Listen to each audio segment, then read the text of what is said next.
In a world where hunters, humans with special power given to them by sponsors, rule over normal humans and treat them as slaves, lives an orphan boy. However, due to some unfortunate reasons, he ends up getting stabbed by his mentor and gets sent back into time in the Age of Heroes. Determined to make the world a better place like the legendary Demon King, a stronger hunter to ever live, he begins his journey filled with hardships to change this corrupt world from his roots under the alias Lee Jong-hyun. What does this boy have in store in this timeline? Stay tuned to find out. The story begins in the year 2020 when dimensional doors connected to another dimension called gates started popping up all of a sudden. In this crisis, each country sent their soldiers inside to try and figure out what these gates are. But not a single person came back alive. Not only that, but in retaliation, monsters soon started to flood out of the gates as well. Using their superior physical and magical abilities, they were able to completely dominate the humans and began causing havoc, resulting in the loss of many lives. Just as the humans thought they had no power to resist these mythical beasts, hunters, blessed with the powers and abilities by the transcendent beings, called sponsors, were born. Unlike normal people, they possessed heightened abilities, and because of this, humanity started their counterattack. As the battles continued, the sponsors blessed the hunters with more powerful abilities. Amongst these warriors was someone special, a hunter with countless avatars, an immortal army, and the power to roll over fire appeared. It was called the Demon King, Sung Jinwoo. Bet you bro. With a special trait of the player, he was leaps beyond others. However, fearing his potential, the 12 greatest heroes, who claimed themselves as gods, decided to betray him. After killing the Demon King, they created an organization called Ian, appointed hunters as the new human race, and created those who couldn't become hunters into slaves. And just like that, the New World Order was put into action with the hunters rolling at the top. And so, 100 years have passed. One day, in a countryside town, a young man is seen running, panting and sweating. He makes a distressed face before taking a small break to catch his breath. Just then, a figure appears above him on top of a tree. His figure is seen to be a bald man, who asks if the boy is already done. Quite visibly, the young boy states that he has already hit his limit and that he can't continue. But the bald man questions, how are you planning on becoming a hunter with such weak will? He announces that in order to get noticed by the transcendent beings named sponsors, one has to surpass their limit and prove their worth. Finally, the bald man's name is revealed to be Seong-gu as the boy asks if he also surpassed his limit when he was first sponsored. But to his surprise, that is not the case, and he makes an angered expression, announcing that's unfair. Nevertheless, Seong-gu claims that the world itself is unfair. Just like he is a hunter and the boy is but a slave, the world doesn't treat everyone the same. Despite this, he tries to cheer the boy up, stating that if can't run, then they just have to try out something else. With this, using a special inventory that the hunters are said to have, he pulls out a spear out of thin air and hands it to the boy, who is left watching in awe despite seeing the skills many times before. But Seong-gu tells him not to be too surprised, as he will be granted one as well as soon as he becomes a hunter. Hearing this statement, the boy finally shows his motivation behind his dreams and aspirations. In his youth, his parents were killed by a hunter. After their murder, the boy was left alone and decided to read the keepsake book his parents had left behind. Upon reading the book, he learned of the evil deeds done by the hunters. Wanting to change all the corruption listed in the book, he tried his best to become a hunter himself. However, the fact that I can't do it even after years of you helping me out, maybe I'm not meant to be, thinks the boy.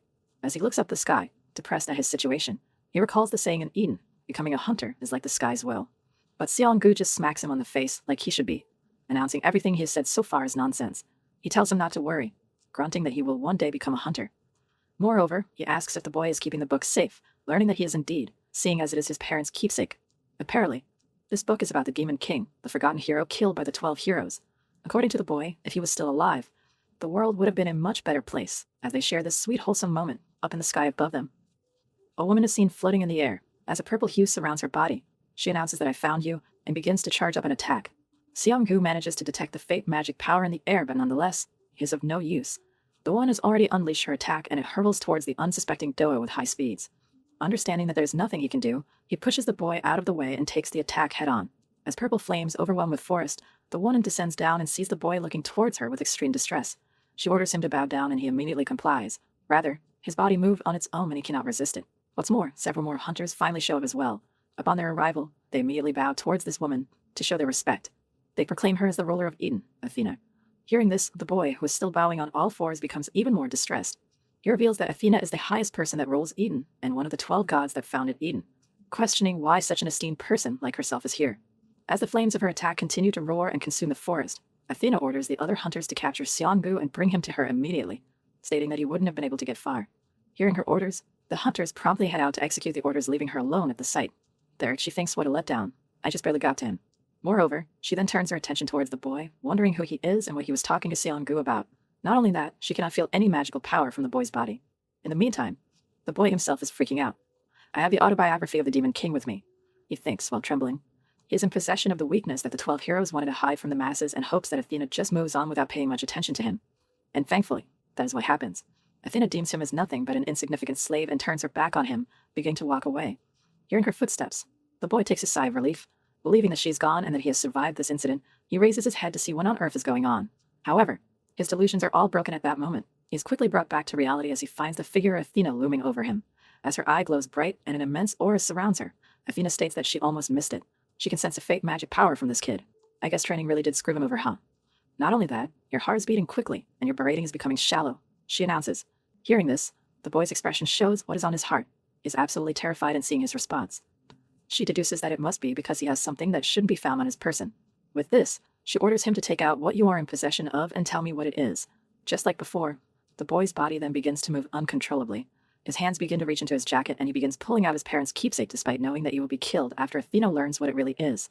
Although he tries his best to stop himself, the divine words spoken by one of the 12 gods force him to take action, and finally, he takes it out before beginning to reveal the contents of the book. He understands that I, and everyone related to me, will die, but he cannot stop himself.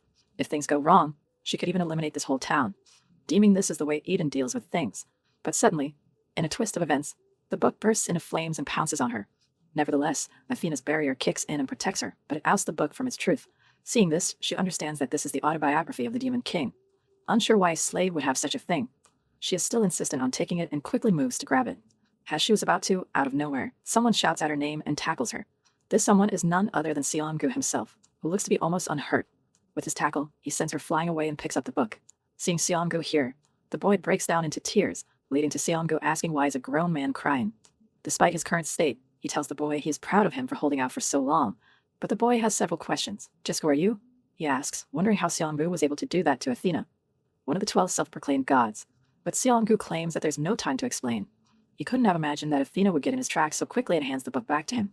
Moreover, he confirms if this boy wanted to change the world. He announces that he is betting on him and reveals that the hunters are killing the gods and rolling over humans.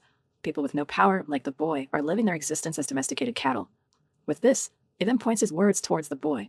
If you got the power to change the world, and the power to rival the 12 sovereigns, would you use that power to change the world like you said? Asks Seong-gu. Suddenly, Athena comes back for round 2. Enraged at the humiliation, she rushes in full power to attack, screaming out loud for Hundal, prompting Seong-gu to claim that the boy has to make a choice quickly. He alone will not be able to fend off Athena for long. In the midst of this danger, the boy shows his true self. He proclaims, "Yes, I want to change the world if I have that kind of power." Hearing this, Seong-gu gives off a faint smile and thrusts his sword into the boy's chest. As this happens, the boy is like shocked as Seong-gu tells him, "If you meet me there, be nice to me." Why? Cause you stabbed him in the heart?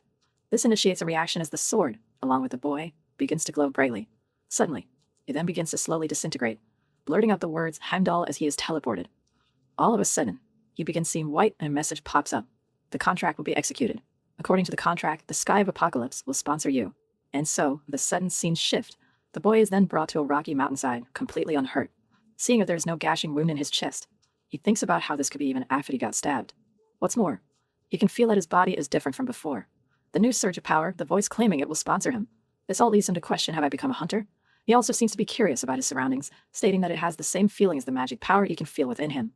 This leads him to believe that he might be inside a gate dungeon when suddenly, he hears footsteps and decides to hide behind a rock and observe just what is going on. There, he finds that these footsteps belong to none other than a goblin, confirming in his mind that is indeed inside of a gate dungeon. Even though goblins are considered the most basic and lowest class monster, they are still a threat, resulting in people calling them beginner hunter killers. This is because of their heightened sense of smell, here in the fact they hunt in groups. Using this, they are able to kill many beginner hunters, due to their lack of experience. The boy knows he is no match for such a foe and decides to just hide, hoping that it doesn't notice him. But the world isn't all sunshine and rainbows. As expected, the monster gets on his trail and begins to follow. This leaves the boy in a dire situation. He has to either defend himself or die.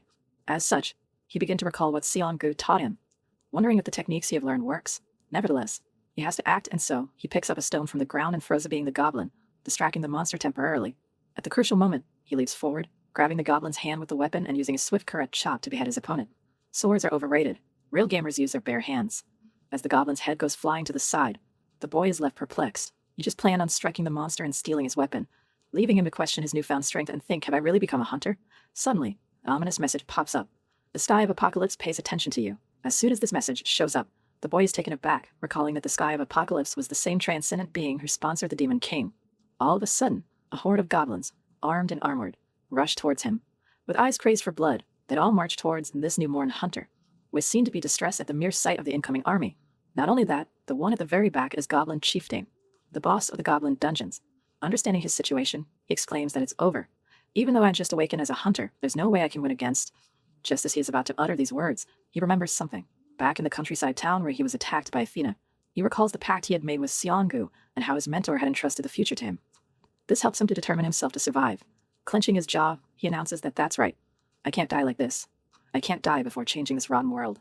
And so he begins to power up and gets into a stance. He claims that the sky of apocalypse is watching him and this is a once-in-a-lifetime opportunity to prove himself and show his worth to his sponsor. Suddenly, a message again pops up. The sky of apocalypse, your spirit. With this, the onslaught begins. With his resolve made up, he dashes into his numerous opponents and begins hacking away at them. In a matter of seconds, bodies begin dropping on the floor. Seeing him make his moves, a monster army doesn't hold back as well and begins to jump in, but they too are dealt with swiftly by the boy's expert swordsmanship. Eventually, he levels up. As he remembers a memory of trading with Seongu, the bald old man complimented his prowess and called him a genius. In the meantime, the battle appears to be at its climax. After leveling up once again and killing uncountable enemies, despite being injured badly, he keeps on standing. The only one left is the Goblin Chieftain, he claims. However, his opponent won't give him any mercy or the time to rest. Before he can complete his sentence, the beast strikes at him in full force, but he barely manages to block the blow. Even though it's just a goblin, it's still a boss monster, he states, revealing that a hunter has to be at least a C rank in order to deal with a beast such as this one. However, a newborn hunter is only an F or E rank at most. This leads him to wonder, can I really defeat him in my current state? Just as his determination is about to break, he spots something that catches his eye. A spear. Seeing this weapon, he grabs a hold of it, announcing that he's betting his life on this. Seeing his passion and resolve, another message pops up. The sky of apocalypse applauds. The sky of apocalypse supports your decision. The sky of apocalypse grants you authority to rule over fire. This powers him up even more. Not only is the spear the weapon of choice for the Demon King, but it is also the weapon the boy is most proficient at. What's more, now that he has an authority, he has nothing to fear. As the tip of his spear sets ablaze, he leaps in with all his might towards his foe, and so does the Goblin Chieftain. However, the boy manages to deliver a good, clean strike, leaving a huge hole in the boss monster's body. This enables him to level up once again, but destroys his weapon in the meantime. Nevertheless, he has come out of this ordeal alive. Well, at least almost. I did it, he announces, but soon after collapsed onto the floor after being left exhausted. Later on, a group of hunters stumble on this place. There, they find the mountain of goblin corpses, left questioning who could have killed this made goblins. Not only that, there's even a goblin chieftain here, and as the men explore the gate dungeon, they happen upon the boy, who was barely breathing still. As they rush to aid him, another message shows up. The sky of apocalypse pays attention to you. This brings us back to the hospital, where the boy first opens his eyes after the incident. Hooked up to a ventilator and some healing potion IVs, his hospital room confirms to him that what he went through was everything but a dream.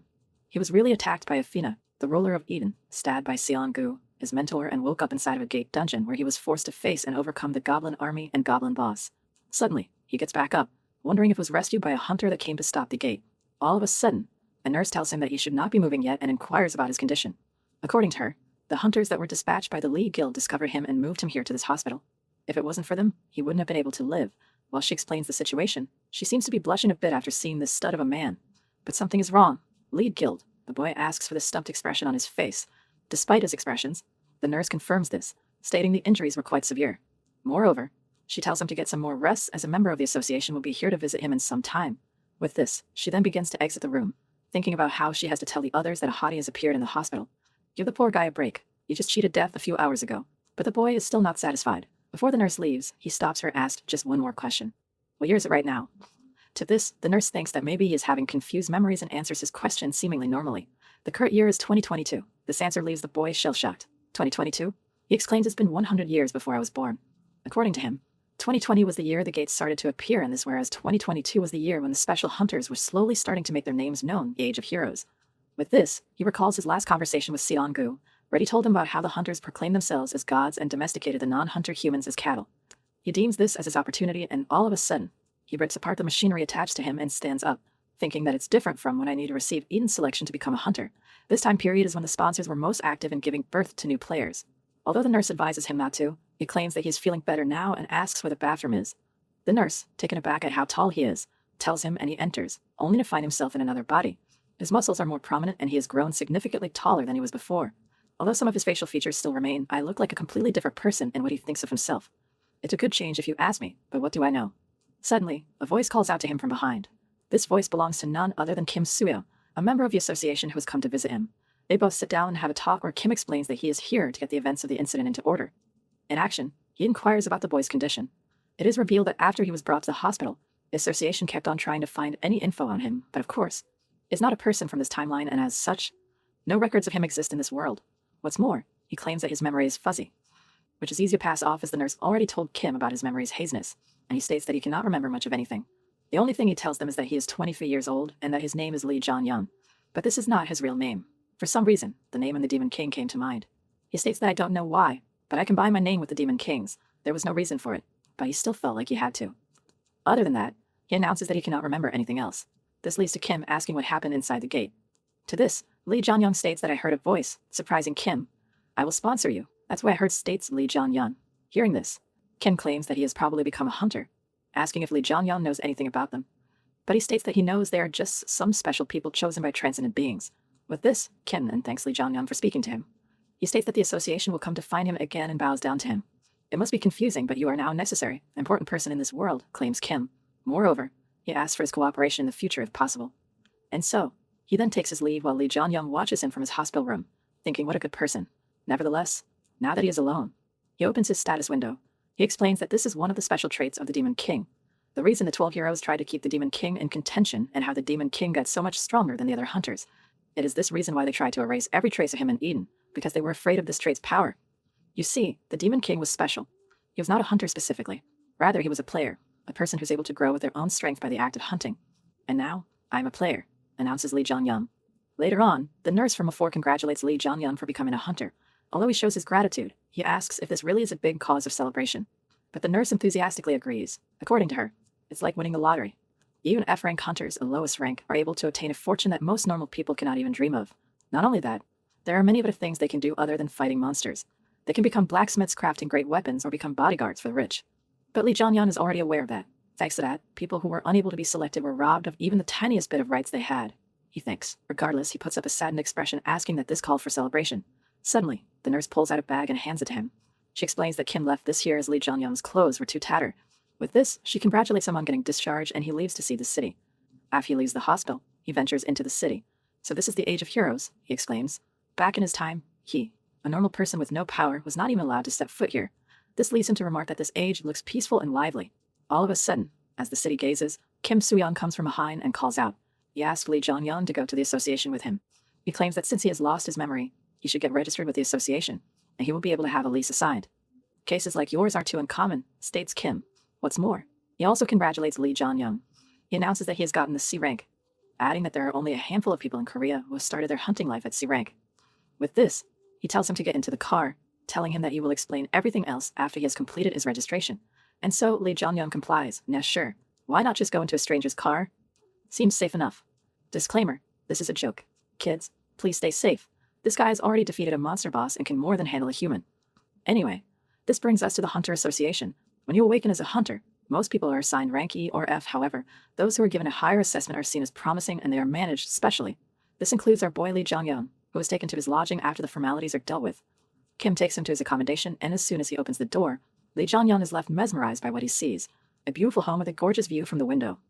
As he watches this sight, Lee Jong-hyun breaks down into tears of joy. Kim asks if this is to his liking, and Lee Jong-hyun announces that he loves it and thanks Kim. Today's a really special day. I was given a chance and I finally became a hunter, so this is how it feels like to own your first home, he thinks. All of a sudden, Kim interrupts. He tells him that there is a person who wants to meet Lee Jong-hyun. However, this sends a shiver down his spine. Just who on earth could be looking to meet him, a person with no ties to anyone? He grabs a hold of Kim and frantically asks who this person is. Surprised and taken aback at his reaction, Kim states that it is the person who saved him, the guild master of the Lee Guild. According to Kim, this man is interested in meeting Lee Jong-hyun, but he can say no if he is not comfortable. The Lee Guild questions Lee Jong-hyun and agrees immediately. And so, not long after, he meets with the guild master, who is revealed to be none other than Seong-gu himself. Who was still bald in his youth, this guy has a sad existence. Unintentionally, Lee Jong-hyun too starts to stare at his bald head. Not his fault, that thing is shining brighter than the sun. This sight leaves Lee Jong-hyun shocked. He never expected to meet the one who truly treasured him so early into his new life. Suddenly, Seong-gu asks if they have ever met before, remarking that his face looks somewhat familiar. However, in order to keep up his ruse, Lee Jong-hyun claims that he cannot remember as he has lost his memories while becoming a hunter. Moreover, he bows down towards Seong-gu, profusely thanking him for saving his life. What's more, it is revealed that Seong-gu is not just an ordinary man. He is the one destined to be a hero that will close countless gates and save people, a hero that was thought to be dead in his original timeline. Heimdall, Seong-gu. Later that night, Lee Jong-hyun is seen lying in bed, familiarizing himself with his new body. So this is real, he proclaims. But something is off. Although it has become noticeably different, this body has the same moles in the same place he used to have. Regardless, as he opens his status window and begins reading, the forgotten hero, the strongest and most unique hunter, the Demon King, a player. How did I obtain this ability? Wonders Lee Jong-hyun. A player is an ability sponsored by the Sky of Apocalypse. However, now that he has become the chosen one, what will happen to the real Demon King? But Lee Jong-hyun doesn't know the answer. He has far too little information on this whole mess to figure out the answer. The only thing he knows is that he returned to the past and obtained a powerful trait. I obtained power, he proclaims, the power to change the world. A few days later, at the Hunter Association, a tutorial class is held for the newborn hunters. There, Lee Jong-hyun is also seen to be attending the class, though he is sleeping leisurely in the corner. All of a sudden, a man in a black suit walks into the room. He introduces himself as Bae Sang-soo, stating that he will be the one overseeing the tutorial. This sends the class into a state of crazed frenzy. Bae Sang-soo, the B-rank hunter? This leads them all to wonder what one of the major figures in the association is doing by arriving here to supervise this tutorial for beginners. This makes some students speculate that there might be one hunter who has caught the association's attention, Lee Jong-hyun, that quite obviously being Lee Jong-hyun. However, everyone begins thinking that this special hunter might be them, for no reason whatsoever. Of course, they're wrong. They think that this might be the best way for them to show their power and get selected into a prominent guild or even the association itself. Anyway, Bae Sang-soo informs them of the events that will take place. A seminar will be held regarding the hunters, and later on, a physical combat exam will also take place where the beginner hunters will have to choose their own weapons. With this, he begins the seminar with the question of how hunters are created. One of the newbies replies that is when you receive the sponsorship of a transcendent being. Bae Sang-soo complimented him. What's more, he adds that a hunter's special trait is determined upon their awakening and cannot be changed. However, they can still grow stronger. He then asks if anyone knows how they get stronger. To this, one of the female hunters stands up to reply. She claims that one can obtain powerful items or skills from their respective sponsor, by closing gates or by gaining their sponsor's attention through favorable acts. Hearing this, Bae Sang-soo once again compliments the beginner. Everyone here seems quite knowledgeable, he claims. However, he then gets serious. What is the goal of the sponsors? He asks. But this time now wants to answer. As the entire classroom goes completely dead silent, Bae Sang-soo is not surprised. As I thought, he thinks. No one was answering. Every hunter is curious to know, but the answer still remains a mystery. Suddenly, he notices something. Even though every newbie is trying to give his attention, there is this one man in the corner who seems to be completely uninterested. This one man is no one but Lee Jong-hyun, who is blissfully gazing out the window and ignoring everything else. As such, he then directs the question to him, telling him to make a guess. He tells him to be free as there is no real answer and he only wants to hear his real thoughts. And so Lee Jong-hyun begins with his real thoughts. Wouldn't it be for entertainment? He announces. This surprises everyone in the class, even Bae Sang-soo, who tells him to elaborate. And so Lee Jong-hyun explains his thought process. Sponsors choose their character and make it hunt monsters. Then they watch it grow stronger for their entertainment, just like in video games. He went in too real. This stumps Bae Sang-soo, who thinks how unconventional this idea is. But this is not what Lee Jong-hyun thinks. This is the speculation of the Demon King himself. It might even be the sponsor's greatest secret, since he was killed despite obtaining incredible power. Despite this, the seminar continues and eventually, they get to the combat exam. And so one of the female hunters comes on stage. Having chosen a sword as her weapon, she makes her way to the center where Bae Sang-soo is there waiting to see her performance. It announces that in a few moments, she will be facing a starved goblin, but tells her that it's fine even if she cannot defeat it, as it will be he who decides if she passes or not. With this, he then asks for her consent and she accepts, stating I do. However, Bae Sang-soo tells her not to worry too much as the monster has been brainwashed using magic to ensure he doesn't do any fatal damage and inflict serious injuries. And this marks the beginning of the battle. And so, as soon as the monster is let out, he starts going crazy and rushes to attack his foe. In a similar fashion, the girl also heads into the attack and unleashes a strong blow. Nevertheless, with its insane agility, the goblin is able to avoid the attack and delivers a counterattack. With this, it manages to damage his opponent, forcing her to take a knee. But doesn't stop there. He then jumps in from above to get clean hit in. Even Bae Sang-soo becomes worried that it might become dangerous. However, the woman refuses to give up. Even from that position, she manages to solace her foe and wins the duel, still hurt and exhausted at the end. Seeing her performance, Bae Sang-soo compliments her efforts and announces that she has passed this round. And so she is dismissed and sent to the next round. This brings us to the final participant of this exam, Lee Jong-hyun. Armed with a spear and shield, he walks in confident. Even Bae Sang-soo thinks that his weapon's choice is very interesting. Meanwhile, Lee Jong-hyun thinks to himself that he needs to pass this exam in order to take part in the graduation exam, held the very next day. Not only that, but if he shows results, his benefits will also increase. As such, he pumps himself up and prepares to begin. But Bae Sang-soo has some bad news. He claims that, unfortunately, all the goblins have been killed. Of course they have. Therefore, the exam will need to be held with a different monster. Since the monster has changed, the roles will be as well. Once again, he announces that it is fine if he is unable to kill it, and that he will decide whether or not Lee Jong-hyun passes. In addition, the monster is brainwashed and will not inflict mortal wounds, and since it B-rank hunter is there, there will be no problem. With this, He asks if Lee Jong-hyun is ready and he, although a bit hesitant, agrees, thinking that it will be at most a kobold on a similar level to a goblin. However, that is not the case. The scheme, Yigai begins the duel, telling Lee Jong-hyun that his opinion about the sponsors was quite thought-provoking. "I hope you won't disappoint," he claims, and so, the monster Lee Jong-hyun will be facing is revealed an orc. And out walks this giant green beast in all its glory. Apparently, one has to be at least a C-rank hunter or more in order to face this monster, who has double the physical strength of an adult male and has incredible vitality. As this beast makes its way to the arena, the other participants, who are watching the battle unfold from the back room, jump up in fear. There has never been an incident like this when an orc was brought out in a tutorial round. However, according to Bae Sang-soo, that is incorrect. There has been one ordeal similar to this. One hunter, who was awakened as a B-rank hunter on the first awakening, has already faced an orc in a tutorial stage. Not only that, he appeared like a comet and now is regarded as one of the strongest hunters in the entire world. Lee Jong-hyun is also a C-rank hunter who cleared a D-rank Gates Goblin Chieftain alone. For a newly awakened hunter to do something so big, the association can't let someone like him go, claims Bae Sang-soo, unable to wait for the battle to finally begin. Just then a message pops up. The sky of Apocalypse pays attention to you. With this, Lee Jong-hyun becomes serious. As he powers up, the orc charges at him with full speed, but the hunter refuses to back off. Instead, he decides to attack and maneuvers his spear quickly and efficiently to stab his foe in the shoulder, seeing it make contact and do damage. Lee Jong-hyun starts getting a bit too cocky. It thinks that the orc is acting strangely due to the brainwashing and is rushing straight at him, which makes things way easier for him. Or so he thought. As he tries to pull this spear from the orc's body, the beast refuses to let him do so. Rather, he clenches the spear with all his might and using his free hand, begins to punch Lee Jong-hyun. Nonetheless, the hunter has a shield, which he is able to block the blows despite them sending a strong shockwave. This situation makes the other participants worried and thinks that the exam should be brought to an end, stating that maybe the instructor should intervene and stop this battle. The exact same thought rushes into Bae Sang-soo's head at the same time. Although Lee Jong-hyun's attack was a sharp stab without any unnecessary movements, the one he is facing now is a monster. He let his guard down, states Bae Sang-soo before preparing to intervene as things get too dangerous. However, just as he is about to chime in, he notices something. In this crucial moment, Lee Jong-hyun lets go of his spear and manages to stay clear of the orc's punches. Thanks to this, he gets into position to deliver a swift hook kick directly to the orc's head, sending him stumbling away. Because of this tactic, a few precious seconds are created and Lee Jong-hyun is able to use them to put his plan into action. Using his authority to roll over fire, he pounces on his enemy.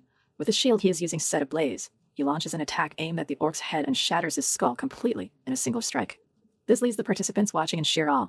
What was that? Is he really a new hunter? These thoughts rush their head as they contemplate just what on earth they have just witnessed with their own eyes. Having cleared an orc in the tutorial, Lee Jong-hyun has amassed the respect of his fellow peers already. In the arena, Bae Sang-soo is just as perplexed as the participants. Was that a skill? He questions himself. A hunter who has already learned his skill after just awakening is unheard of. What's more, Lee Jong-hyun didn't even use a chant, making Bae Sang-soo wonder if he knows a high-ranked skill. A situation like this has never occurred ever. Meanwhile, the shield loses all its durability due to the authority, similar to how the spear did during the fight with the Goblin Chieftain. As he recovers his spear, messages begin popping up again. You have leveled up. Your skill, Roll Over Fire, has been upgraded to level 2. Seeing this display, Bae Sang-soo thinks to himself that he cannot let this guy go. He needs to take this person to the association. As such, he begins his move. He tells Lee Jong-hyun that he is amazing, and that he has passed the test with flying colors. Lee Jong-hyun, on the other hand, simply thank him. In his mind, he is thinking about the authority he has. Roll Over Fire was the Demon King's base power along with the characteristic of the player trait. This power is not a skill, but an authority, he explains. Unlike skills that cannot be leveled up, authorities can be developed through the sponsor's sponsorship, and the players themselves can also further develop and hone these authorities. Nevertheless, it doesn't matter how strong the power is if the weapon cannot withstand its fury. As a result, he begins his quest to find a metal tool that will be able to do so. Good luck with that, dude. Later that night, after the exam is ended, Lee Jong-hyun meets with Seon-bu and Kim. It is seen that he has called over the only 2 associates he has in this world to his room for a housewarming party. Their Seon-gu feels a bit awkward, wondering if he can come here to the association's accommodation, but Lee Jong-hyun tells him that it's all right as they are having a party. And so, all 3 of them had a simple conversation while eating delivery food. They chat about the tutorial and the final exam.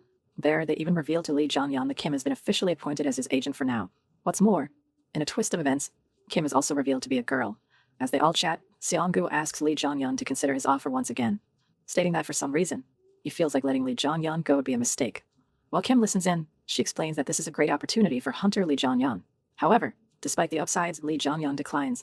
This makes Seon-gu a bit upset, and he asks for the reason, claiming that he cannot understand his reasoning. This leads to Lee Jong-hyun telling them that he doesn't want to be affiliated with a group at the moment, but he'll help out Seon-gu if the meet ever arises.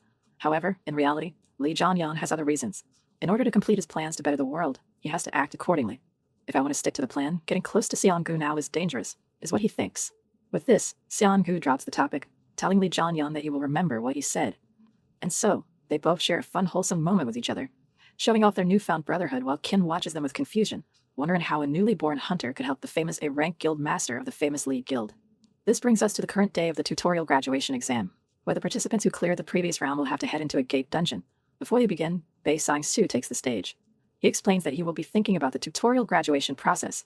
The exam will be conducted inside the gate, but there is no need to worry as the esteemed B-rank hunter will also venture inside with them. I will be entering with you, he claims. To put them at ease, he releases some of his aura, sending a chill down everyone's spine while also reassuring them that they are in the right hands. I mean, I would feel safe with a guy who could crush me at any given moment. Yeah, for sure. There, Lee Jong-hyun is taken aback by the aura. He announces that Bae Sang-soo's magic power overwhelms all the hunters here. Meanwhile, Bae Sang-soo states that they will begin the test as soon as the soldiers receive their supplies. And so, not long after, the beginners step foot into their first of many dangerous dungeons. At least, I hope so. You never know. As they enter, Lee Jong-hyun immediately feels something weird, remarking how the air feels icky. Bae Sang-soo addresses this, explaining that this happens because the air inside these dungeons is rich with highly dense magical particles. Nonetheless, since everyone has entered, he begins the test. He orders the beginner to follow his instructions if a monster is encountered, and they begin their journey forward. As they explore, they soon happen upon a horde of goblins, who quickly catch onto the human's presence. Bae Sang-soo then orders to begin the counterattack. He orders 2 of the beginners to attack first, and they manage to showcase their skills by killing the foes. Up next, he orders 2 more to step forth, and even they easily slice them in half. With this, he then calls out for Lee Jong-hyun, who leaps ahead with immense speed. Even his peers are left in awe, making them remark that he's fast. As such, Lee Jong-hyun then closely closes the distance and deals with multiple goblins at once, beginning to hack away at them with light speed. It is a repeat of the dungeon he cleared earlier, as the bodies begin dropping like flies. In mere seconds, he's able to overwhelm the entire horde, leaving everyone flabbergasted. The participants wonder if Lee Jong-hyun really is a newly awakened hunter and question why he is receiving a tutorial. On the other hand, Bae Sang-soo claims that Lee Jong-hyun's proficiency with the weapon is really amazing. It's enough to rival a B-rank hunter like myself. According to him, he not allowed this opportunity to slip from his hands and wants to recruit him to his side no matter the cost. On the flip side, Lee Jong-hyun has leveled up once again. As the ordeal ends, the group goes even deeper. Eventually, they are led to the final boss room. Before they enter, Bae Sang-soo addresses the group, warning them about the dangers they will be facing in the near future. This will be way different from the goblins they have been hunting, so he tells them to be very cautious and act carefully. What's more, until the boss monster arrives, it will use this time to organize themselves, make sure they have drunk their potions, and confirm the status of their weapons and armor. And that is exactly what the group does. While the participants check out their weapons and fill up on their potions, Lee Jong-hyun is seen standing still. There, he is thinking about the Demon King and his special trait, the player. According to him, even before the Demon King was allowed to test out his powers, he was killed by the 12 heroes.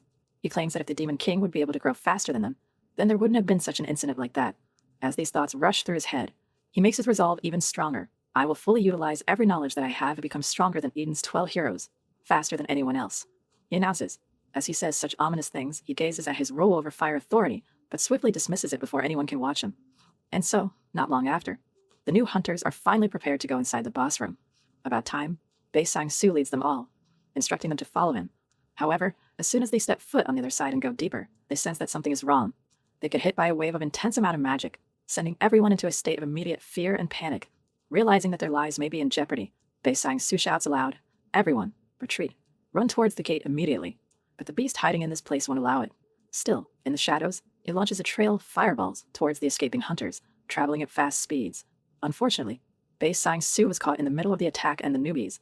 The attacks get to him, and he has to dodge them. But there is a problem. If he does dodge it, it will hit the beginners. In this crucial moment, Bae Sang-soo shows why he is the top-ranked hunter in the association, and an absolute chad to add. He grounds his feet into the floor and unleashes a string attack, Viper's Fangs.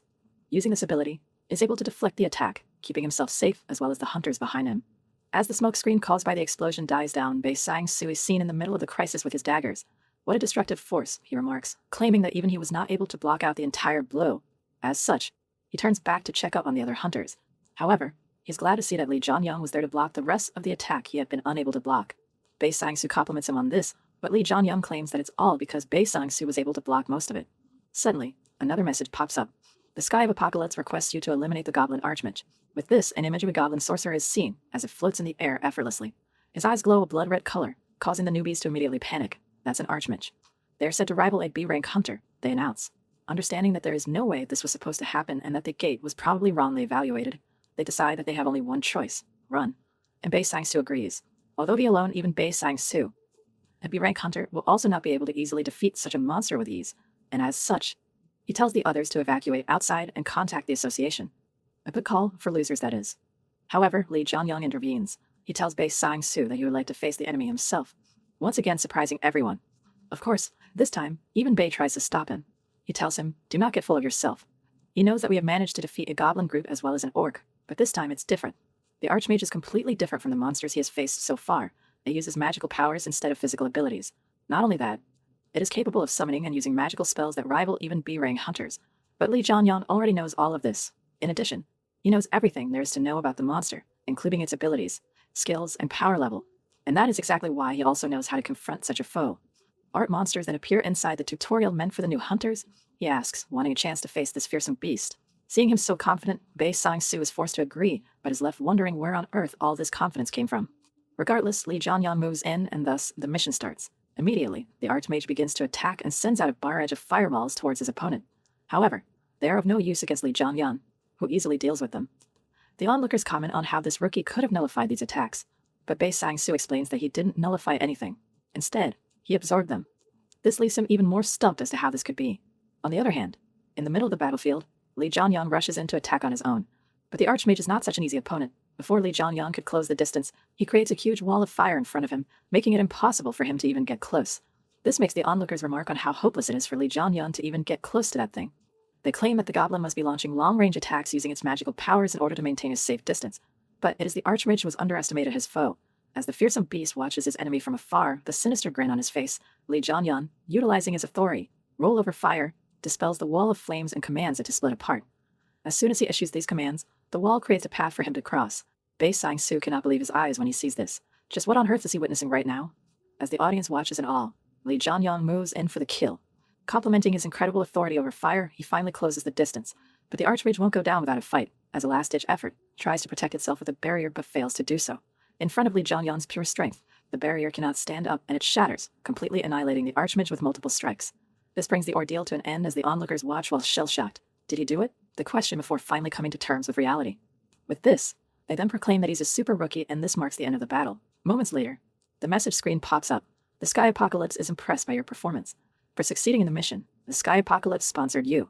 This leaves Lee Jong-hyun surprised, but the message contains, "You've been given the opportunity to summon an avatar." And so Lee Jong-hyun then takes a breath of relief. "I finally got it," he exclaims. The other ability that let the Demon King get as strong as he did. Later on, at the Hunter Association, Bae Sang-soo meets with the president, an old man wearing an eye patch. There, the president asks if the reason Bae Sang-soo requested this meeting is because of a special incident he was involved in, and he confirms this. According to him, Lee Jong-hyun is even on a greater level than Chuwoo, who I don't know as he wasn't mentioned until now, but hey, we'll learn together when the time comes. Hearing Bae compliment this rookie so much, the president thinks that he must be something quite special and asks Ba how high Lee Jong-hyun's potential will go. To this, the B-rank replies that maybe the president will be able to achieve his goals, making the president delighted upon hearing it. With this, he gazes at the moon, proclaiming, "I'd like to meet him soon." Earlier that same day, just as Lee Jong-hyun and the others exit the dungeon, he meets with Seon-bu and Kim. There, Kim claims that she had grown worried since the gate's rank was increased from E rank to B, but remarks how Lee Jong-hyun looks completely alright. What's more, Seon-gu asks him if he has received the association's recruitment offer. To this, Lee Jong-hyun just nods in compliance. In a flashback, it is shown that while they were all still inside the dungeon, Bae Sang-soo had invited him to join the association. Hearing this offer, the other rookies lost their minds. However, "I'm sorry," replied Lee Jong-hyun. According to him, he has no thoughts on joining any group at the moment. Having heard his response, Bae Sang-soo is left confused but regardless, accepts his decision. In his mind, Lee Jong-hyun is seen justifying his choice. Although it is true that he will grow much stronger if he joins Bae and his group, he will not be able to continue hiding his secret. In addition, there is someone special in the association. "I can't be involved with him," Lee Jong-hyun exclaims. "I have to avoid meeting him at all costs." Suddenly, a figure of the president pops up in his head. Back in the present, Seon-gu asks him if there's any kind of food he likes, and unsure how to answer, Lee Jong-hyun blurts out cup ramen. However, Seon-gu one-ups him by asking if he likes meat. Who doesn't? Hearing these words, Lee Jong-hyun immediately begins to drool and confirms that he does. And so, he then grabs hold of him and takes him out to eat some meat. Later that night, after their celebration, Lee Jong-hyun heads back to his lodging and takes a long shower, where he organizes his thoughts. As the water hits his chiseled body, he recalls the events that transpired today and reaffirms in his mind that he is indeed getting stronger and doing better than he could have expected. With this, he then opens his stats window, where it is revealed that he has already reached level 11. Not only that, he has been allowed by the Sky of Apocalypse to sponsor one avatar. No ordinary hunter can summon an avatar. Even among the 12 heroes, only a few of them could do that. But thanks to the Demon King's ability, Lee Jong-hyun will be able to summon monsters like the Bone Dragon, Balrog, and Cerberus. Furthermore, he wonders if he will receive the same summons as the former Demon King, as everything has been the same for him until now. Regardless, he decides to summon his avatar right then and there. The message once again confirms his action, claiming that the Sky of Apocalypse has given him a single opportunity and asks if he will seize it. There's no use asking. Lee Jong-hyun has already made up his mind. Summon, he proclaims as his body is engulfed in a blue hue and his eyes glow bright red. The next day, early in the morning, someone comes to visit Lee Jong-hyun. This someone is none other than Kim, who has come to congratulate him. She shows him the latest news article, which covers the story of the new super rookie who awakened as a C rank and went into a B rank gate, defeating the boss single-handedly. Seeing the article, Lee Jong-hyun becomes a bit worried. Although the article does not reveal his identity, he is sure that the higher-ups of the guild and the association will probably know him. Suddenly, Kim asks why he didn't tell him or Seong-gu about this achievement, stating that even though hunters are more popular than celebrities as of now, Lee Jong-hyun fails to show any interest in them. And in a similarly uncaring fashion, Lee Jong-hyun dismisses his question, announcing that he has a favor to ask of his agent. "I want to start doing dungeon raids," he claims. This brings us to a great scene, where Lee Jong-hyun is once again seen slaughtering goblins left, right, and center. It almost seems like he is bullying now. Pick on someone your own size. Although boss goblins also show up, they are no match for the player, who easily kills them all and levels up significantly. Furthermore, he manages to clear the dungeon, but Lee Jong-hyun doesn't seem too happy. There's no response even after killing the boss and clearing the dungeon. He yells out loud, "How am I supposed to use this?"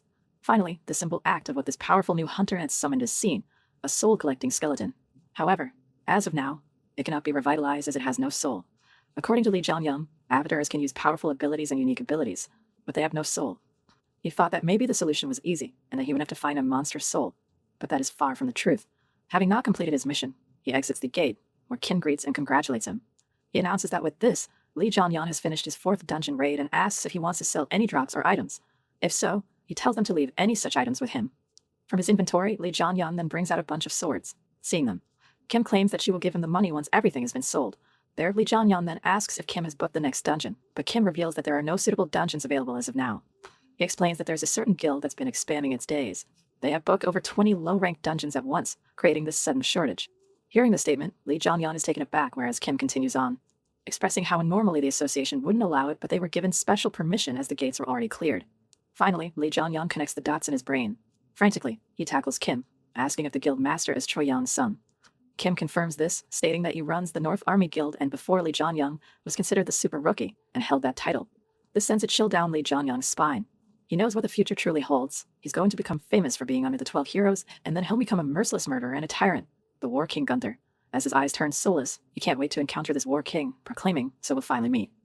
In a flashback, on a rainy day, a scene of the War King is shown.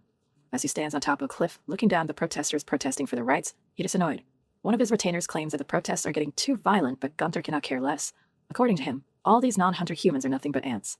Ants that will simply find another place to live when he breaks into their homes. "Why do we have to care about the lives of lowly ants?" he asks.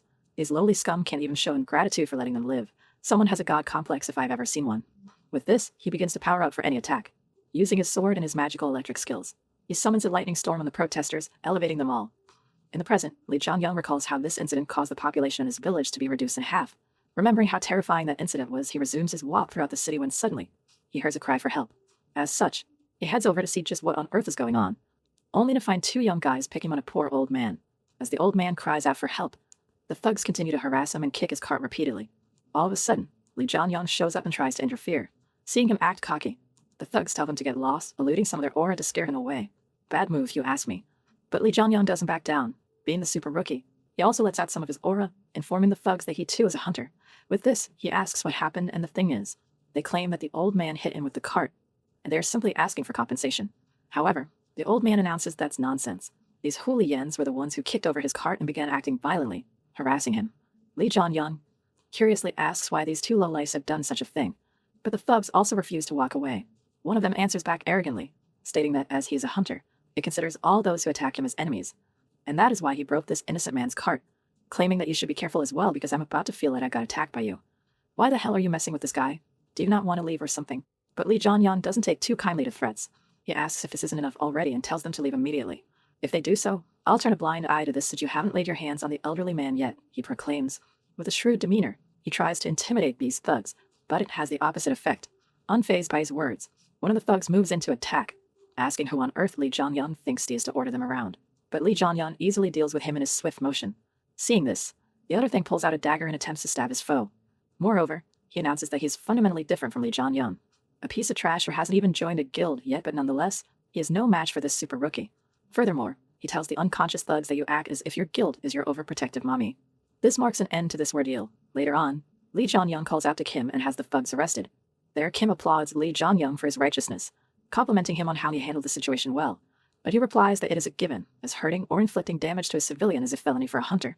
In addition, Lee Jong-hyun seems to be quite concerned about the old man, thinking that maybe these lowlives and their organization will try and retaliate against the victim. But Kim reassures him that the association will keep a watch over him to assure this doesn't happen. With this, Lee Jong-hyun then asks about the guild which accepts things such as these, learning that they are from the North Army Guild. Heartened by this, he once again begins to condemn the North Army. Protagonist suspects that the guild is somehow connected to the association, as they were able to reserve 20 dungeons at once. 2 days later, Lee Jong-hyun reveals that he was summoned to the association after being accused as the assailant in that situation, just as he had expected. A few days later, the grandpa that Lee Jong-hyun saved changed his testimony. With this, the perpetrator became the victim and Lee Jong-hyun will help the grandpa become the perpetrator. Asgi, along with Kim, heads to the association. He understands why the old man changed his statement, but Kim tells him not to worry so much as the association is not so corrupt yet. However, being from the future, Lee Jong-hyun knows what he does not. He knows that the association has been corrupt since its birth. Regardless, they head to the headquarters and there, Lee Jong-hyun meets with a man in an all-black suit. With this man, Lee Jong-hyun then begins to go over the facts of the events and he asks if Lee Jong-hyun was the one who intimidated the elderly Lee Moon-soo to falsely testify that the North Army Guild's hunters were the first ones to attack. But Lee Jong-hyun claims that is incorrect. In fact, he was the one who defended the old man, but the questioner fails to believe him and announces that we will be conducting a cross-examination. As a result, they bring forth Lee Moon-soo himself. The old man Lee Jong-hyun helps. Upon his arrival, the man begins his question, but Gramps seems to be feeling guilty. He is unable to meet Lee Jong-hyun's gaze. Noting that he is uncomfortable, Lee Jong-hyun tells him to speak freely, and so, Grandpa finally speaks out. That is true. That young man intimidated me, state the old man. As he completes his statement and gets dismissed, he turns back to leave. But suddenly, Lee Jong-hyun notices that sadness engulfs the old man's face. His eyes are filled with tears as they rush down the face of this helpless man. He is so powerless in this situation that he was forced to put his savior in trouble. Nevertheless, the man in the suit then turns his attention to Lee Jong-hyun, asking what he has to say now. But Lee Jong-hyun has nothing to say. Instead, he pulls out his phone and throws it on the table. On his phone, he shows the suited man video evidence that what he is saying is the truth. During the confrontation, he managed to film the fight, announcing that this is what I have to say. Thanks to his smart thinking, he is soon released, but on the way out, he understands that this will only lead to the old man facing an even more severe punishment. He condemns himself, stating strength. I lack strength while grinding his teeth. As he walks out of the office, frustrated at these wrongdoers, he finds that Seong-gu and Kim are waiting for him. All of a sudden, the old man appears out of nowhere. Suddenly, he gets on his knees and apologizes to Lee Jong-hyun. He claims that those guys threatened his granddaughter in such a situation. He was powerless. Hearing this, Kim freaks out, asking why Gramps only came clean now. However, the old man states that his granddaughter's life is in danger and he couldn't help it. But he still feels guilty, and hence he is apologizing now. But Seong-gu tells him not to worry about such things and tells him to head home, ensuring that he will use his power as the guild master to assure his granddaughter's safety. Meanwhile, Lee Jong-hyun stands there, infuriated. The reason he recorded it as a video was because he has been through a lot of unreasonable and unfair things. So much so that he formed this habit naturally. Suddenly, he senses a strong magical power and turns around to see who it is. However, he finds someone special, the leader of the North Army Guild himself, Choi Yeon-sung. As he walks over, he claims that he didn't know the Lee Guild's master was in a close relationship with the super rookie. Hearing this, Kim is taken aback. She didn't think that this would be public knowledge and wondered if the association told Choi about Lee Jong-hyun's personal information.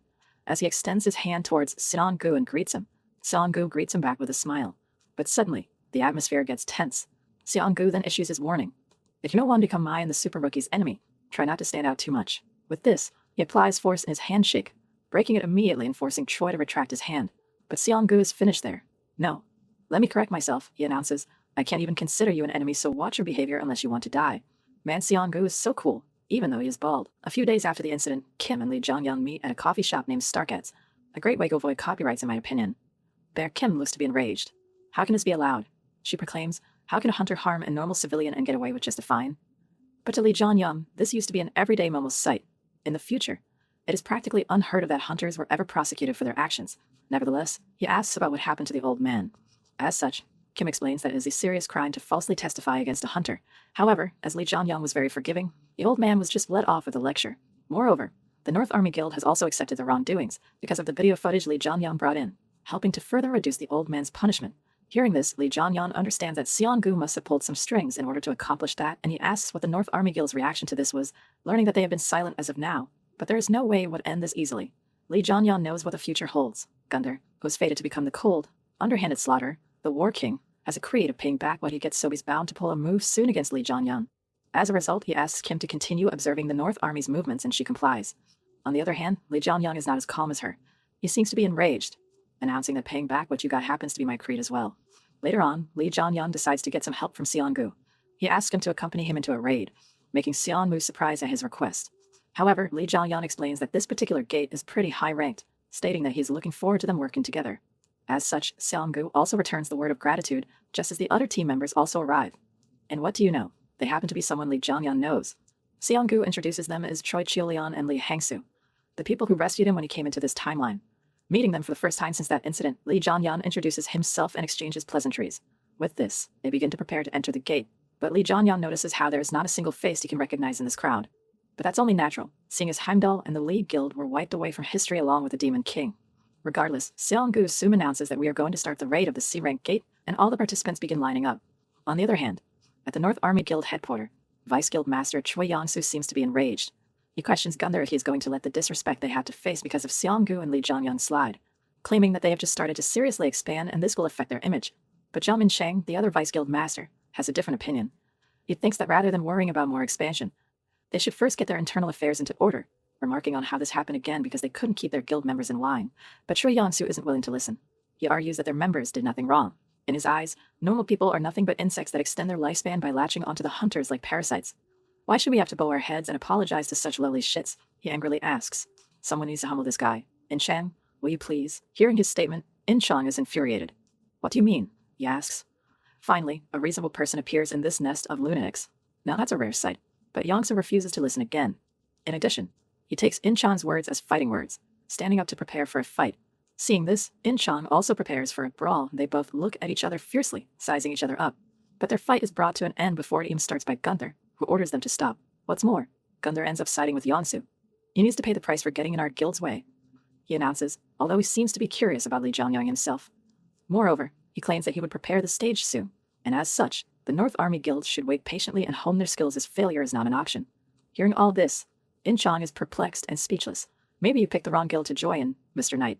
You should probably think about switching sides. On the other hand, back at the C-Rank Gate, Seong-gu and his team begin clearing the traps that have been laid out, and soon, they all begin moving forward.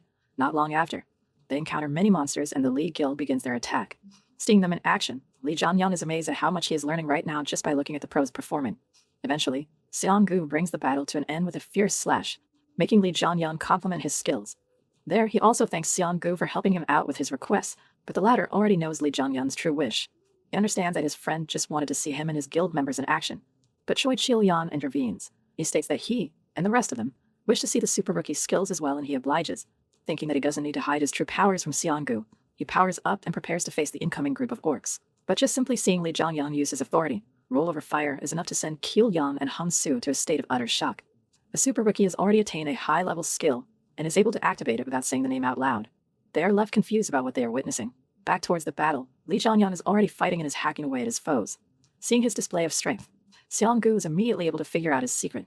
A burning shield and spear. That's not a skill, that's an authority, he proclaims. With this, the boss is defeated and a message pops up.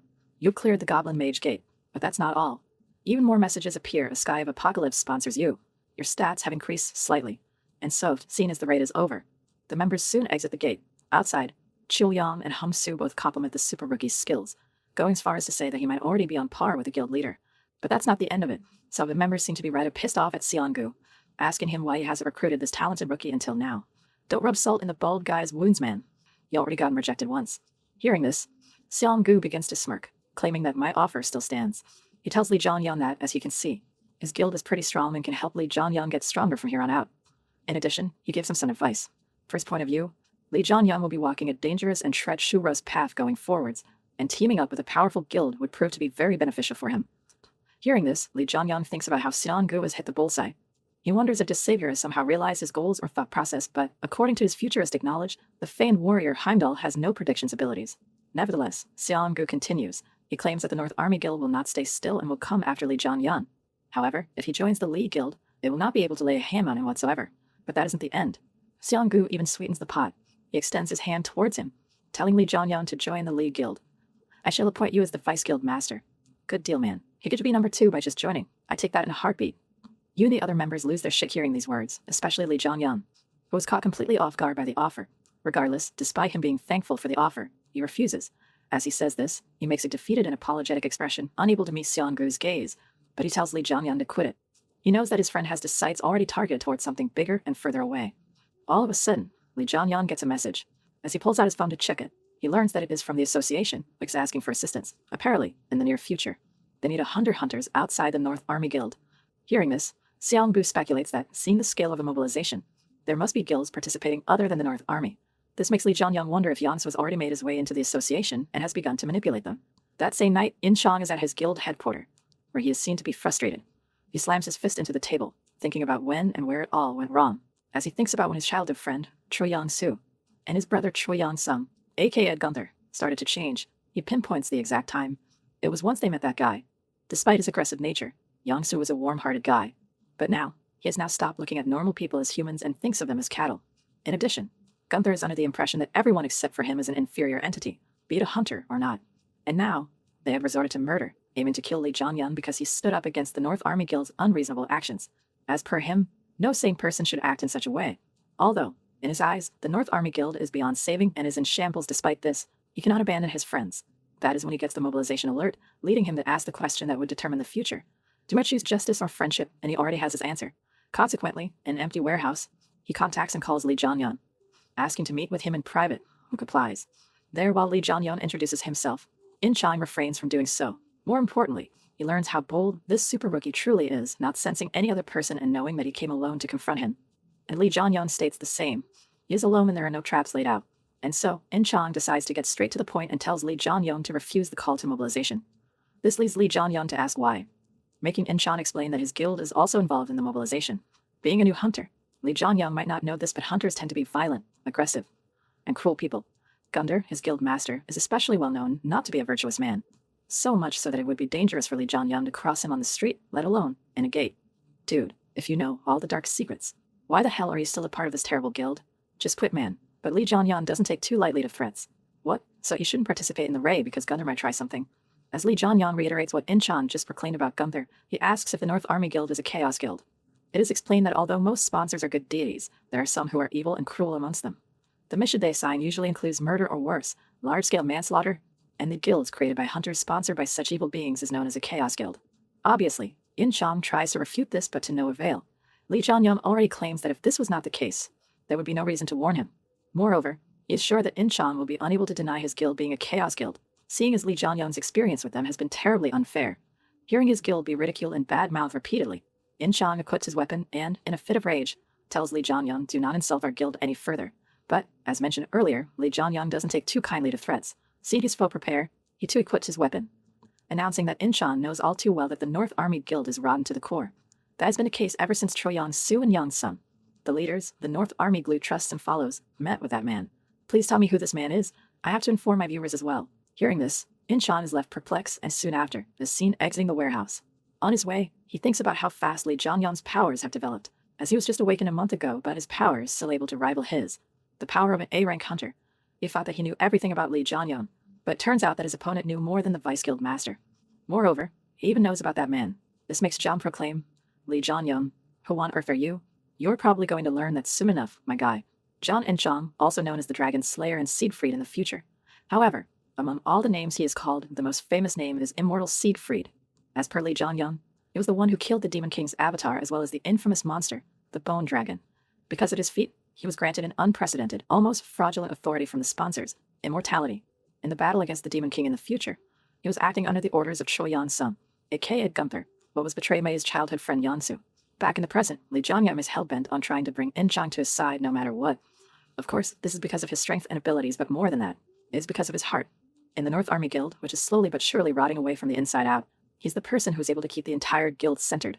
Regardless, the next day, Lee Jong-hyun heads out for his usual raids and soon clears the land of the dead. But his spear also happens to lose its durability by the end of the fight, turning to dust in his hand. According to Lee Jong-hyun, this has kept happening more often ever since his authority leveled up. Basic weapons are not up to par with his skills and are unable to keep up. As such, He now has one more job to take care of before the mobilization order, announcing that I need a weapon. And so he makes his way to the city and ventures into a blacksmith's place. As he enters, he comments on how it feels like he has entered a medieval age metal worker. There, he meets with a red-haired young boy, solely focused on his current work.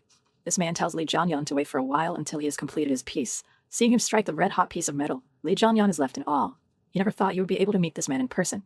He is one of the people who became a dwarf as they became a hunter, the person who will become the best blacksmith in the future, and the hero of blacksmiths, Park Jae-hyun. Finally, 4 hours later, the soon-to-be legendary blacksmith finishes. As he wipes the sweat off his chiseled body, how is everyone so freaking jacked in this world? He looks around atop of the man who came to visit him and asks Lee Jong-hyun who he is. Although Lee Jong-hyun is taken aback by his question, he continues to reveal his intention for coming here. He claims that he came to request the production of a weapon and asks if Park is using a workshop by himself.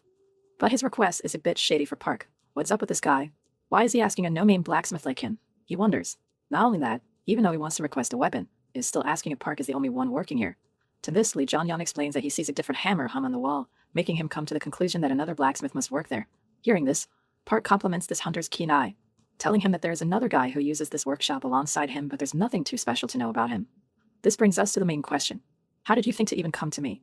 As he wonders about this question, Lee Jong-hyun tells him that my sponsor said to go find you. These words send Park into a state of shock. A sponsor is directly intervening with you, he asks, stating that he cannot believe such a claim. But Lee Jong-hyun already knows that he will not be able to do anything else other than believe him. As per the autobiography of the Demon King, Park is also feeling a direct intervention from his sponsor. In addition, he explains that Park Jae-hyun was the one who crafted the weapons for the Demon King. But because of the 12 heroes picking sides, the relationship between the Demon King and Park became estranged, and Park soon began supplying weapons to the 12 heroes instead. But that's not all. In the Demon King's book, the strongest hunter also claimed that if Park Jae-hyun helped me till the end, history would have been changed. Anyway, Park decided that there's no reason he shouldn't trust Lee Jong-hyun. The sponsors in themselves are a pretty weird existence, you know. However, he refuses his request. This confuses Lee Jong-hyun, who asks why that is. As a result, Park Jae-hyun explains that it's not a big reason. It's just that he is not satisfied with the fire in this workshop. Because of this, he has also not taken any clients until now as well. Hearing this, Lee Jong-hyun smirks. I knew it, he proclaims. With this, he then extends his hand forward, telling Park that he can make the fire the blacksmith desires. Showing him a glimpse of his authority, he explains that he has the ability to roll over fire. But Park is unconvinced. He has seen tricks like this plenty of times already. This hunter can roll over fire with just a small spark fluttering in his hand. Yeah, right. Park tells the man in front of him to stop joking, stating that even he is able to create such a small flame. But suddenly, he is left shell-shocked. Lee Jong-hyun kicks his power up a notch, creating a fire so hot it begins burning in blue. Seeing this, Park hastily asks how Lee Jong-hyun was able to accomplish this, leading him to answer that I have the ability to roll over fire. It's an absolute roll. And so, Park Jae-hyun ends up happily accepting a request, and 1 week later, he delivers the weapon. Lee Jong-hyun comes back to find a large, almost ominous-looking spear prepared for him. I guess it's a weapon fit for a Demon King. Lee Jong-hyun is left in awe of the weapon's aura. Nonetheless, Park begins to speak. He states that he was not able to craft a shield like Lee Jong-hyun wanted, as he cannot do that job on his own. However, at least for the spear, he was able to craft and equip it with the desired fire-related abilities Lee Jong-hyun wanted to the best of his abilities. But, as per Park, this is his current limit with the abilities he possesses at this moment in time. But his limit is already more than what normal hunters are capable of. Lee Jong-hyun looks over at the weapon's status card, learning that it is a unique rank weapon. You and monsters in the gates only drop weapons that are normal to rare rank, and even famous and well-renowned blacksmiths can only reach the super rare rank, making it almost impossible for anyone to reach a unique rank other than a sponsor directly giving you one. What's more, as per Lee Jong-hyun, this weapon also had the ability to grow, making it possible for him to never even look at another weapon ever again. This is all that he could ever need, but suddenly, Park announces that it's still incomplete. He states that compared to the flames Lee Jong-hyun created, the weapon is comparatively low level, and he doesn't have his guy working with him right now. As such, he tells him to come back at a later time. If he is to bring the weapon from time to time, Park can strengthen the spear. Hearing this, Lee Jong-hyun thanks Park and bows to him, looking forward to their joint cooperation in the future. There, Park also notices something else. He sees the soul-collecting avatar. Seeing this, he asks Lee Jong-hyun if this was given to him by his sponsor as well, claiming that his sponsor is not normal either. In addition, he announces that this avatar has given him a bad feeling, stating that the way Lee Jong-hyun must be using it must be dog shit. This makes Lee Jong-hyun inspect his bracelet. He claims that he already suspected it, but if that's true, then... As he keeps thinking back to Park's words, Lee Jong-hyun claims that he probably won't be able to summon his avatar until the gate mobilization is over. Nevertheless, he has gotten his hands on something which has exceeded his expectation, his newly crafted unique weapon. As he brings it out of his inventory, he is seen wondering about his chances of coming out on top of this whole ordeal. He understands that if In Chong is to take his side, his chances will increase significantly, but that is not going to happen right away. But if the autobiography he read is correct, he will end up becoming his aide over time. And so, he begins powering up, claiming that there are still 2 weeks until the gate mobilization.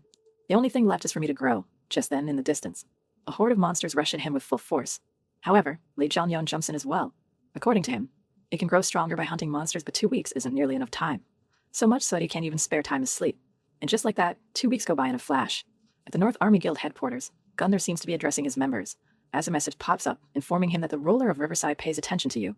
He begins to speak. He announces that all preparations are complete, and that after today, the North Army Guild will lift off. Using this as their stepping stone, they will make their name known throughout Korea, rather the whole world. In order to show his fighting spirit, Gunther then begins to elude his aura from his body. Sensing this, Incheon comments on how strong his magical power is, stating, so he finally became a peak A rank hunter. On the other hand, Choi Yeon-soo is also impressed. He claims that everything is going according to that person's plan. Not only that, they have now also apparently met the conditions to become a hero. Meanwhile, after powering up, Gunther once again addresses the crowd. With his prowess on full display, he shouts aloud that today, the world will cower before the name of the North Army Guild. Hearing this, the onlookers go haywire. However, they seem to be covered in a bluish hue and look to be somewhat soulless. They begin cheering aloud for this esteemed leader. However, inside Gunther's mind, he reveals his true intentions, to obtain the title of king. I don't like the guy, but you gotta admit, he makes a good villain. Meanwhile, came the scene driving Lee Jong-hyun to the designated spot. On the way, she asks Lee Jong-hyun if he is really going to go. She reminds him that he could die, stating that the North Army is much worse scum than he might think. What's more, in a recent incident, the guild that raided a gate with the North Army Guild was completely wiped out. Of course, with them all being inside the gate, there is no evidence that the North Army was behind their deaths, but anyone can probably guess what happened. Hearing this, Lee Jong-hyun remarks that I'm sure they did it. His statement makes Kim slam on the brakes and hastily bring the car to a stop. She then begins screaming at him. Despite knowing all of this, is still going to go. She claims that the association regards Lee Jong-hyun as a very prized person, and due to this reason, he will be let off without any issues if he is to refuse. She announces that nothing is more important than your life, begging him to please not go. Seeing her in such a state, Lee Jong-hyun begins to smirk. Quite the saddest move. He tells Kim that he already knows that nothing is more important than living, and that he didn't just carelessly apply to participate in the mobilization. He has a plan, and a desire to teach those guys the value of a person's life.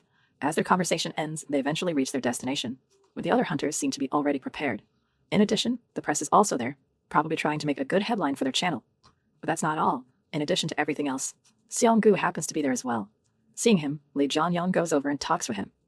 There, he asks why Seong-gu is here despite the League Guild already being rejected from the raid. In response, Seong-gu states that as he has announced the North Army Guild as an enemy and the Super Rookie as his friend, he cannot sit this out.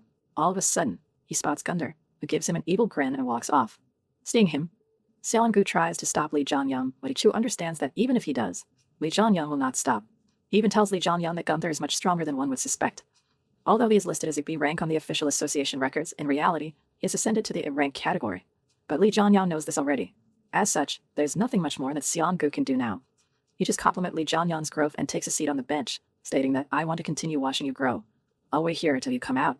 But to Lee Jong-hyun, this seems like a big hassle and a waste of time, leading him to question why he would do such a thing. Consequently, Seong-gu replies to his question.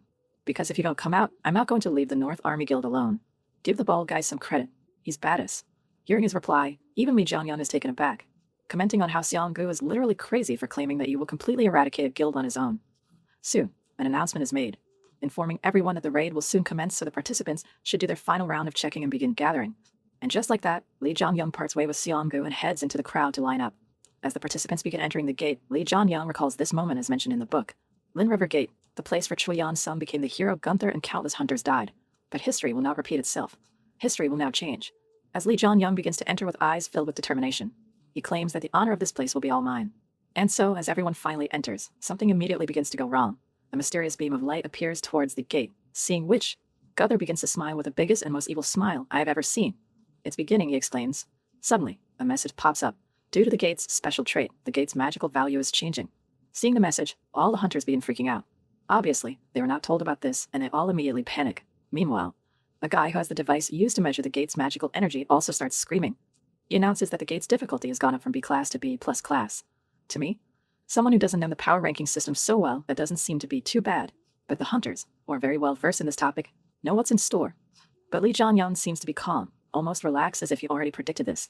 All of a sudden, a barrage of messages begins appearing. The gate's special trait is activating. The gate's exit has been blocked, and just like the messages state, the exit switches color and gets blocked.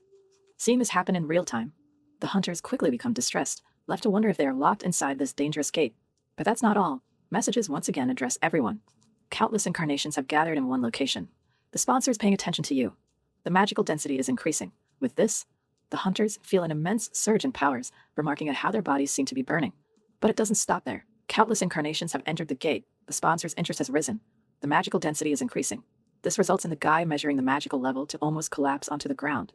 He sees the number on the screen drastically increase in a blink of an eye. The gate's class is A class. He announces with a paralyzed and defeated look on his face. Hearing this, the others are left perplexed. Apparently, A-class gates cannot be conquered without the presence of a hero-class hunter. Because of this reason, many of them are thrown into the abyss known as despair due to their foreseeable demise. On the other hand, Lee Jong-hyun is still looking to be unconcerned.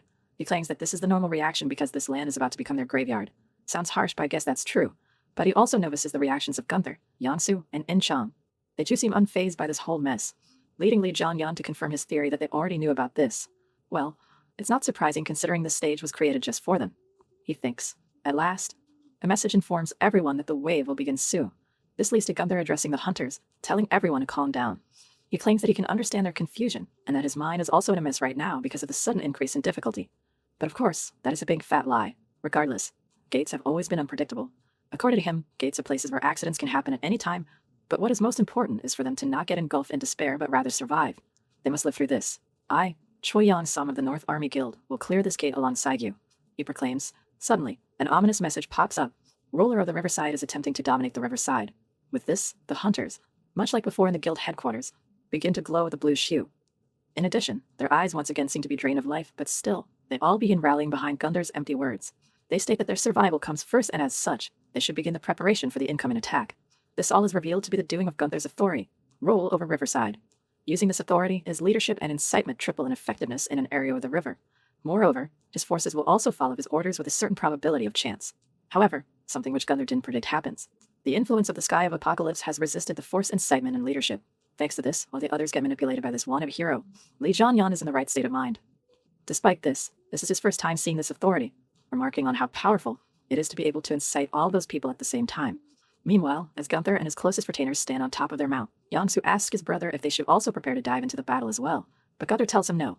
As per the words of this mysterious person who is helping Gunther achieve his malicious goals, the Gate's way will continue for a very long period of time. As a result, they need to preserve the North Army Guild's forces as much as possible. His response makes even Yangsu vary as he is taken aback at the words uttered by his sibling, but Gunther doesn't stop there. He tells him that they will act accordingly to plan. They will preserve the guild's forces while sacrificing the Morons who decided to join in on the raid. But this makes Yangsu a bit skeptical. Does his brother want to kill them all? Seems pretty straightforward to me. But that is not the case. In reality, he needs some of them to survive in order to spread the news when they eventually get outside. Furthermore, he once again reiterates his command: the entirety of the North Army Guild will preserve their forces as much as possible until I command otherwise. This guy is ruthless. I like it. But Yangsu still has his qualms. He claims that there is no way that this tactic would work. Even though the hunters are being inspired by Gunther for the time being, they aren't idiots and will realize something is wrong if the North Army Guild stays at the rear and doesn't head out into the front lines. But that is precisely why Gunther said as much as possible. He reveals that we will put the small fries at the front as our defense line to avoid arousing suspicions. But this is too much for Yangsu to take in. Suddenly, Gunther then notices Lee Jong-hyun staring at him directly. Meeting his gaze, he thinks that Lee Jong-hyun's eyes seem like he has already seen through Gunther's plans, and because of this, he needs to get rid of him as soon as possible. As such, he calls for In-chang, his loyal dog. It is revealed that the future War King hasn't told In-chang about all his plans and goals because of his good-hearted nature, but he is quite beneficial to keep around due to his loyalty and abilities. Therefore, he orders him to keep a close eye on Lee Jong-hyun, and if he gets the chance, kill him. This shocks In-chang, but Gunther continues, stating that this is for the betterment of the North Army Guild, finally persuading In-chang to comply. Soon, the wave begins and the hunters brace themselves for impact. Suddenly, fishy monsters known as mermen begin popping out of the river. Seeing them, the hunters feel relieved. Apparently, mermen aren't high-ranked monsters, making them think that this will be a piece of cake if they are the foes. Consequently, they rush into attack carelessly, but this shocks Lee Jong-hyun. It claims that even if they are low-class monsters, that's too reckless. They seem to have forgotten that they are by a riverside, which has an importance for some reason. All of a sudden, the monsters shoot out a high-pressure water cannon from their mouths, injuring the frontline fighters. Seeing this, Lee Jong-hyun orders the others to take the wounded to the rear and stay in formation. But this is not the right time for him to get involved personally. He still needs to get a better read on the situation. But, unexpectedly, he sees something he had not thought would happen. Gunther orders his troops to charge in and annihilate the enemy. As such, they rush forth, leaving Lee Jong-hyun perplexed that he is already using his guild members. Guess his book doesn't have all the answers, huh? And so, under the forced leadership, the North Army rushes in along with the rest of the hunters and begins rallying behind them. However, even though the opponents are low-level mermen, they begin getting dominated. Just a single attack is enough for the North Army hunters to get fatally injured and require treatment. Lee Jong-hyun observes the battle from a distance and not long after, realizes what Gunther is planning to do. According to him, Gunther has only sent out the lowest level combats from his guild to the fight in order to put the other hunters at ease and inspire them to fight. He is using them as sacrificial lambs, he proclaims. But for Lee Jong-hyun, this is a much better situation than he would have expected. Consequently, he equips his weapon and prepares to charge in. In Chang is watching Lee Jong-hyun begin to move and begin to recall his last conversation with him. He claims that Lee Jong-hyun is correct in saying that the North Army Guild is rotten. Not only that, he understands that if things keep going like they are now, many hunters and guild members will lose their lives in the process. All of a sudden, he remembers the order Gunther gave him, trusting his loyalty and honor, and this makes him reconsider his thought process. He thinks that the guild master must have his own plan, but suddenly, his thoughts are interrupted by a commotion. On the battlefield, the other hunters are left watching with their mouths wide open when Lee Jong-hyun takes the stage and begins his killing frenzy. Using this authority, roll over fire, he begins slashing away at the mermen, and bodies start dropping on the floor like flies. In a matter of moments, he has already defeated countless enemies, making the onlookers feel extremely relieved that such a highly skilled hunter like him has decided to join the gate raid. No one knows who this hunter is, as he is not well renowned yet.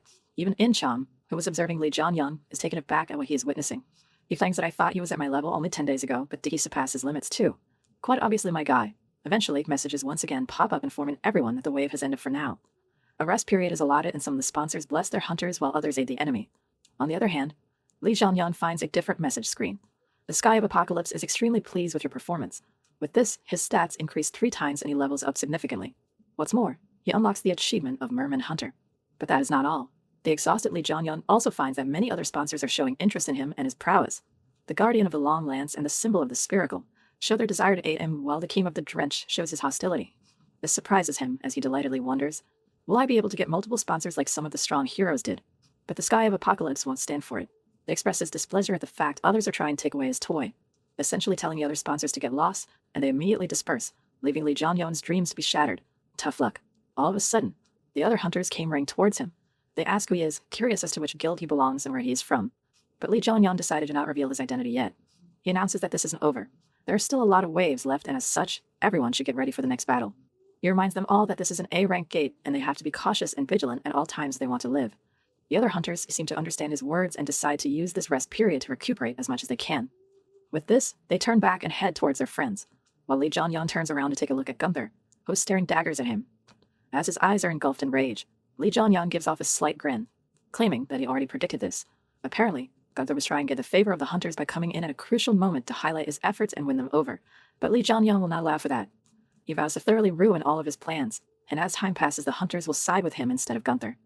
Anyway, he then begins to check his status window, where he is delighted to see that he has already reached level 24. Even in these dangerous times, he is happy, stating that this gate will allow him to reach level 30 and become the foundation for his growth. In addition, if he plays his cards right, the hunters will follow him as well. And so, the waves soon begin once again, and eventually, the hunters clear the 4th wave. However, by the end of it, even Lee Jong-hyun isn't looking too hot. The other hunter looks somewhat defeated as well. It is revealed that this time around 4 people died, making the hunters question whether or not they will come out of this ordeal alive. This upsets Lee Jong-hyun, who didn't want a single person to die. But of course that isn't going to happen. As such, he turns his fangs towards Gunther and his guild. He questions, why isn't the North Army Guild fighting properly? He announces that their main forces are just lounging in the backlines, only focusing on preserving tier energy. They are not fools, Lee Jong-hyun proclaims. Hearing him speak, the other hunters also chime in. They question the fact that as of yet, not a single North Army member has died and they don't have any injured men either. With this, Lee Jong-hyun tells Gunther to at least start fighting seriously now, or don't just keep watching from afar while hunters sacrifice their lives. This all infuriates Gunther, as all his plans are falling apart. His plan to use the useless members to clear the waves has been foiled. Even the low-ranking members of his guild have already caught on that they have been cast out as bait and are getting restless, as his eyes fill with rage. That person created his opportunity for me, but this bastard is going to steal it, he exclaims. But still, he plans to keep things going as they have been, suggesting they see how things turn out. He figures that, on the basis of what he has seen, there is still a large gap between Lee Jong-hyun and him, and because of this, he can defeat him when the time comes. Moreover, he has been leading the entire battle and wearing himself out, making him even more prone to defeat. Not long after, the 5th wave begins, but unlike the previous waves, this time, a mid-boss also appears from the water. The monster reveals itself to be a water golem of incredible size, making the hunters perplexed as to how to deal with such a foe. All of a sudden, the water golem unleashes its first attack, blasting a strong water cannon toward his foes.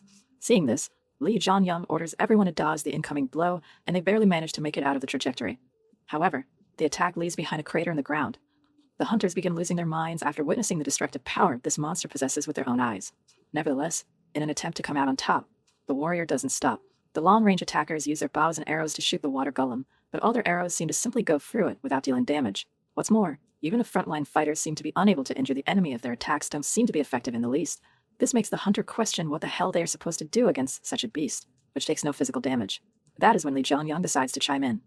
With his spear and authority ready to use, he leaps toward the water golem, smacking it straight in the face from above. Finally, his attack seems to work and the monster takes some damage.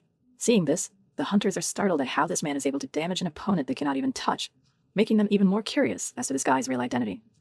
But Lee Jong-hyun remains calm and tells everyone the trick behind his attack. He claims that the gate is currently full of magic power, and so the hunters shouldn't try and hold back the increased power within them, but let it out instead. They should try and imbue their magic into their weapon to inflict damage. Hearing this, one of the archers recalls how this is supposed to be impossible for a low-rank hunter, but despite this, tries to give it a shot. But to her surprise, she's quickly able to get accustomed to the technique and launches an arrow toward the water golem. And so when it hits, her attacks also do damage, making the others feel more and more confident. Our attacks are working. We can do this, they think as they once again mobilize to rush in. Meanwhile, Lee Jong-hyun notices that the damage done to the water golem seems to be piling on.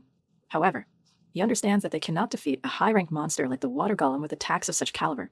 Regardless, he still has an ace up his sleeve. Suddenly, his spear absorbs the flame Lee Jong-hyun controls and he begins to aim it towards the golem's chest. He announces that in order to defeat him, I have to destroy the core that contains his magic power. But now is not the right time. He has to wait patiently for now until he finds the perfect chance to throw his spear. And soon, his prayers are answered. But Water Golem once again prepares to unleash his water cannon, while the others try and frantically dodge the attack. For Lee Jong-hyun, this is the best possible opportunity. Now's my chance to defeat him because his core has been exposed, he thinks. That's what makes him the super rookie. With this, he launches his spear with full force and it reaches the water golem in a matter of seconds. Seeing the weapon come at him, the monster is caught by surprise and the spear pierces right into his chest and shatters his core. Finally, Lee Jong-hyun comes out of this ordeal on top. With this, a barrage of messages begins appearing. You have successfully defeated the mid-boss. Various sponsors pay attention to you. A few sponsors show their amazement. The sponsors are paying attention to a specific incarnation. Nevertheless, Lee Jong-hyun then summons his spear, which comes back into his hands like a boomerang. Bro was psychic. He explains that this is an ability called Return that his spear, the Muspel's spear, got when he was leveling up, commenting on how it's quite handy, as the rest of the hunters watch the battle come to an end in awe. One of them realizes something. In a recent news, he heard of a rumor about the weird hunter that uses a long spear and a shield to fight. This hunter was the monstrous newbie called the Super Rookie, and that is the same man standing right in front of them. This makes the crowd go haywire, and they claim that Lee Jong-hyun is at least an A rank, while others speculate that he might have already reached the hero class. Because of this, they all look like a boulder has been lifted off of their shoulders as they all believe that the Super Rookie will be able to lead them toward victory and help them make it out of this ordeal in one piece. On the other hand, Lee Jong-hyun is still dealing with the influx of messages. He learns that he has leveled up once again, has received the rewards for defeating the golem, a water gem, and has obtained the achievement, one who defeated the water golem. What's more, the Sky of Apocalypse smiles at him, impressed at his display, and hence, Lee Jong-hyun's stats are even further increased. But that's not all. Other sponsors also show their interest in Lee Jong-hyun, making him happy thinking that he too will be able to be multi-sponsored like many heroes. But of course, like the last time, the Sky of Apocalypse shows his discontentment at this, making the other sponsors retract their interest. Someone seems jealous if you ask me. This makes Lee Jong-hyun incredibly mad. So much so that he claims that he would have gotten rid of his current sponsor if not for the amazing abilities of the special player trait. But he remembers how the Demon King too didn't accept multi-sponsors until the end as well, making him think how truly strong the Demon King grew even with this restriction. Remarking how the Demon King seems even more amazing in his eyes now. Get room. In the meantime, Gunther seemed to be at his limit as she watches over Lee Jong-hyun. He questions what the hell he did in order to get so strong in such a short matter of time. In his mind, Lee Jong-hyun was supposed to be at most a B-tier fighter, but judging from what he has seen so far, he is closer to an A rank. This enrages him, as Gunther angrily calls out Lee Jong-hyun's name, like that's going to do something. Suddenly, In-chan comes up to him from behind, telling Gunther that they have to move now. He knows that the event earlier was not in his plans and as such, claims that he can no longer just stand by and watch any longer while so many die.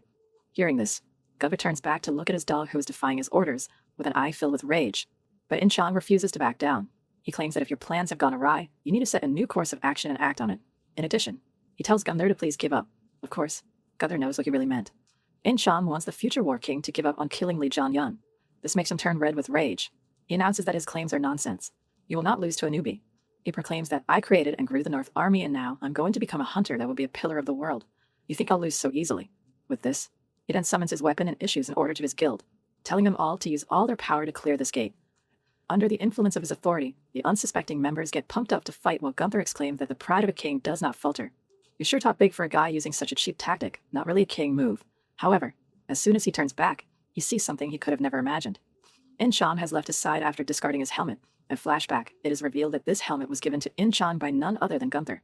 Back when he gave In-chan the position of vice guild leader, he thought that his meek face would prove to be a nuisance when dealing with the rougher members. As such, he prepared this helmet for him, and ever since then, this helmet has signified In-chan's loyalty to Gunther. So the dog is going to bite the owner now. He thinks before angrily crushing the helmet by stepping on it. Anyway, he returns to looking at the battlefield but sees his soldiers heading toward their own graves. Meanwhile, on the battlefield, the North Army Guild hunters want to show off their strength. Finally, it's about time. They charge in, all guns blazing, and quickly get to defeat the mermen, proudly boasting their strength. However, in comparison to Lee Jong-hyun's skills, theirs failed to stand up. See the super rookie go all out, the North Army's guns begin looking more like firecrackers. Even they can clearly sense that Lee Jong-hyun is completely on another level. On the other hand, the other hunters are glad that Lee Jong-hyun is on their side, remarking that with the super rookie on their side, this wave will be another cinch. Regardless, the battle continues, and Lee Jong-hyun is still on his rampage. There, he gets a message informing him that he has leveled up yet again. Hearing this, he smiles a bit and explains that although it might look like he's wasting stamina, he's actually slowly regaining it while becoming stronger from the level ups in the process. All of a sudden, one of the mermen ambushes Lee Jong-hyun from behind, but someone calls out to him beforehand and enables Lee Jong-hyun to kill the vermin. As such, a white-haired girl walks up to him, telling him to keep a good watch on his back. Wait, this chick looks familiar. But Lee Jong-hyun replies sarcastically to this girl. What's more, he reveals that this girl is actually none other than the fearsome A-rank hunter Jung In-chan himself, or rather herself. Nevertheless, with this remark over, he distances himself from In-chan and hurries to resume the battle. This makes In-chan sad as she thinks Lee Jong-hyun is disappointed in her. But despite this, she can no longer remain standing around idly doing nothing. She announces that I'll do what I can, and rushes into the killing frenzy. She wants to show Lee Jong-hyun her resolve for quitting the North Army Guild and her desire to save people. And so, eventually, the ninth wave comes to an end. But at what cost? This time around, there have been several casualties and people are seen begging others for potions or asking for a healer with their friends in their arms. Even Lee Jong-hyun is taken aback by this tragic sight. It's a complete hellscape, he proclaims. Even though they entered with over 100 people, more than half of them lost their lives in the ordeal. From behind, In-chan asks him if he is okay, and he tells her he is fine. But suddenly, they are interrupted by some members of the North Army, who berate In-chan, calling her a traitor and scum. They even threaten her, claiming that they will see if she makes it until the end of the raid. Bold words for unnamed side characters. This makes In-chan put on a defeated look on her face. Seeing their behavior, Lee Jong-hyun is surprised at their treatment of In-chan. They act so harshly even though she used to be a vice guild master. But I guess that a guild with absolutely no moral boundaries, who often resort to murder, always thought In-chan and her sense of justice was nothing but an eyesore. As the real scum leave, Lee Jong-hyun asks In-chan if she regrets her decision to fight by his side, seeing as that he has effectively completely turned her back on the North Army and her childhood friends. But In-chan claims that this is exactly why she left, because she is attached to them all, she can no longer watch them walk the incorrect path. As a result, Lee Jong-hyun reminds her that Gunther will go out of his way to do something, but In-chan has already resolved herself for such a situation. Suddenly, a message pops up informing everyone that the final wave will begin. In addition, the boss of Lin River Gate, the River Worm, has appeared. At last, a worthy opponent. Suddenly, the ground starts shaking and all the hunters look towards the river with distress. But that's just the beginning. There, they witness a huge object emerge out of the water. This object is so big that they think that maybe the river is turning upright, but that is not the case. This object is none other than the River Worm, a giant worm-like monster. As the beast looms over the feeble hunters with its immense aura and size, the humans are left paralyzed with fear, unable to even speak or move in the presence of this huge monster. They wonder how on earth they are supposed to defeat a foe such as this. As fear is seen scattered all over their faces, even Lee Jong-hyun is not left unfazed by the boss of this gate. Even he is left in awe after seeing the sheer size of this opponent, but In-chan, who is right beside him, reveals that the North Army Guild, or rather, the guildmaster Choi Young-sung probably has a way to kill the River Worm. This surprises Lee Jong-hyun, but In-chan continues to speak, stating that the mysterious person helping Gunther from the shadows has most likely given him something to aid this mission. And because of this, Gunther definitely has something to deal with his boss. However, before hunting the River Worm, the North Army Guild has another agenda. They are going to try and take care of the rest of the hunters first so that they do not get in the way of Gunther clearing the gate by himself. Consequently, they both turn back to find the North Army troops, led by Choi Young-soo, and In-chan tells Lee Jong-hyun to get ready for the battle. Seeing these powerhouses confront each other, the rest of the hunters are left flabbergasted. They wonder as to what is going on at such a crucial moment in time, asking if the hunters are going to fight with each other. Hearing their concerns, In-chan announces that the North Army Guild use every single person here for their own benefit. They are trying to kill everyone except their own members, so they can clear the gate themselves and get the credit. She proclaims that I, Jung In-chan, the ex-vice guild master of the North Army Guild, hereby testify they are going to attack us now. Moreover, She claims that if the others do not believe her, they can just stand by on the sidelines and watch, because once she and Lee Jong-hyun are dead, they will soon follow in their footsteps. Seeing her demeanor change in this time of difficulty, Lee Jong-hyun is impressed. As expected of the Dragon Slayer, she's a hunter that becomes stronger in the face of calamities. He thinks. With this, In-chan takes her stance and prepares to face her enemies. On the other hand, hearing her words, the rest of the hunters decide to aid her. They think that if they are dying anyway, they might as well go down fighting and resisting. As such, the two begin powering up, and Gunther is grinning after seeing this display, claiming it nothing but a futile resistance. He proclaims that nothing will change despite their meddling. The North Army Guild will proceed with their plan. All of a sudden, in a twist of events, Gunther uses his weapon and shouts the monster's name aloud. This seems to be a command of sorts, and the river worm begins sucking up the water from the river. But that's not all. After sucking up enough, it then discharges the water into the sky, making it rain on the battlefield. A cool party trick, I suppose. Maybe Gunther would be better off working in a circus or something. This makes Lee Jong-hyun vary, as he speculates that Gunther just used the river worm to change the battlefield to his advantage. Therefore, he begins to stare at Gunther intently. He states that Gunther is someone that will be born into a hero of this age when this gate raid is over. The War King Gunther. As he prepares to attack this fearsome foe, Lee Jong-hyun wonders whether, despite him powering up without resting today, will he still be able to win this bout. Meanwhile, Gunther stares right back at Lee Jong-hyun, remarking that his fire is very odd. Even with this amount of rain, it refuses to be extinguished. Nevertheless, Lee Jong-hyun finally makes up his mind to charge in. There is no choice rather than to confront this opponent in a head-on fight and at high speeds. He pounces on him to attack. But Gunther is no mere weakling. He parries Lee Jong-hyun's attack, but there seems to be something wrong. The effects of Lee Jong-hyun's Zephori, rollover fire, seems to be doing damage to Gunther, without even making direct contact. Seeing this, Lee Jong-hyun begins to smile. He finally understands his weakness and hence begins unleashing a barrage of attacks. This leaves Gunther with the ability to only block the blow, and using this to his advantage, Lee Jong-hyun sends his foe flying back with a strong swing. As Gunther flies back, he begins to tremble. He questions what kind of trick this is. His face is covered with distress, and he announces that at this location, a riverside, his A-rank powers must have gone up by a significant amount. But still, this rookie is able to best him. To this, Lee Jong-hyun replies that when I first entered the gate, I was definitely weaker than you. Hearing this, Gunther goes insane, asking if in this short time span, the sponsor gave him a massive boost for his performance, but Lee Jong-hyun refuses. He announces that while Gunther was acting like a sissy baby, hiding at the back surrounded by his men, he was at the forefront of the battle and got way stronger by hunting the monsters. But this statement confuses Gunther even more. He asks what Lee Jong-hyun means by that. As such, Lee Jong-hyun replies that even if he did explain, his foe wouldn't be able to comprehend it. In addition, there is no need for it, as it doesn't matter if he knows or not. He'll be meeting his dumb eyes here. With this, he once again takes up his stance attack, but Gunther realizes that he doesn't stand a chance of winning if he continues to directly fight with his foe. As a result, he orders the river worm to come to his aid and protect him, and it swiftly comes in between them. This makes Gunther chuckle out loud. He tells Lee Jong-hyun that he is just getting full of himself because he got sponsored a bit. However, he too has received great power from that person, and it is much greater than one could imagine. He vows to teach Lee Jong-hyun a lesson for his actions and the greatness of that person. In a room, what are you? The worm's attack takes Lee Jong-hyun by surprise. He notices how the monster is protecting Gunther in a similar fashion which it does his offspring. I have no idea why he knows such information about worms, but he does. So think whatever you want to. Just as the worm comes up behind Gunther, Lee Jong-hyun finds the perfect chance for him to counter. Not wasting a single second, he jumps to attack with extreme speed, catching Gunther off guard. Meanwhile, on the battlefield in the midst of all the chaos, In-chang and Yang-soo are seen battling it out as well. They both don't hold back, attacking each other with all their might with the intent to kill one another. As their attacks collide and kick up a dust cloud, Yang-soo uses this chance to close the distance between him and his foe and comes running at her. He tells In-chang that you can still get on your knees and beg for forgiveness, stating that if she does so, he will let her live. He asked his former childhood friend if she really thinks that a guy like Lee Jong-hyun can beat Gunther, announcing that in this gate, the North Army Guild will for sure come out on top as the victors. But In-chang refuses. In response, she asks Yang-soo what happened to him. Has he and his brother forgotten the oath they all took to protect mankind together with each other by their side? As they both lay out all their emotions in their attacks, they clash repeatedly, not giving their opponents any time to rest or to catch their breath. Back at the mount, the river worm is seen standing around idly as his eyes glow blue, whereas Lee Jong-hyun and Gunther cannot be seen anywhere. But that is because in his last and desperate attempt, Lee Jong-hyun decided to shove himself, along with the Gunther, into the worm's stomach. Seeing his tactic, Gunther proclaims that Lee Jong-hyun is crazy for even attempting such a thing, as he sweats profusely thinking about his next move. But Lee Jong-hyun stops him right there. He reveals that he was waiting for the river worm to eat Gunther. He reveals that whenever a river worm protects its offspring like it was doing to Gunther, it swallows them and shelters them within its body. And worms, regardless of their species, are always dry on the inside. Once again, I have no idea why this guy has so much knowledge about worms and their inside and whatnot.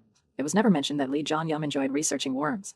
With this, he stabs his spear into the ground, which is the river worm's insides, and unleashes his flames. He explains that inside the worm's stomach, the strength given to Gunther by his sponsor, the ruler of the riverside will be half, whereas his ability to control flames will grow significantly stronger. With this, messages pop up. Muspel's spear has absorbed the flame. It will temporarily have increased resistance to fire. Attack power will rise temporarily. As a result, the river worm begins burning from the inside out, as it wriggles in pain, while flames erupt from its mouth and body. The hunters, fighting on the surface, are taken aback at what is happening. They decide to stop their fight and start paying attention to the monster instead. Back inside, Thunder Sue becomes surrounded by flames. His current situation is dire, and having been pushed into this corner, he goes into despair. Impossible. I am a king. I was destined to be a king, he thinks. As panic paints his face, he realizes that all his plans, dreams, and hopes have been foiled because of one guy, Lee Jong-hyun. In a fit of rage, he jumps to attack Lee Jong-hyun, questioning just who on earth this guy is. But Lee Jong-hyun refuses to back down as well. Rather, he chooses to end things once and for all, and he pierces Gunther's body with his spear and sets him ablaze inside of this burning worm. With the battle now coming to a conclusion, Lee Jong-hyun finally gets the time to get his breath back. Or so he thought. All of a sudden, his avatar, the soul-collecting avatar, becomes active. A message explains that the avatar has taken in the hero's soul, referring to Gunther, and the bracelet begins to glow. Seeing this, one thing is confirmed in Lee Jong-hyun's mind. As he thought, the soul-collecting avatar doesn't require a monster soul. It needs human souls. On top of that, I need to be one of the humans who have become powerful and grown stronger numerous times, but the ones who become heroes. Suddenly, messages once again begin popping up. The ruler of Riverside has been felled. All support from the ruler of Riverside has been stopped. Seeing them, Lee Jong-hyun is taken aback by this. No way. Did a sponsor just die? And by the hands of the sky of apocalypse, he questions, as the ruler of Riverside's sponsor smiles at him. He wonders if killing the hunter also results in the sponsor dying as well. However, in the Demon King's book, it was written that the sponsor never dies. All of a sudden, out of nowhere, a black portal opens up and out comes an ominous-looking crow with blood-red eyes. As Lee Jong-hyun notices this crow, the sinister-looking animal begins to speak. I didn't know crows could do that.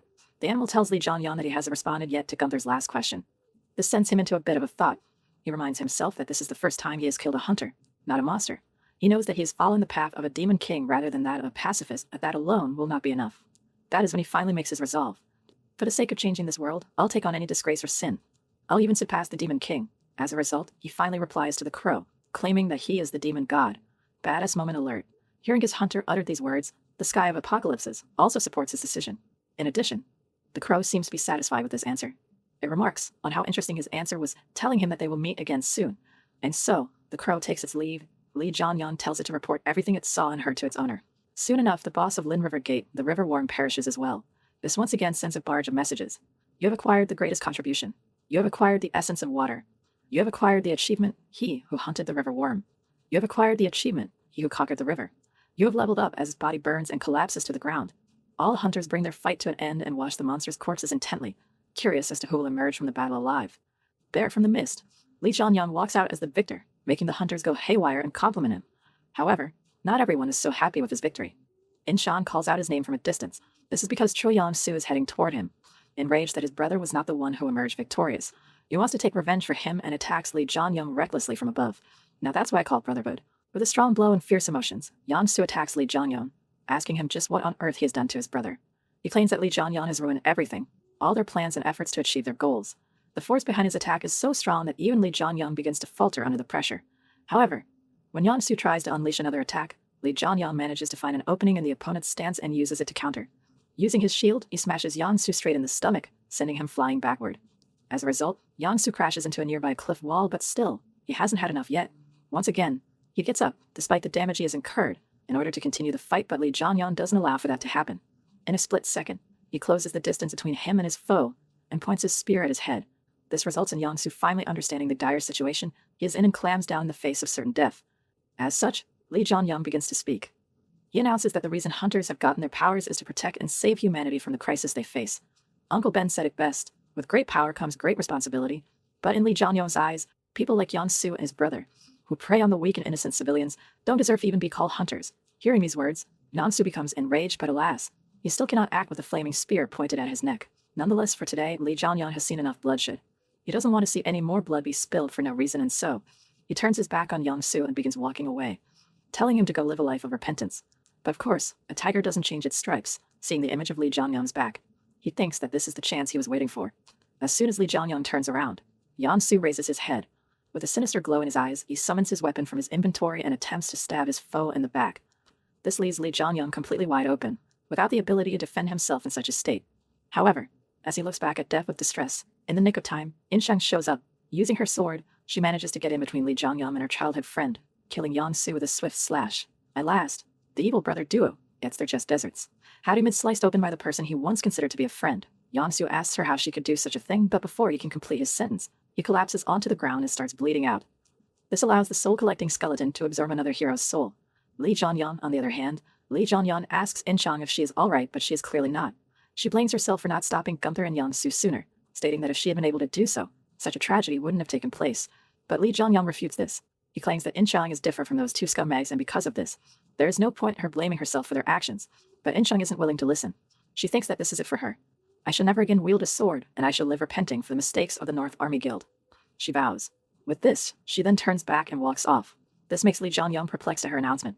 He wonders if the one that's supposed to become the great hero Siegfried has collapsed so early on, but, in his mind, there is no way she's down for the count. What's more, he proclaims that he will not allow for such a thing to occur. But, as for now, there is no other choice for him than to simply watch for the time being. And so, with the whole ordeal over with, the remaining hunters make their way to the exit of this demonic gate, where they are welcomed by an army of news reporters and cameras. As the association bodyguards make them maintain a respectable distance from the warriors, the reporters are left confused after seeing that neither Gunther nor Yong-soo are present in the crowd of hunters. In addition, they notice that even the remaining members of the North Army Guild are standing in the back, making them realize that maybe the man standing in the forefront must be the key person behind this raid. What's more, this hunter's face and name are still unknown, making for a big scoop for them all.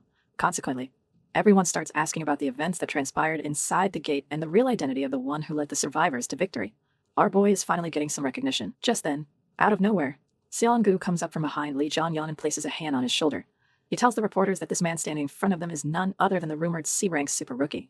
Hearing this, the reporters go haywire. Not only is this the debut of the super rookie to the world, but Seong-gu, the leader of the famous League Guild, seems to know him as well. Nevertheless, Seong-gu doesn't stop there.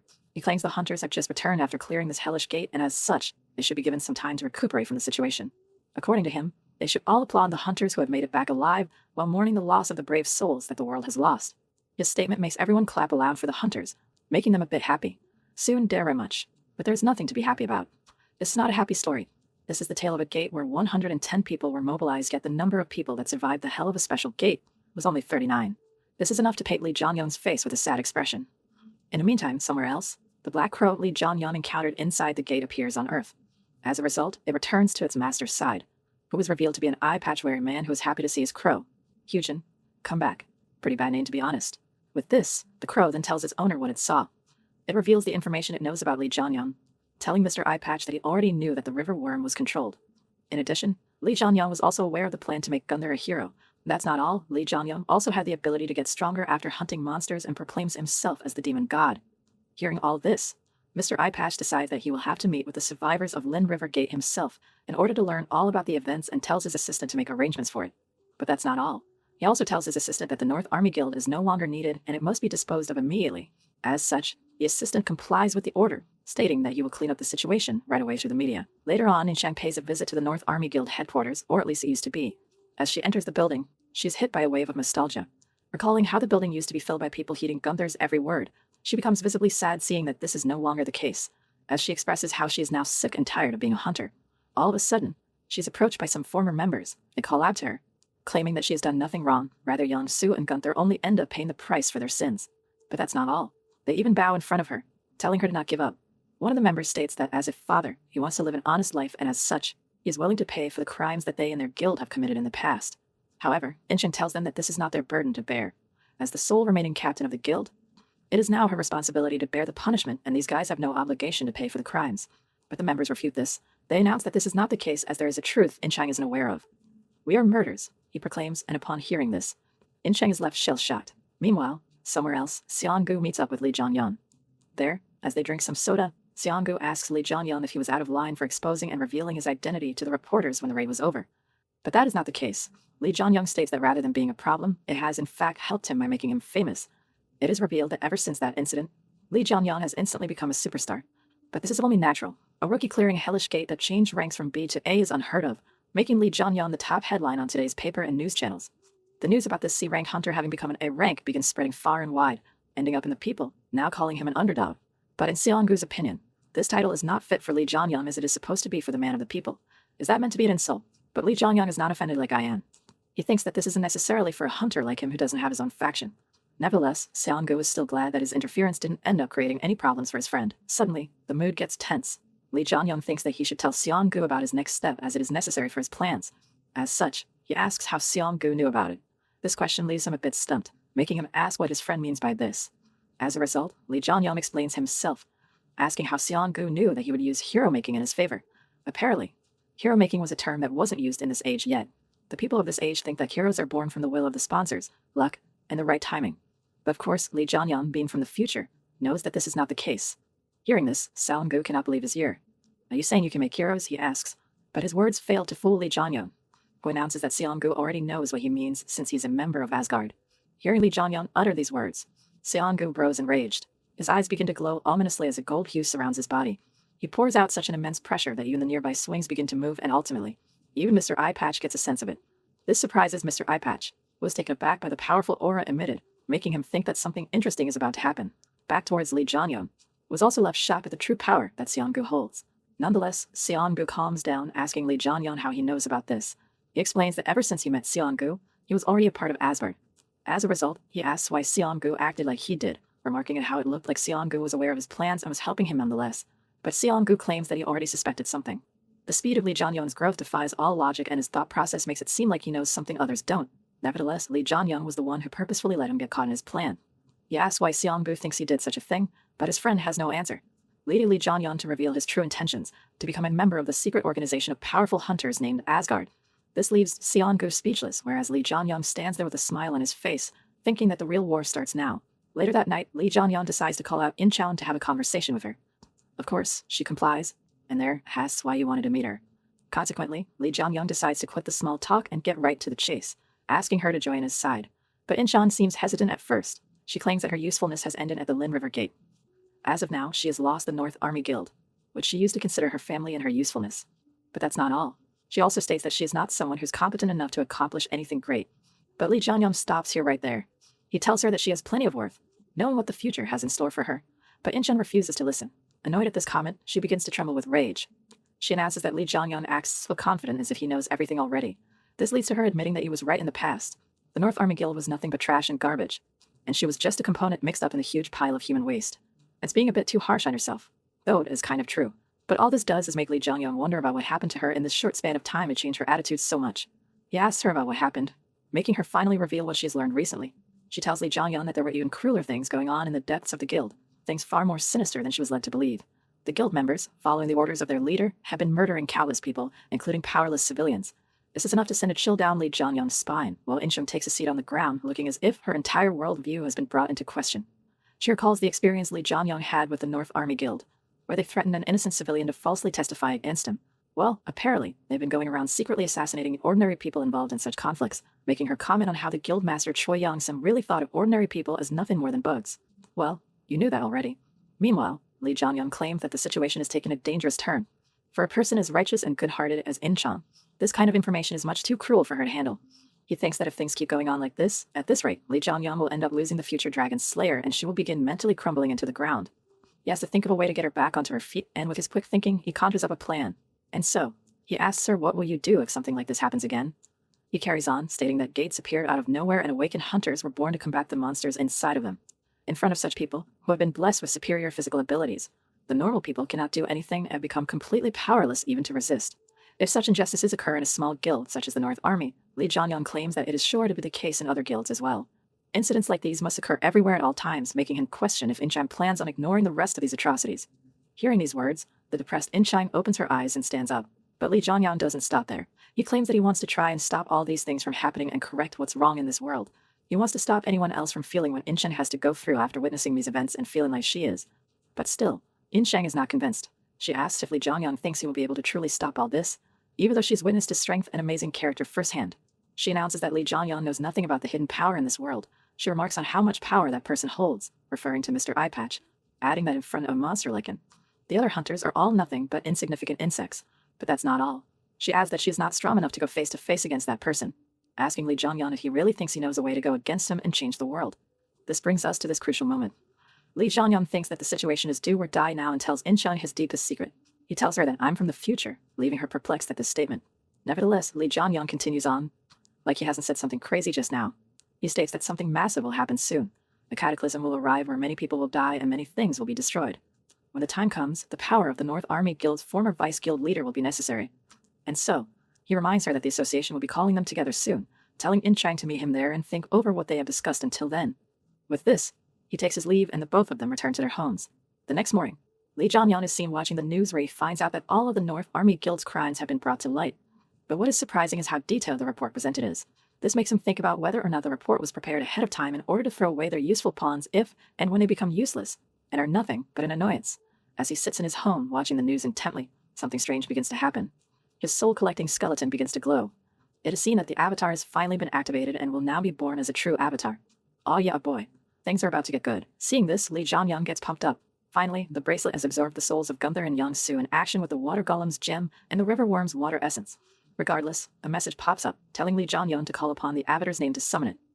And so, with high expectations, he calls forth his avatar named Yeonmu, and lo and behold, a floating skull takes form in front of his eyes. This skull is the avatar itself, which asked its master if he called for him. On the other hand, Lee Jong-hyun is not too pumped up after seeing this. Rather, he is left a bit disappointed, wondering if this is really it. He thinks about where on earth his bone dragon is, whereas Yeonmu begins to wonder if something is wrong. Anyway, as the day continues, Lee Jong-hyun is seen honing his abilities. As per the autobiography of the Demon King, it is explained that magic power is like the atmosphere. However, countless heroes like him have wondered if they are fully utilizing the true potential of this magic power. They thought about ways they could fully draw out the true power of magic, the mana stream. But for Lee Jong-hyun, this is something he is still incapable of doing. According to him, the method the Demon King devised to draw out the maximum amount of power is hard to reproduce because the instructions aren't very detailed. Nevertheless, a cataclysm he cannot stop is coming his way. When that happens, all the current A-rank hunters will be left as mere C+ rank. But in order to face this calamity, Lee Jong-hyun has to get stronger, something which is proving to be quite difficult for him. Suddenly, he gets a text from Kim, telling him that she is waiting outside to take him to the association. As a result, Lee Jong-hyun makes a Jojo face, thinking that they will finally be able to meet. And just like that, he gets dressed and heads down, where Kim gives him a ride to the association headquarters. On the way, Kim remarks on how she has never seen Lee Jong-hyun so nervous before in her life, not even while entering the Lin River Gate, where he was likely to die. Has Lee Jong-hyun ever made such a face, leading her to think that maybe he wasn't even human, but seeing Lee Jong-hyun like this has swayed her opinion. But of course, meeting the president of the renowned Korean Association is an event worthy of being nervous about. But Kim tells him to stay calm. She claims that the president is surely calling out to him and the other survivors of the Lin River Gate in order to talk about their accomplishments and not because Lee Jong-hyun did something wrong. But to Lee Jong-hyun, that is quite obviously not the case, where 50 people died in the Lin River Gate incident, including the heads of the North Army Guild. He is sure that this is not just a meeting to congratulate and reward the survivors, and hence, there must be some other intentions behind the president's actions. He announces that, in essence, is an untraditional interrogation. Understanding what Lee Jong-hyun means, Kim apologizes for being short-sighted, and they continue their ride. On the way, Lee Jong-hyun recalls his last hop with Seong-gu, where the bald guy told him that Lee Jong-hyun joining Asgard is not a decision he can make. Apparently, Heimdall, aka Seong-gu's alias as one of the 12 heroes, was dissatisfied with the current state of Asgard. Although the organization was originally made for the betterment of the world and for humanity, it has quickly fallen and deteriorated. What's more, when the Demon King met with Seong-gu originally, he was already against Asgard but had no way out. As a result, the Demon King also joined Asgard momentarily but left with Heimdall. Therefore, Lee Jong-hyun's plan is to join the secret organization earlier than the Demon King and grow significantly stronger using their resources until they are no longer useful to him. Eventually, they reach their destination, and Lee Jong-hyun ventures inside the president's office. And holy shit, the president is Mr. Eyepatch. Who knew? This is the same person the North Army Guild followed, the same man who ordered them all to wreak havoc, and the same person mentioned in the diary of the Demon King multiple times, Jang Kyujin. This man is a powerful figure that Lee Jong-hyun has no choice but to acknowledge. He is in fact so strong that in his current state, Lee Jong-hyun is not sure he could win against him. There, they exchange pleasantries, and the president introduces himself as Jang Kyujin and extends his hand. Seeing this, Lee Jong-hyun shakes his hand and also introduces himself. But soon enough, the president shows his true intentions, asking Lee Jong-hyun, "Who are you really?" with an evil expression on his face. Jang Kyujin announces that Lee Jong-hyun already knows everything, and as such, there is no need for them to waste time playing dumb in front of each other. He straight up tells Lee Jong-hyun that he was the one who gave such power to the North Army Guild. But suddenly, Lee Jong-hyun remembers something from his book. Do not trust anything about Odin. Everything about him is a lie. Nevertheless, he already knows that Jang Kyujin was the one responsible, and as a result, has a very tame reaction. Seeing this, Jang Kyujin is a bit disappointed, and he begins reviewing Lee Jong-hyun's personal file once again. He remarks on how special this man standing in front of him really is. When he awakened as a hunter, he killed dozens of goblins, along with the boss of the gate, a goblin chieftain, all by himself. After being rescued, he was rated as a C rank. However, in just a mere 2 months, he quickly raised his power level and became an A-rank hunter who was capable of defeating the river worm and clearing the Lin River Gate all on his own. This kind of growth is unbelievable and unheard of, piquing Jang Kyujin's interest into the anomaly known as Lee Jong-hyun. But despite this, He has one question. Why did Lee Jong-hyun kill Gunther? He states that Gunther was someone he was raising in order to use as a tool and looks to be enraged at the fact that his hard work has been wasted. Hearing this, Lee Jong-hyun understands that Jong Hyun must have seen everything that transpired for his crow. He claims that he merely killed a hunter who was hostile towards him, asking if this is a problem. But of course, it is. Lee Jong-hyun has destroyed one of the chess pieces Jong Hyun was helping grow, and that too without his permission. But in Lee Jong-hyun's eyes, this is not a big loss. But wasn't he still just a pawn, he asks. With this, he too decides to cut to the chase and gets to the point, telling the president of the association that he would like to join Asgard. This surprises Jong Hyun, and then he comments on how interesting Lee Jong-hyun really is. However, he wonders if Lee Jong-hyun has proclaimed this knowing what Asgard truly is. As such, Lee Jong-hyun explains that Asgard is a party created by the first hunters with one single goal in mind, saving humanity. In addition, Jong Hyun is Odin, the king of Asgard and the leader of the secret organization. Having explained himself, Lee Jong-hyun once again reiterated his request, telling Jong Hyun that he would like to join Asgard. Persistent. This sparks Jong Hyun's curiosity even more. According to the Demon King's autobiography, Odin, aka Jong Hyun, did not have a good personality. His benevolent personality was all an act to hide his true colors, and in fact, he was pettier and crueler than anyone else. But even he has a weakness. Odin's curiosity and his desire for knowledge were like an endless abyss, unmatched in depth by anyone else's. He wouldn't even bat an eye while lying in bed with his enemies if it meant that his curiosity could be satisfied. It's kind of sus. All of a sudden, Jong Hyun begins laughing aloud. He asks how Lee Jong-hyun knows all of this, from the existence of Hyun and the fact that the river worm was controlled. How does this man know everything? Moreover, he even told his biggest opponent how he became stronger in such a short span of time by hunting monsters. Seeing him in such an excited state, Lee Jong-hyun thinks that his life-threatening gamble seemed to have paid off. Just like his book stated, Jong Hyun is unable to reject Lee Jong-hyun's proposal due to his own curiosity. But that is not all. There is one thing that greatly increased Lee Jong-hyun's chances, that being the fact Jong Hyun's eye, the eye of truth, had no effect on Lee Jong-hyun. Because of this reason, Odin's interest increased several-fold, but, on the other hand, the Sky of Apocalypse is not too happy about someone else messing with the mind of its player and issues a warning to the Explorer of Truth, Jong Hyun's sponsor. Nonetheless, all this is enough for Jong Hyun, who decides to let Lee Jong-hyun join Asgard, but he tells Lee Jong-hyun that joining this organization is not such a simple task. At first, there will be a few entrance tests given to him. Originally, this was something Gunther, after being crowned as a hero, was supposed to do what Jong Hyun states, that if Lee Jong-hyun is able to pass the test, he will accept him as an official member. But there's one condition. Lee Jong-hyun will have to have a mental restriction placed on his mind in order to ensure he cannot tell anyone else about their talk and keep the organization in the shadows. And without wasting a moment, the restriction is placed. And so, with the ordeal over with, Lee Jong-hyun leaves the office and gathers his thoughts at a local coffee shop. There, he reveals that the Sky of Apocalypse was able to not only stop the influence of Odin's eye, but was also able to stop the mental restriction that was placed on him. Thankfully, Odin didn't notice this. This situation makes Lee Jong-hyun question if the sponsor has the ability to negate any and all mental attacks. All of a sudden, as he is sitting there with his thoughts, he is visited by In-chang, and they both chat for a while. There, Lee Jong-hyun asks if the president asked her anything out of the ordinary, but she claims that he did not, only proclaiming that he felt sorry for the North Army Guild and how everything turned out. Yeah, of course he is. However, In-chang feels angry that she didn't have the guts to ask Jong Hyun why he did such a deplorable thing to her friends.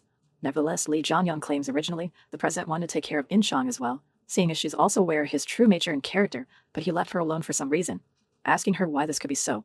To this, she replies that even she has no idea because someone as powerful as the president of the Hunter Association would have been able to pin a crime even on someone innocent like her. As a result, Lee Jong-hyun explains why. It's because In-chang doesn't have any value to him. Dead or alive, the president thinks In-chang is someone who poses no threat to him, and this is the only reason why she's alive right now. In addition, he claims that the North Army Guild was destroyed only to give the other guilds he is backing up a warning. This makes In-chang burst into tears, coming to understand that she is truly nothing. But that's why you should join hands with me, proclaims Lee Jong-hyun. He tells her that he is going to change the world, and for someone like her, who has hit rock bottom, joining up with him cannot hurt. Hearing this, In-chang begins to blush and ultimately chooses to join up with Lee Jong-hyun. And so, later that night, they meet up at the abandoned factory where they usually meet up, and In-chang asks what their plan is. As such, Lee Jong-hyun reveals that In-chang was sponsored inside the Lin River Gate, asking what she received because of this. Hence, In-chang pulls out an orb, claiming that she was awarded a dragon bloodstone from her sponsor, Prince Charming. Hearing this, Lee Jong-hyun is happy because things have turned out how he thought they would. The dragon bloodstone is a mineral so rare that only 3 have ever appeared in the Demon King's diary. What's more, it's a catalyst that allowed the immortal Siegfried to become complete. There, In-chang decides to give the dragon blood stone to Lee Jong-hyun, making him confused. He asks her if she knows the true worth of this rare stone, but she acts meekly, stating that by his reaction, it appears Lee Jong-hyun knows more than she does. Because of this, she keeps on insisting that he have it. And so, he happily takes possession of it, though it is still weird for him to get his hands on the item he was so desperate to have. He asks if she is sure she should give up a sponsored item so easily, as this could help her tremendously in the future, but Intron claims that it is just a gift to the one who has believed in her and acknowledged her strength. Hearing this, Lee Jong-hyun decides to accept this generous gift. But to be honest, this isn't a smart move for Intron. This whole ordeal makes Lee Jong-hyun a bit perplexed. Maybe Inchang isn't like he thought she would be, making him wonder if she is a sucker. A sucker, on a whole different level. A bad move if you ask me, but she's cute, so I'll forgive it. Seeing this all, a Sky of Apocalypse smirks while looking at his sponsor. And so, with their meeting coming to an end, Lee Jong-hyun decides to go visit Park Jae-hyun once again. There, after they exchange pleasantries, Jae-hyun asks why Lee Jong-hyun has come here today. But first, Lee Jong-hyun takes a look at Jae-hyun's items. Using his status bar, he scans and analyzes all the weapons put on display and is left in awe at their incredible strength and power. However, according to Jae-hyun, these are all still incomplete products. Although the fire problem in his workshop previously has been improved a bit thanks to Lee Jong-hyun, it is still a big issue sourcing good quality materials, and it has become quite hectic. But this can't be helped, Lee Jong-hyun thinks. Although the blacksmith's skills play an important part, the materials also play an equally significant role. However, considering the time before the cataclysm, it is unlikely that there would be a sufficient amount of materials to satisfy a master blacksmith like Jae-hyun.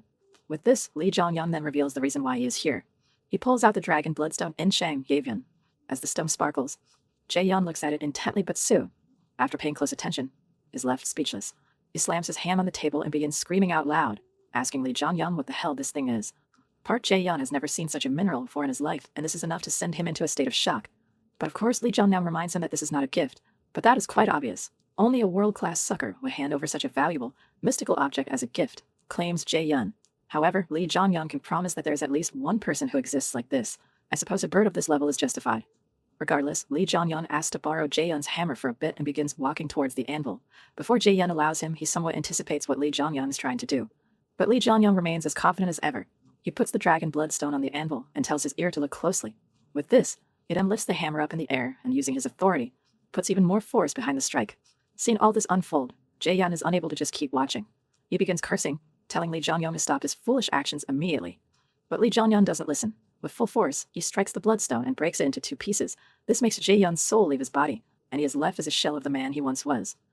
Although his chiseled abs seem to be unaffected, nonetheless, he is soon brought back to earth when Lee Jong-hyun explains his actions. According to Lee Jong-hyun, this is exactly how one is supposed to use this stone.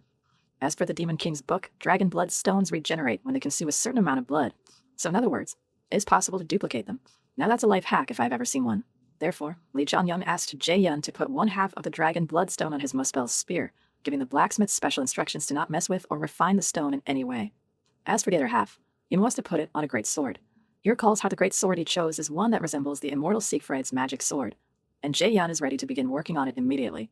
He even offers to do it for free, seeing as he will be able to handle such a rare mineral and also learn this amazing life hack.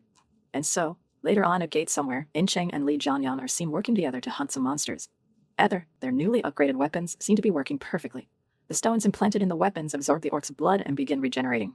In addition, Inchang seems to be satisfied with her new weapon, remarking on how she has never used a great sword before, but it feels natural, as if she's been using it her entire life. But this much is expected from the future legendary blacksmith Jae-hyun. Lee Jong-hyun asks about how much Inchang's stone has regenerated, learning that it has reached 2%. This makes Lee Jong-hyun speculate that the stronger the monster they hunt, the higher the regen rate will be. However, Inchang is still impressed at how there was this method of using the bloodstone. They can keep doubling the stone, making her comment on how giving the item to Lee Jong-hyun was the right choice to make after all. As they share this wholesome moment, they are quickly interrupted by the sound of footsteps belonging to a giant orc, the ogre warrior, aka the boss of this gate, the monster. Not wasting a single second, roars aloud and unleashes his strike. In the nick of time, Lee Jong-hyun is able to barely dodge the blow, but upon closer inspection, he finds that Inchang is not by his side.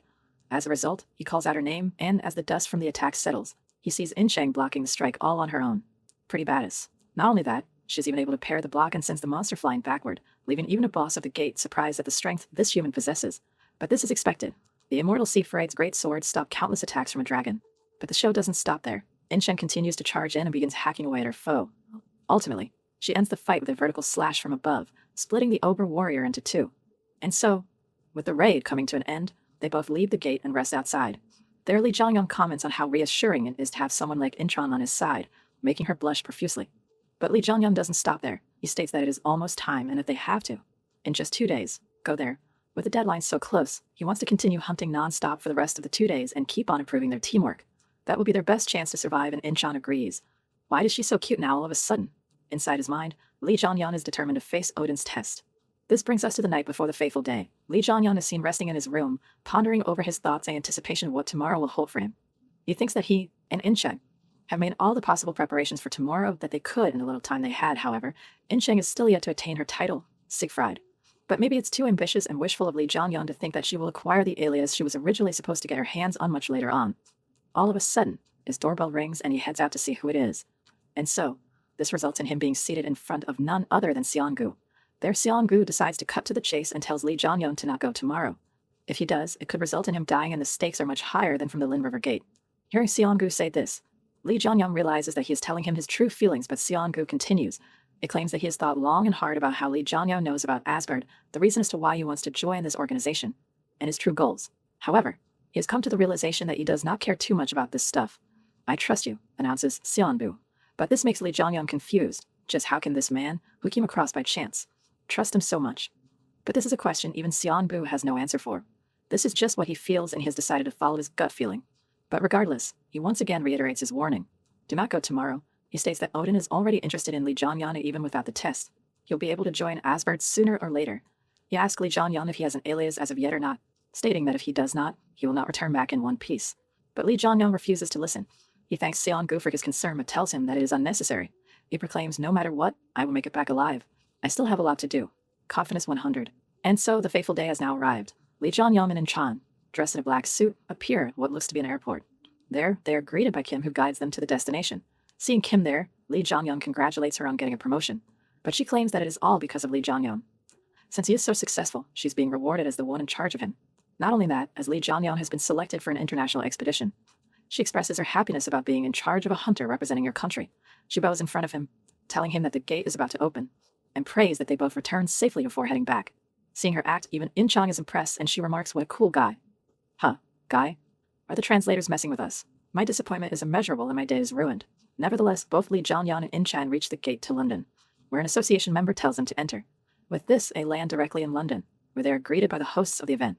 What's more, it is revealed that Lee Jong-hyun knows English and can speak it quite fluently. Seeing this, In-chang remarks on how Lee Jong-hyun seems to be even more reliable now. However, the reason behind this is quite dark. In the future, if one is not able to speak English, they are not considered to even be human. Hence, he has to learn it. Anyways, the hosts take them to their rooms, telling them to rest up. In addition, they tell them about the party that is being hosted for the hunters who have gathered to help with the Gate expedition, recommending that the hunters from Korea be sure to attend it. And hence, the same night, they decide to partake in the event. There, In-chan comments on how frustrating it is to not know English. Curious as to what the others are saying about them in passing, what Lee Jong-hyun tells her to prostrate. There are some who welcome them, but there are also those who have made racist remarks towards them. Suddenly, a giant walks into a human. With the frame and muscles of a silverback gorilla, this man's presence is enough to send the other attending into a state of fear and panic. Upon his arrival, this barbaric-looking man looks at the Korean hunter and asks, are these the two guys? He thinks that since Korea was mentioned, Chimu would be the one to attend, but who on earth are these two brats standing in front of him? He immediately begins getting confrontational and insults both In-chang and Lee Jong-hyun, who are left speechless after looking at this man's frame. Having been put into the situation all of a sudden, even Lee Jong-hyun is taken aback. He explains that just like Asgard, there are several other secret organizations, all lying in the shadows all throughout the world. These organizations regularly battle each other over things like the rights to a particular gate. And one of these things is what resulted in the Battle of the Great Warriors. Although the organization was created to ensure humanity's safety, they have now been downgraded to only one-upping each other. Originally, in this round in the Battle of Heroes, Gunther was supposed to participate after getting the title of hero from the Lin River Gate. However, because of Lee Jong-hyun's interference, he was sent instead. However, according to Lee Jong-hyun, even Gunther is not on the level of this giant, making him wonder if this is the effect of his changing history. Back at the party, this giant gets enraged after seeing Lee Jong-hyun silently standing around, but he is ordered to stop his hostility by a well-dressed man who comes up from behind. This man extends his hand, claiming that it is an honor to meet the underdog. He apologizes for his partner's attitude and introduces himself as George, alias Odysseus. By hearing this, Lee Jong-hyun is left even more shocked. This guy is Odysseus, he questioned.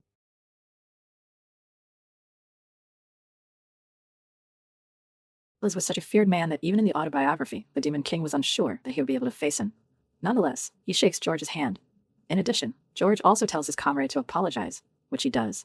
He introduces himself as Demetrius, alias Hercules, which if you have been paying attention is the one who kills Odysseus in the future, and extends his hand forward with an ominous grin on his face. From his demeanor, it appears that he wants to crush Lee Jong-hyun's hand under the guise of shaking it. However, In-cheng doesn't allow for this. She intervenes and grabs a hold of Hercules' hand, telling him to move his hand as Lee Jong-hyun will not be accepting an apology from him. Demetrius' interest is piqued upon seeing this. He never imagined there would be someone so ballsy to confront him directly, and this ensues a battle of strength between the two. As George oversees this ordeal unfolding, he is left stunned at the fact that In-chang is actually facing off against the strongest hunter. However, back on the field, Dimitris manages to shake In-chang away and sends her flying. As she regains her footing, she notices that her hand has been broken in the brief power struggle. On the other hand, Dimitris is delighted to no end. He begins laughing out loud, stating that there seems to be someone else who is even more promising than the underdog. With this, he shows his desire to meet with the Korean hunters once again. George also apologizes for this incident and assures them that he will greet them another time. And so, the two then leave the party. Meanwhile, Lee Jong-hyun notices that In-chang is not doing well and asks if she's okay. But, of course, she isn't. She is seen to be drinking a potion in order to recover and asks if they really have to defeat someone like Dimitris. In response, with shadows engulfing his face, Lee Jong-hyun confirmed this was the case, but even in his mind, there is no possibility of them winning, through normal means that is. According to the book, Hercules was an invincible monster. However, despite this, he had a great weakness that prevented him from standing at the top of the world. With this, the days continue to pass by. Every day, a meeting is held in order for the members of the secret organizations to get acquainted with each other and get a sense of each other's strengths.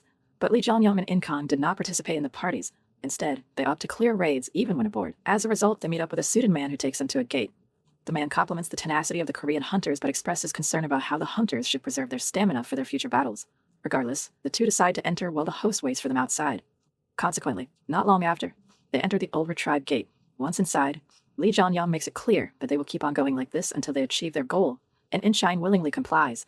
With this, Lee Jong-hyun begins the planning. He tells her that they will continue on as they did in Korea, with defense-oriented training. This is because, according to Lee Jong-hyun, he will not be able to withstand even a single blow from Hercules, even with his powerful skills and abilities, and that is why In-chang plays such a crucial role in this. As a result, Lee Jong-hyun heads deeper into the gate while telling In-chang to wait for him there. This leaves In-chang alone with her thoughts, where she expresses how restless she used to feel in the past to be guilt. However, now she's much more at ease and even her sponsor has started giving her satisfactory messages. Previously, they used to be messages like frowns or enrage, but that has now changed, and this is all thanks to none other than Lee Jong-hyun. Soon after, Lee Jong-hyun returns but is seen fleeing from the location immediately. The reason for this is revealed to be the dozens of ogres he has behind him, including the dungeon boss, the twin-headed ogre. Seeing all these monsters, In-chang freaks out, and the two hunters immediately book it out of the situation. But that is not what they are supposed to do. Lee Jong-hyun tells In-chang that she shouldn't try to dodge the monsters, despite them all being aggro with her. But Lee Jong-hyun puts his trust in her, telling her that she will definitely be able to withstand their blows. As a result, deciding to trust his word, In-chang makes up her resolve and does as she is ordered to. She makes a hasty turn and charges into the incoming horde of ogres. To aid her, Lee Jong-hyun calls out for his avatar Yun-Moo and tells him to assist In-chang with potions if she looks to be in any sort of danger. And so with the situation being dealt with, it is time for Lee Jong-hyun to search for the thing he originally came here for, to find the hidden piece that will allow him to defeat Hercules. Consequently, as the leader of the gang, Lee Jong-hyun is seen wreaking havoc and chaos among the other ogres using his authority. However, amidst the flames, he finally finds what he is looking for, the hidden piece that appears in B-rank ogre tribe gates. It is revealed that this hidden piece is a monstrous ogre that even hero-level hunters are afraid of facing. This monster has the ability to negate the role over fire authority by merely walking it off. Talk about a cheat skill, am I right? Although this monster is not capable of using magic, its fearsome personality and abilities have made people in the future call it the Red-Eyed Ogre Mage. On the other hand, back in Korea, Sirong-gu barges into the president's office and slams open the door. As soon as he arrives, he starts shouting at Jang Hyujin, asking what he's trying to do. Seeing his latter rival, the president's assistant tries to calm Sirong-gu down, telling him that he cannot act in such a manner here. However, Jang Hyujin announces that it is fine. What's more, he excuses the assistant, telling him to wait outside so he and Sirong-gu can have a conversation in private.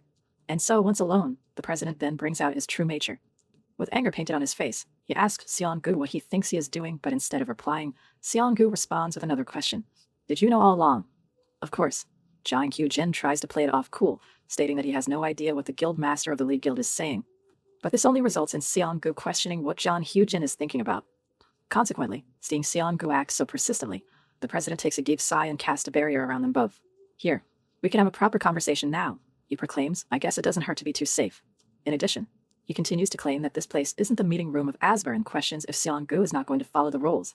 But his foe refuses to back down. Sirong-gu asks why Jang Hyujin is bringing up such secondary roles when their first great role to help humanity strive has been ignored for so long. But his persistence seems to have backfired. His statement enrages Jang Hyujin, and he asks if Sirong-gu is trying to scold him, the leader of Asgard. However, this was not his intent. Sirong-gu tells him that he would have thought about scolding Jang Hyujin if he was the type to actually change his mind from the lecture, but to him, it seems like the president has zero intentions of hearing him out. His comments send Hyujin off the edge, and he stands up to start their brawl, filled with rage. Nonetheless, Sirong-gu is able to calm him down with just a single sentence. It's Hercules. Hearing him say this, Hyojin is left perplexed and asks what Seong-gu means by this. As such, Seong-gu explains that Hercules is participating in this round of the Battle of the Great Warriors. But to Hyojin, this is news he hasn't heard of before. As far as he knew, Asgard was promised victory in this battle of the great heroes, yet Hercules was participating. This makes him wonder if Olympus does not intend to keep their promise. Seeing his boss in such a confused state, Seong-gu realizes that things are far worse than he imagined. He thought that Lee Jong-hyun was sent there knowing that Hercules was going to participate, but by the reaction he just saw, it looks like even Jang Hyojin wasn't aware of the situation up until now. Nevertheless, Seong-gu decides to keep pressing. He questions if Jang Hyojin is going to let Lee Jong-hyun die just like this, asking if he isn't interested in him. In addition, in an attempt to save him, Seong-gu volunteers to head there himself and deal with the ordeal. But there's no need to worry too much, at least as per Hyojin. Apparently, he has no intentions of letting Lee Jong-hyun die. Although this was a part of his plan, Hyojin reveals that he has already put a mental restriction on Lee Jong-hyun, and if he gets into danger, the president will receive a signal immediately. Not only that, Jang Hyojin proclaims that Olympus has broken their agreement. This will be a great excuse. Yay! Time for war and bloodshed. Hearing this announcement, Seong-gu is a bit taken aback. He thinks that maybe Hyojin already predicted this turn of events. Moreover, he claims that having that restriction put on him wasn't the smartest move for Lee Jong-hyun, but it appears to be a blessing in disguise. However, deep down, he feels like something is really off and is bound to go wrong. Well, he couldn't be more right. Unbeknownst to the great heroes Odin and Heimdall, the mental restriction placed on Lee Jong-hyun was already nullified by the Sky of Apocalypse. Back inside the gate, the red-eyed ogre mage is frantically scanning its surroundings in the midst of the flames. There, Lee Jong-hyun is seen taking cover behind some rocks, thinking that it was the right choice to bait his opponent using fire. Eventually, he finds a shiny red orb, which is revealed to be his true objective all this time. According to him, this stone is the reason why the ogre was able to become an ogre mage, stating that this object will be the most important piece for facing off against Hercules. Nonetheless, he is not granted a moment's rest. Out of nowhere, the ogre mage appears behind him, as the ogre looms over its prey with an angered expression. It was at this moment that Lee Jong-hyun knew he messed up. Fortunately, he is able to create some distance between himself and the ogre using a smokescreen. But not for long. The ogre mage soon catches up to the fleeing Lee Jong-hyun. This leaves him in a state of desperation, wondering if he will be able to defeat this monster on par with Hercules. All of a sudden, the monster leaps into the air and slams into the ground. This leaves Lee Jong-hyun with no other choice than to confront the beast head-on.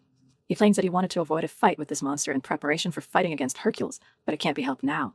And so, he braces himself for the approaching battle. As such, the ogre mage charges up and unleashes a strong punch towards his target, whereas Lee Jong-hyun equips his spear and rushes in as well. However, before they clash with each other, a message screen pops up informing Lee Jong-hyun that the gate has been raided. Lucky. With this, the ogre turns into a bluish ghost figure and disperses from his sight, leaving Lee Jong-hyun to think how close it is. He states that it would have been awful if he had become injured during his fight. If he received damage even potions could recover, he would have been left in a major pinch, but luckily, it looks like In-sheng was able to bring down the boss just in time. Back in London, the parties still continue. There, Hercules and Odysseus are seen standing around. Hercules remarks on how the Korean hunters haven't shown up since the first day, making Odysseus comment that they must be out making their own preparations. But it looks like Hercules cannot wait any longer. He is itching to go and asks his comrade if he can at least visit a gate to lay out some steam. But Odysseus refuses, stating that he doesn't want to endure another headache because of him. What's more, he reveals something crucial. As per him, Hercules has come here while defying Olympus' orders. However, Hercules announces that it wasn't his fault. He was ordered to purposefully lose a battle that he could win, claiming that as a fighter, he could not stand such an unfair act.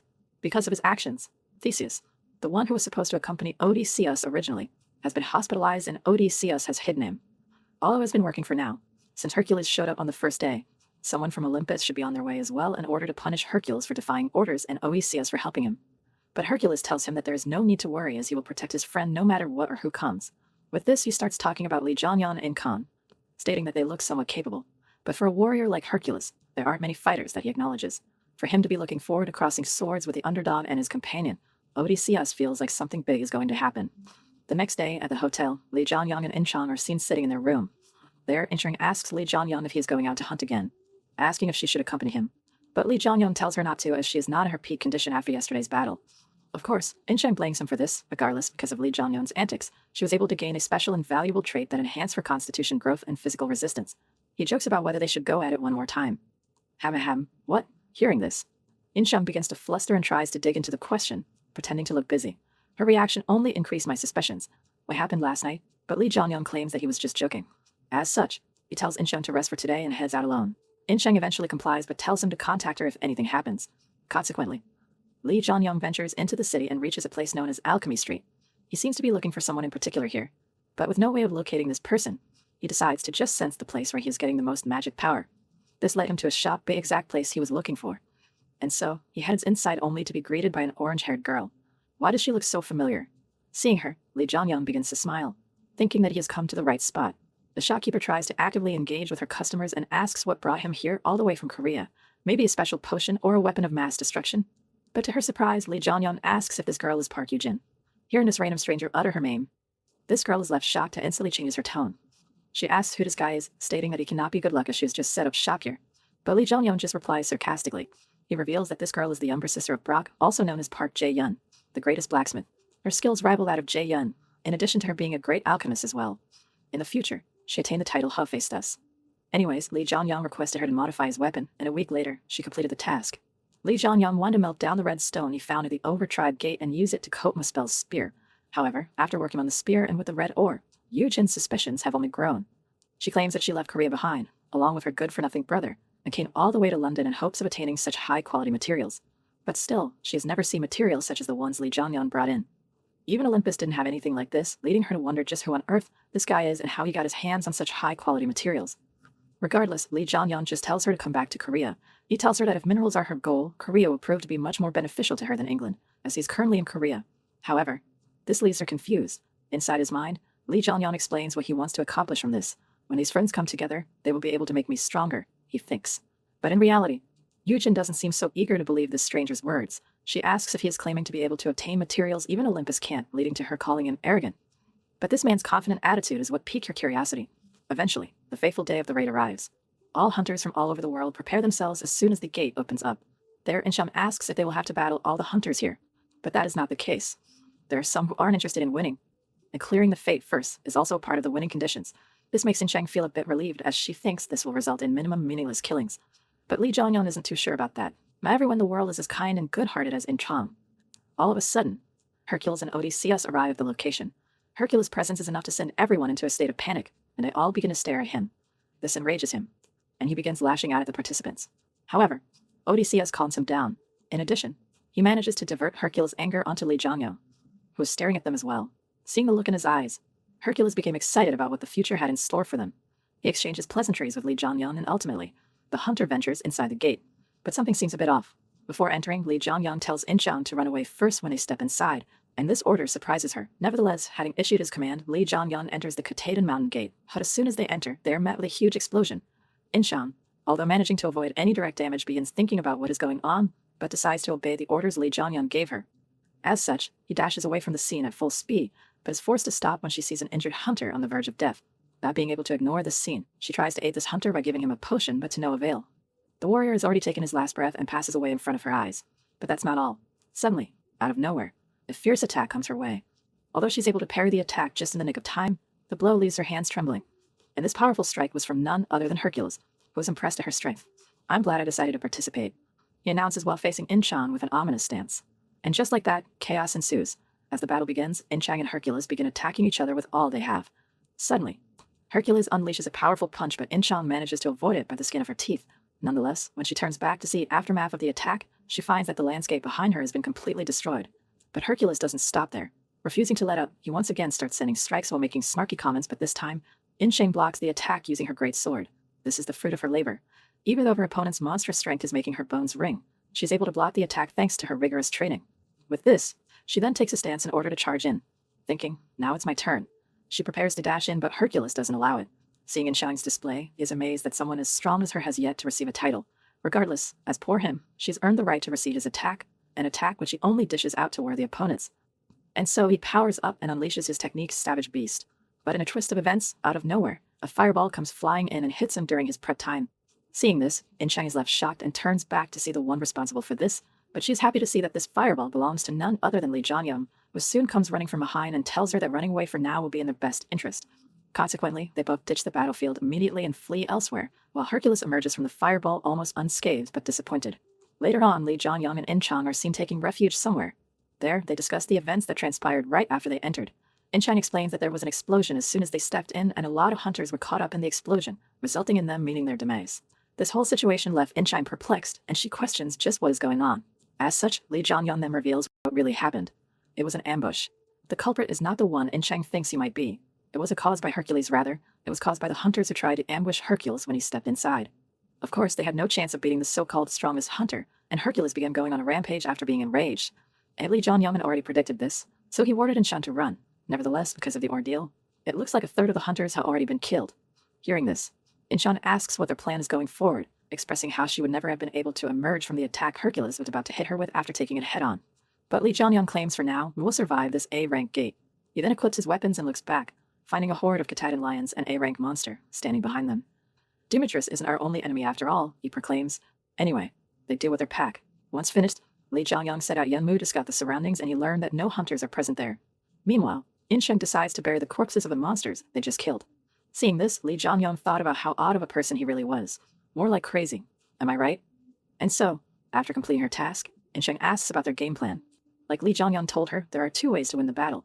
They can either clear the gate or focus on killing the other hunters. She questions what they will do, but even Lee Jong-hyun seems hesitant. The boss of this A-rank gate could be too much for them both to handle alone. However, wouldn't Hercules be an even stronger foe? But there is no need to worry. Our boy, the demon god, already has a plan in mind. They will take them both down.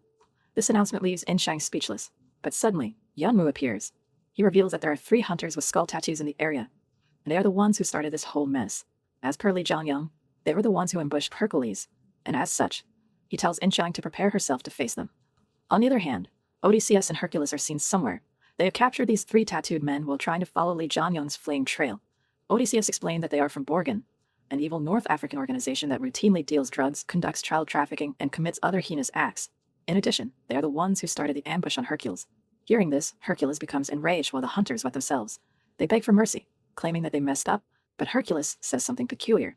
He states that he doesn't hate those guys who do anything to win. Rather, he likes them.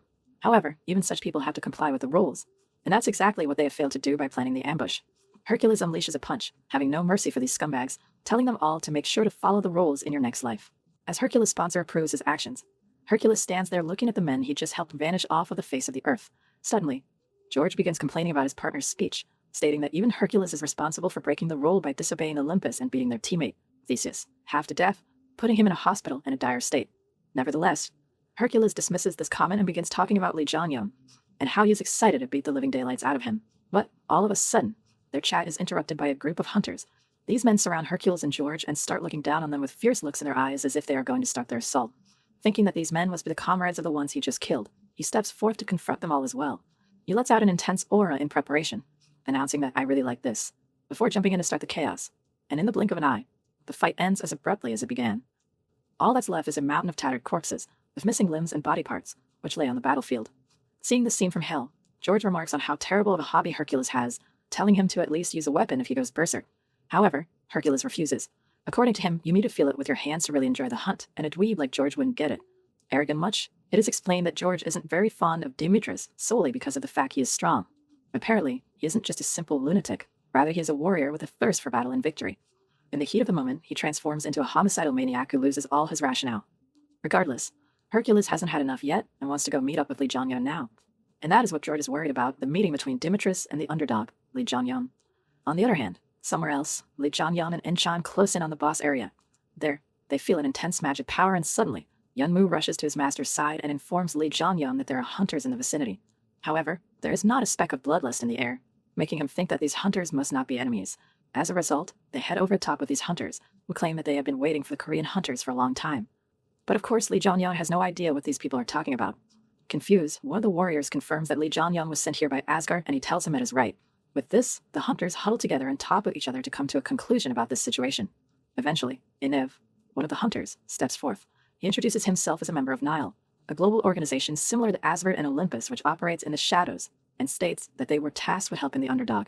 But seeing as he doesn't know anything about the plan, he explains that the victor of this great war has already been decided beforehand to be Asgard.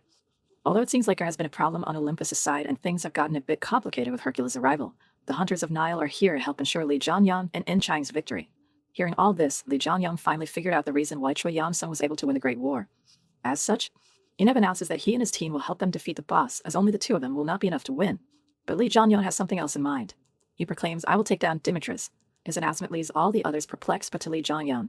If he only wins by taking down the boss, it would look like he is nothing but one Odin's puppet. Seeing them all shocked, Inchang, who doesn't have a clue as to what is going on, asks Lee Jong-hyun to explain the situation to her.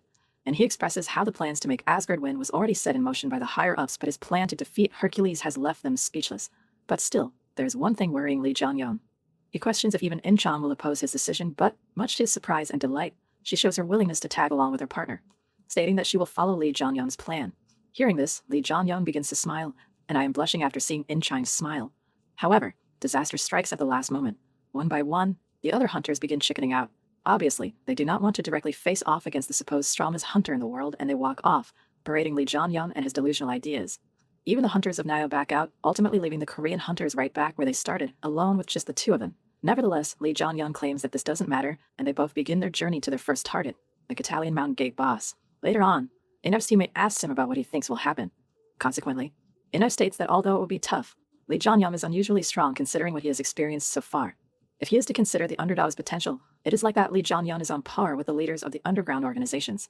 Hearing this, Inev's partner is left taken aback, but he continues, claiming that the reason he, and the other hunters, have sat around is to judge him and his skills accurately with their own eyes. On the other hand, In-chang and Lee Jong-hyun have reached their destination and are finally faced with a boss, a Catalan. Almost immediately, the beast unleashes his powerful aura, which in turn slightly decreases the hunter's abilities.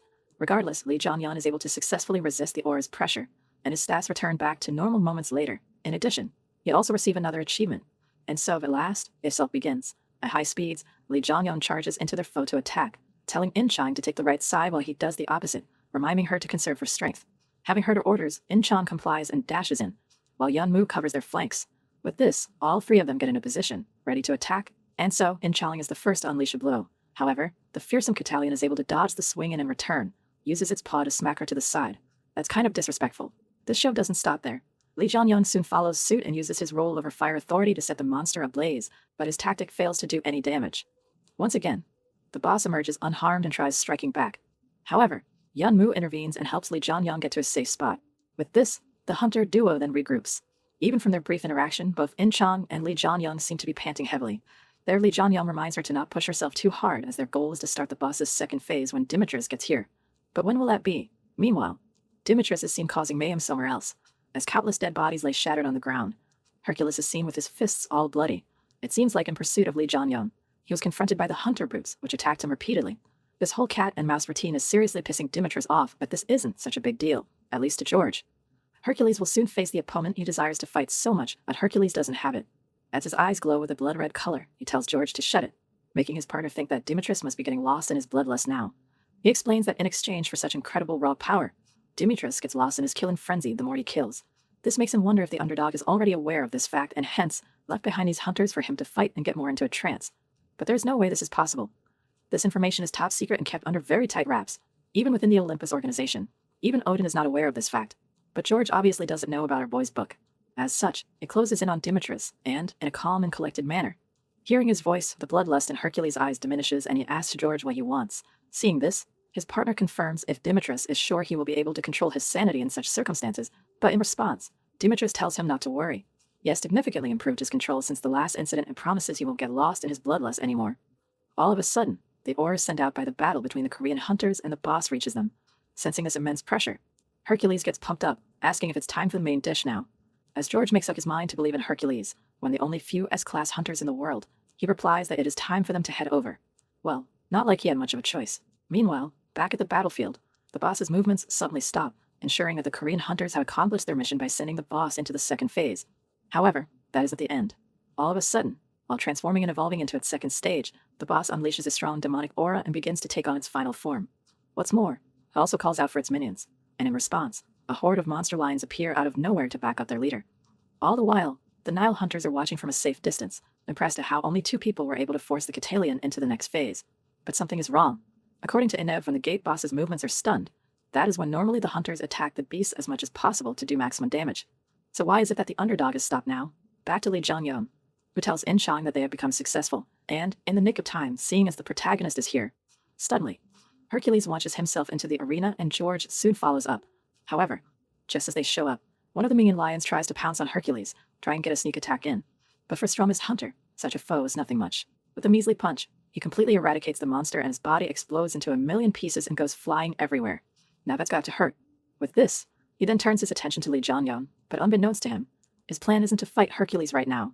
Because of this reason, he flees the scene as soon as Dimitris shows up, along with In-chang. This makes Hercules enraged and he furiously begins chasing after his prey, but alas, the Catalian won't allow for this. It begins chasing Hercules, a pretty ballsy move if you ask, but it looks like this is not the case. Both Hercules and the boss appear to be chasing after the Korean hunters only, making In-chan second-guess Lee Jong-hyun's plan and its effectiveness. But he explains that this is happening because, up until now, they were the ones dealing damage to the monster, which is why it is solely focused on them instead of Demetrius. Sounds like a boss lion is actually a big chicken. Nevertheless, the beast is soon to get worn out because of the demonic energy it is constantly spewing out.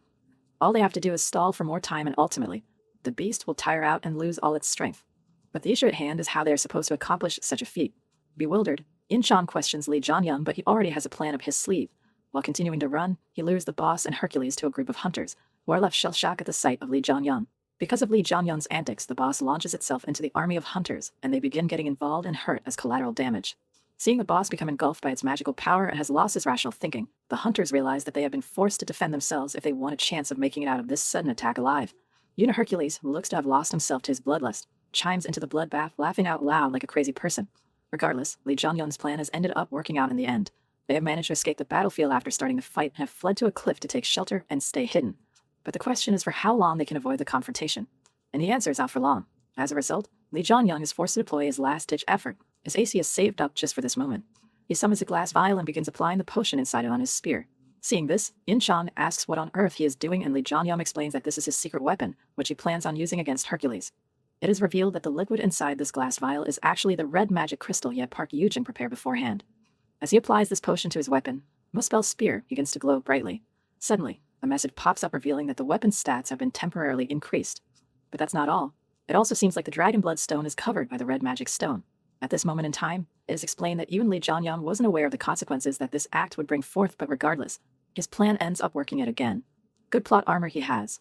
As the Muspel spear begins glowing ominously, even In-chan remarks at how it looks extremely dangerous. But this is the only shot they have at beating Hercules. Not wasting a single moment, Lee Jong-hyun begins aiming the spear at his target. Meanwhile, back in the midst of the bloody warfare, the Catalian and Hercules are going head-to-head. All of a sudden, the monster unleashes a strong blast, but Hercules isn't a mere pushover, and also deploys one of his strongest techniques, Roar of the Beast of Prey. However, his counter is so strong that it overpowers the Catalian's blast and even does damage to it.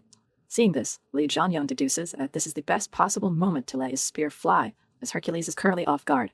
On the other hand, Hercules proudly boasts about the strength of his fists and techniques. However, as he continues to taunt the monster, he senses something come flying towards him. But even though he acknowledges the danger, he is too late to dodge it.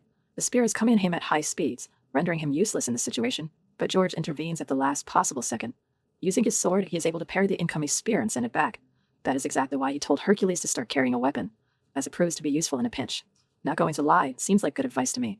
Regardless, George comments on how Lee Jong-hyun's spear looked different from usual. In addition, he thinks that the power behind the attack was so strong that it could even rival Hercules' roar of the beast of prey. But Hercules refuses to acknowledge this.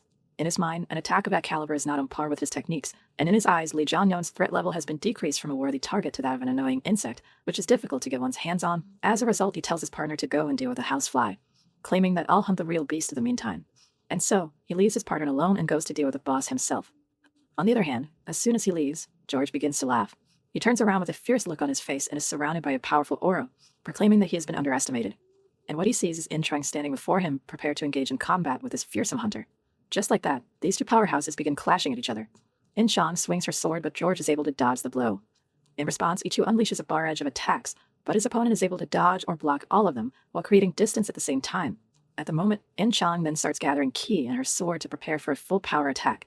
Sensing this, George thinks that she is still just an amateur and thinks this is his chance to end things quickly. It's over now, he announces, but that is not the case. Out of nowhere, Yeonwoo shows itself and sends a blast straight towards George. Not having expected a flying skull coming at him from nowhere, he was barely able to avoid a head-on collision with the blast, but this, in turn, leaves him open for In-chan's incoming attack. With this, she finally launches her strike. Nevertheless, after the dust storm dies down, George appears out of the smoke screen virtually unharmed, asking did it run away. With a calm and collected mind, he wonders why the flying skull he saw aimed toward the ground instead of aiming for an opening and landing a decisive blow. Moreover, just what is this sticky and sweet-smelling substance that shot out? As he begins examining this thick, viscous fluid, he soon realizes what In-chan and Yeonwoo have done. They have sprayed George with monster pheromone, a potion used to attract mob monsters. In a matter of seconds, he is surrounded by the minion lions and they all charge in it. Even someone as experienced as the hunter called Odysseus did not see this coming. Who could have thought Yeonwoo would use a potion used for group mobbing in such a fashion? It got me, he proclaims. On the other hand, Lee Jong-hyun is in a pickle of his own.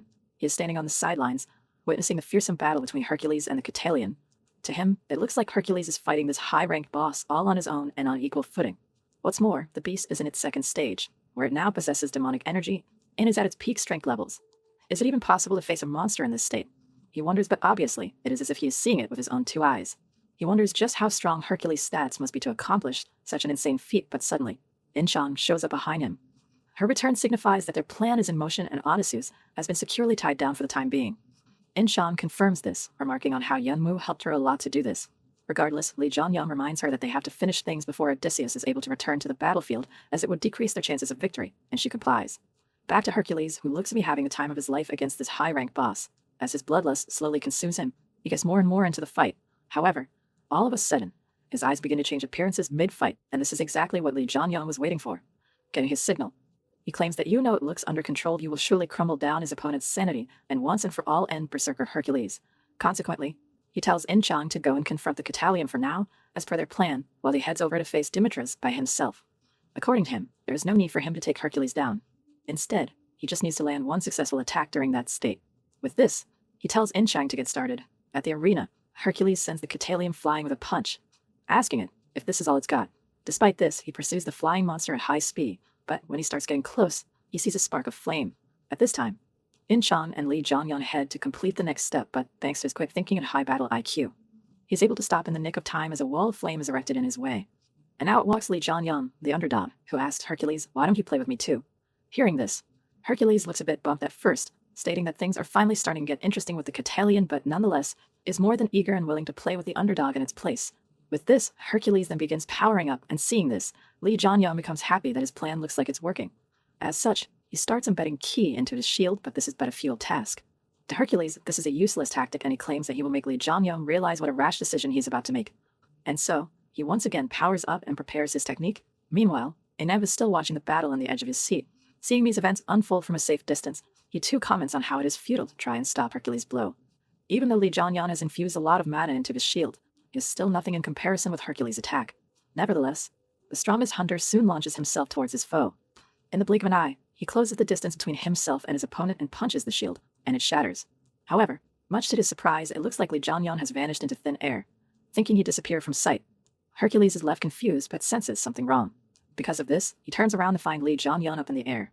With his spear pointed towards Hercules, Lee Jong-hyun uses all his might to stab Hercules in the shoulder and succeeds, but in return, Hercules is also able to deliver a blow, sending Lee Jong-hyun flying back. With this, Hercules then begins heading towards Lee Jong-hyun, finally having understood his tactic. But all this has done is make him more eager to fight. He tells Lee Jong-hyun to get up quickly and entertain me, and Lee Jong-hyun, who was able to block the blow but not all the damage, stumbles back on his feet. Despite this, his plan has already been set into motion. He asks Demetrius if he's okay, but his opponent thinks he is just being cocky and arrogant, trying to play mind tricks on him.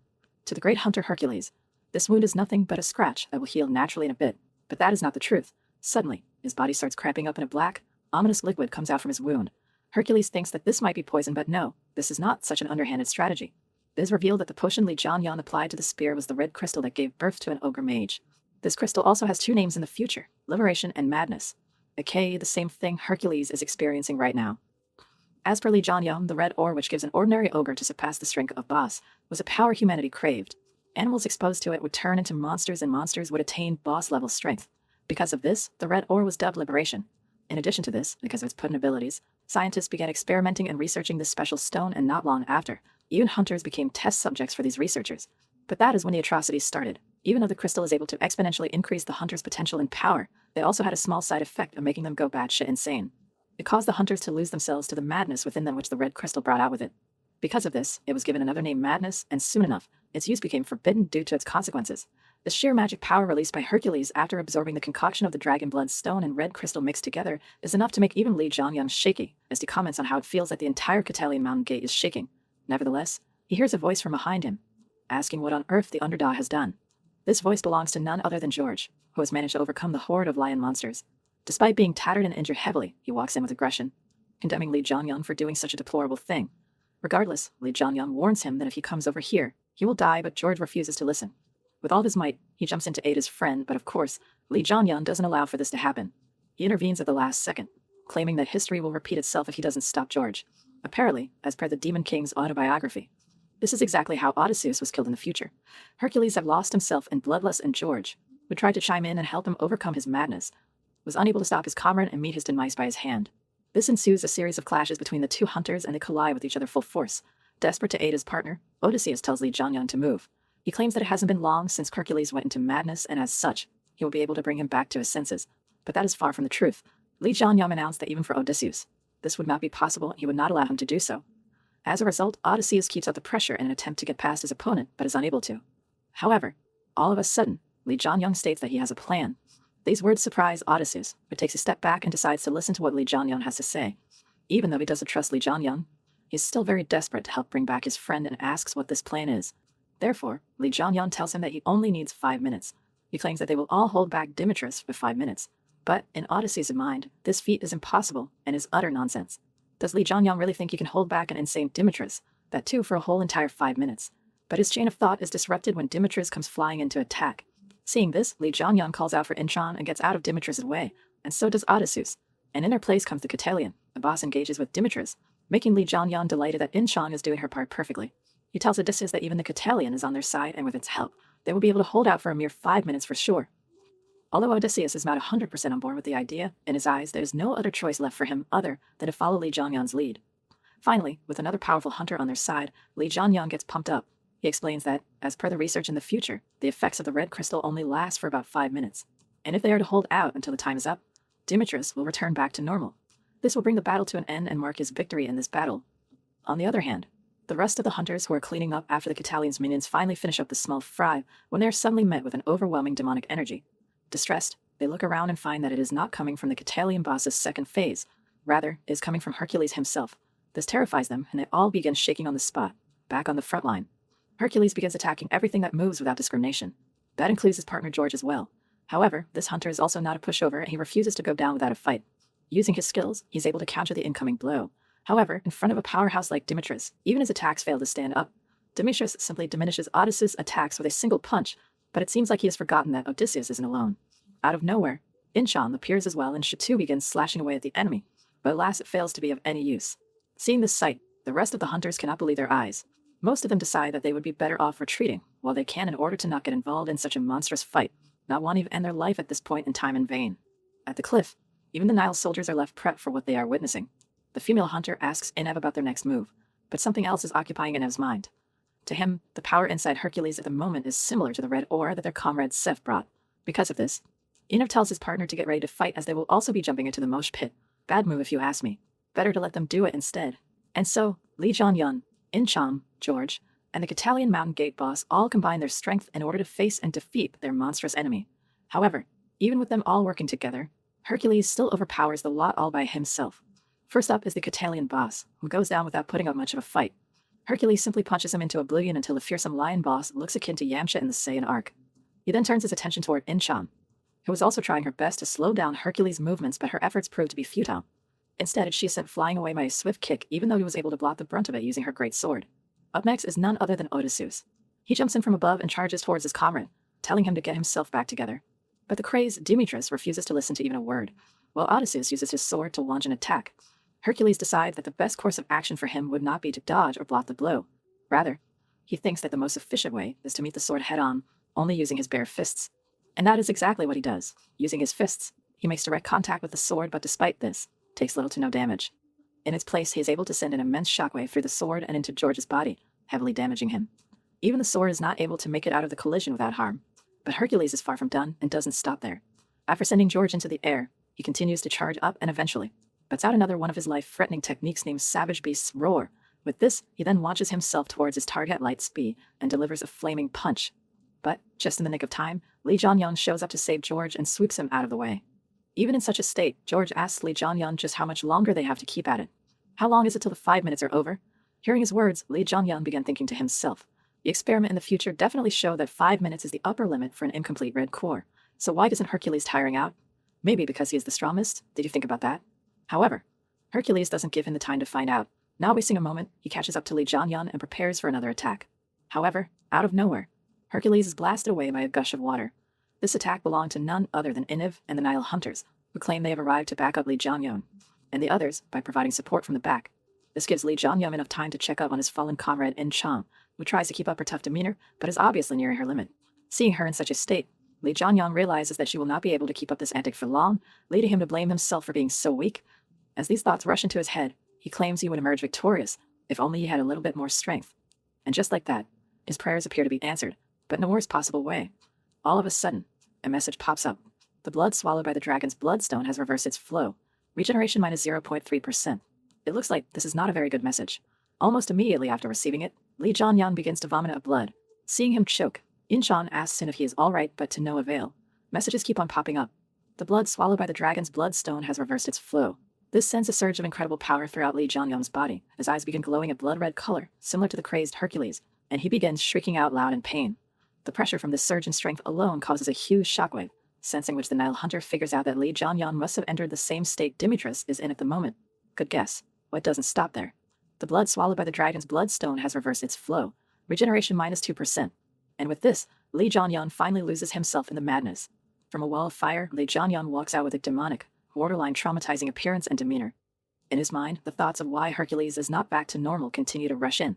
But can you even afford to think in this situation? He sees a furious Hercules charging at him. But this time, he sees something he couldn't before. He sees small spots all over his foe's body, understanding that this must be a mana stream. Thanks to this, he is able to get a grasp on this mana stream as well and tries using it for himself. Pouring the stream into feet, he is quickly able to launch himself towards his opponent and ready to attack. However, on his way, the Catalian recovers from the beating Hercules gave it and attempts to sneak up and eat Lee Jong-hyun. But alas, that is not going to happen. This powered Lee Jong-hyun is able to easily deal with a weakened boss and slices it into two without much of a problem. Because of this, he earns many titles, achievements, and even the boss loot drop, a pure water of the forest, or the lions supposed to be fire types. Not only that, he levels up and his stats have increased slightly. But all is not what meets the eye.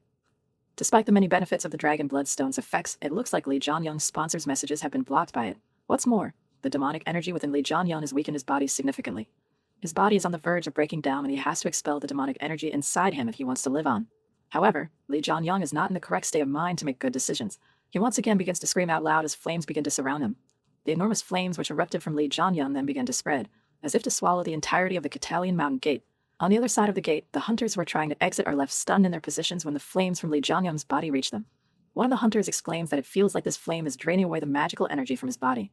As he feels weaker and weaker by the moment, the hunters begin panicking, wondering just what the heck is going on inside this hellish gate. Back at the forefront, the crazed Hercules and insane Lee Jong-hyun are still going on, and for some reason, both of them are shirtless. Despite the current state of their bodies, they refuse to stop here and keep battling it out. All of a sudden, Lee Jong-hyun comes flying towards Hercules with full force, but his foe is not having it. He decides to stop the incoming blow with a counterattack, and this results in them both repeatedly clashing with each other. However, they both finally decide to end things once and for all. They stare down each other and simultaneously deliver their strongest attacks. The aftermath of their collision is a huge explosion which destroys the entire area. As the dust cloud from the battle settles down, the silhouette of both men appears. But, unexpectedly, it looks like Lee Jong-hyun has stabbed his enemy and is on top at this moment. But he doesn't stop there. Lee Jong-hyun then uses his flames and propels off of Hercules' body, taking off his arm in the process. Seeing this, George begins losing his mind and screams aloud, trying to bring Hercules back to his senses and stop the warfare.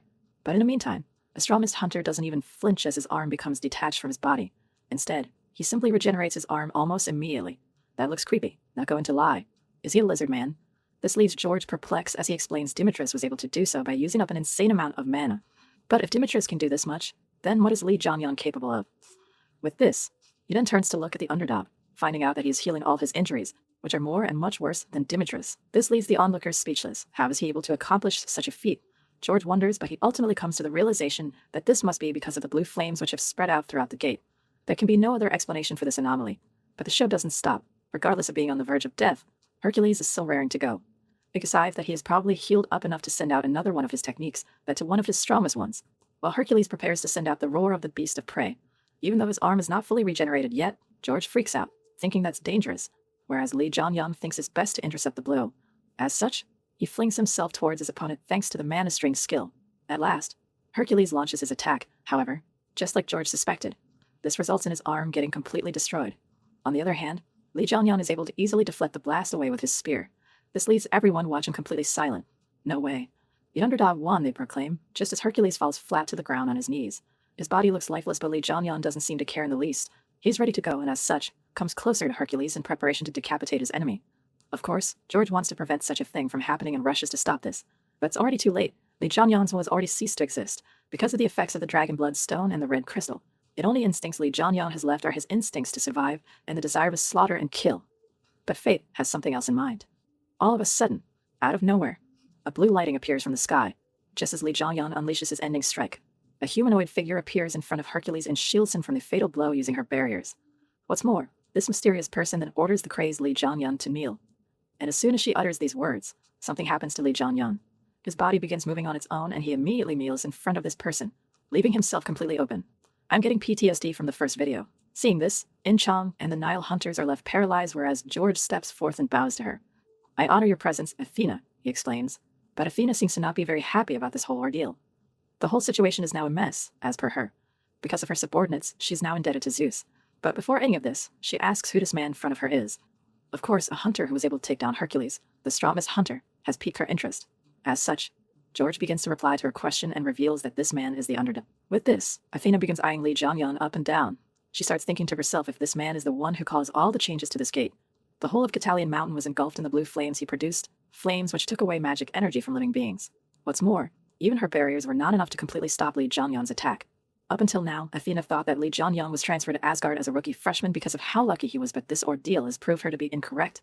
This rookie has managed to overpower Hercules, all on his own. This is dangerous. He has to be killed here, she thinks. And so, she summons her weapon and prepares to lodge it inside Lee Jong-hyun's body, leaving him, who was under the influence of her words, completely helpless in this situation. However, just in the nick of time, she hears a voice telling her to stop, which she does. And so, a man appears from behind her, out of nowhere, and confronts her. This man is none other than Seong-gu, aka Heimdall. I knew that shiny, bald head looked familiar. Seeing him arrive, Athena questions just why on earth he is here, but Seong-gu turns the question back onto her.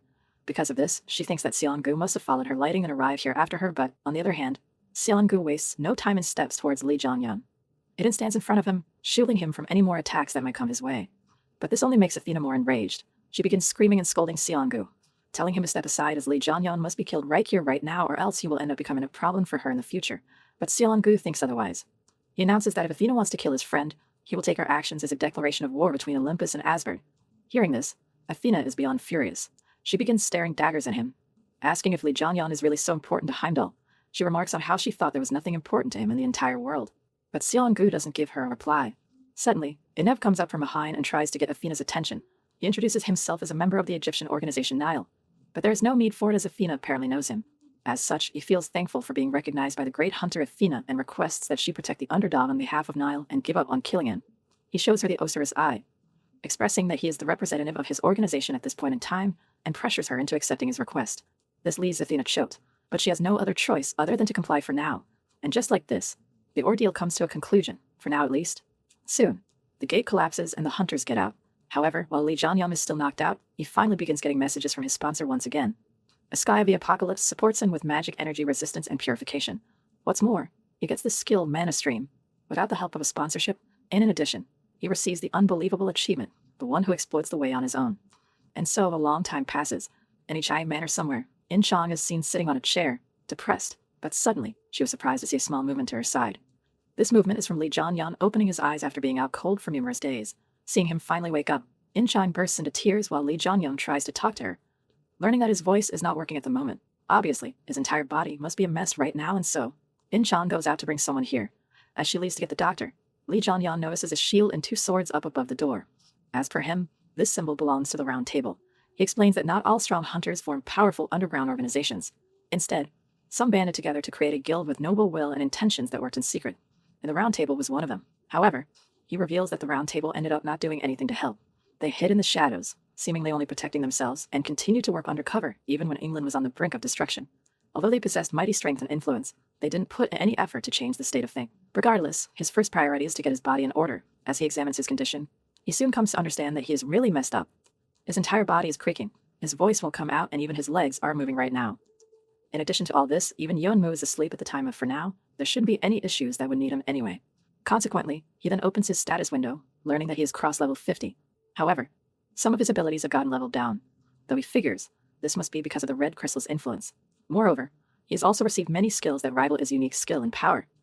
With this, Lee Jong-hyun thanked his sponsor, stating that he is continuing to seek its favor going forward. Later on, he meets with Seong-gu, who asks about his body's condition. He explains that Lee Jong-hyun's encroachment of magic energy was proceeding. This is a very rare case, and as such, there is no treatment or solution for this. But seeing Lee Jong-hyun, there's not much cause for concern, he claims. Apparently, thanks to Lee Jong-hyun's sponsor and his new mana stream skill, he will be able to expel the demonic energy without any issue. Anyways, Seong-gu tells Lee Jong-hyun to commit to recovery, stating that he will conduct the questioning about the incident after Lee Jong-hyun has already recovered. And with this, he then leaves the room and heads into the Den of the Lions. He heads into a meeting room, where several high-ranking hunters are waiting for him, including Athena. There, Athena begins her statement by proclaiming that Lee Jong-hyun has shown power that's too dangerous and different from the norm and wants her organization to do a thorough investigation of his power. But Seong-gu refuses. He states that there is no reason for him to let the details of one of Asgard's members be ousted so easily, and rather, isn't it Olympus, the one who has to answer and clarify things? Asgard was promised victory in this round of the Great War, and because of this, they send out hunters accordingly. But Olympus has broken their agreement. If Hercules was going to participate, Lee Jong-hyun wouldn't have been sent out in the first place. Moreover, in the situation, Asgard's member was only fulfilling his duty. As a result, he demands an explanation of Olympus' actions. But Athena doesn't back down as well. She states that Lee Jong-hyun already has menacing enough power. His blue flames surrounded the entire gate and even stole energy from living beings. This sort of power is unheard of, and hence, she requests Asgard hand over Lee Jong-hyun to them without resistance. Furthermore, she announces that in case this is not accepted, we, Olympus, are ready to wage war against Asgard. Hearing this, Seong-gu makes a blank expression in the face of this declaration of war, but it's not like Seong-gu came to the meeting not prepared. He tells everyone that Asgard is already aware of this fact. It already knows that the flames Lee Jong-hyun creates, which have the power to steal magical energy, are menacing and terrifying. Moreover, it is a skill that has never been seen before.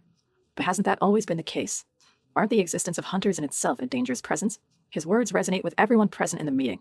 This gives him more confidence to push his point forward, and he continues, stating that all of us here are unknown beings that didn't exist until recently. In addition, the skills they possess are scary and dangerous to everyone else. Therefore, for this very reason, Olympus, who has mentioned war, has to take responsibility for their words since they have shown contempt towards other hunters. His argument sends Athena over the edge. Everything is because of you, she proclaims, condemning Seong-gu for his intervention in her actions. She claims that whenever she is confronted with the legend Heimdall, she gets annoyed and can't think straight. Hearing this, Seong-gu tries to make amends to the relationship between him and her, but much to Seong-gu's displeasure, Athena seems to be too pissed to hear him out, announcing that she hopes they never ever meet again after this incident. This makes Seong-gu sad, but marks the end of the ordeal. On the other hand, later that day back in his room, Lee Jong-hyun is seen using his mana stream skill to read the flow of mana and using it to his advantage. While meditating intently, he tries to mimic the mammoth flow he saw within Demetrius during the fight inside the Catalian Gate, thinking that he showed him a great example. He showed how one can amplify one's strength using magic energy available everywhere else in the body, and in a similar fashion. One can also allot the mana to defense if need be. And that is the essence of his new skill. But first, he needs to use this skill in order to recover from his severe injuries. Eventually, he manages to get the hang of it and his regeneration effect increases, and so Lee Jong-hyun continues doing this. Ultimately, all of a sudden, he vomits out a pool of blood, understanding that these must be the impurities that encroached on his body from the flow of the dragon blood stone. Thankfully, they were extracted easily, and all he has to do now is to heal the spots where these impurities were present using mana stream. But that proves to be a different case. As he tries to do this, he senses that something is present in his body which is blocking the flow of mana. Consequently, he tries to feel around and senses that a black marble in his neck is responsible for this, and so he quickly understands that his current method of approach will not work.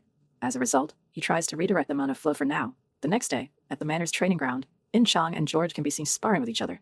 George seems to be pushing In-chang back and tells her that she is slow. Hearing this, In-chang freaks out and decides to show her real potential. She unleashes a barrage of attacks and uses them as a distraction to swiftly close the distance between her opponent. After successfully doing so, she then swings her sword once again. But George manages to avoid the blow with ease. Rather, it looks like he isn't even taking her seriously as he keeps on giving her tips and pointers, telling her how to fight. He explains that fighting against humans and monsters are completely different things and she needs to understand this. But in catching calcium, she cannot understand his long lectures. I knew she was unintelligent, but I didn't realize it was this severe. Regardless, she keeps continuing like this. But so does George, who eventually finds an opening and almost captures In-chan, but stops mid-swing. Feeling the cold steel of her opponent's blade against her face, she instinctively takes a step back. With this, George asks if they should stop here for today, but In-chan doesn't reply. In her mind, she deems herself as useless. She was of no help at the Catali Mountain Gate, and she reveals that her sponsor wasn't too happy with her either. She was not able to protect her comrade, resulting in the sponsor looking at her with pity. Even though she thinks Lee Jong-hyun started with her on equal footing, he has far surpassed her, whereas she has made no progress. He deems herself to be unfit to be his peer, blaming this as the reason why Lee Jong-hyun almost died in the recent battle. It's all because of my lacking skills, she thinks. Therefore, while George wipes off the sweat, In-chang sneaks up behind him and asks him to go one more round with her. Seeing the look on her face, George thinks it is the same look he had. The look of regret the one has after not being able to protect someone. He knows if his attitude keeps up, she's sure to get significantly stronger in the future and agrees to go at it once again. Meanwhile, In-chang resolves herself, proclaiming that I too will become stronger. After the training session ends, George gets dressed and visits Hercules at his bedside. There, he looks to be hooked up to a lot of IVs and medication.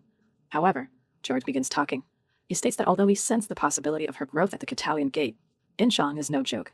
She's a great person who becomes stronger each time their swords clash, just like how George was in the past. But that's not all. He states that even Dimitri's would like her growth a lot.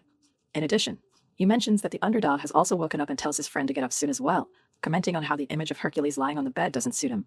But it doesn't look like that is going to happen.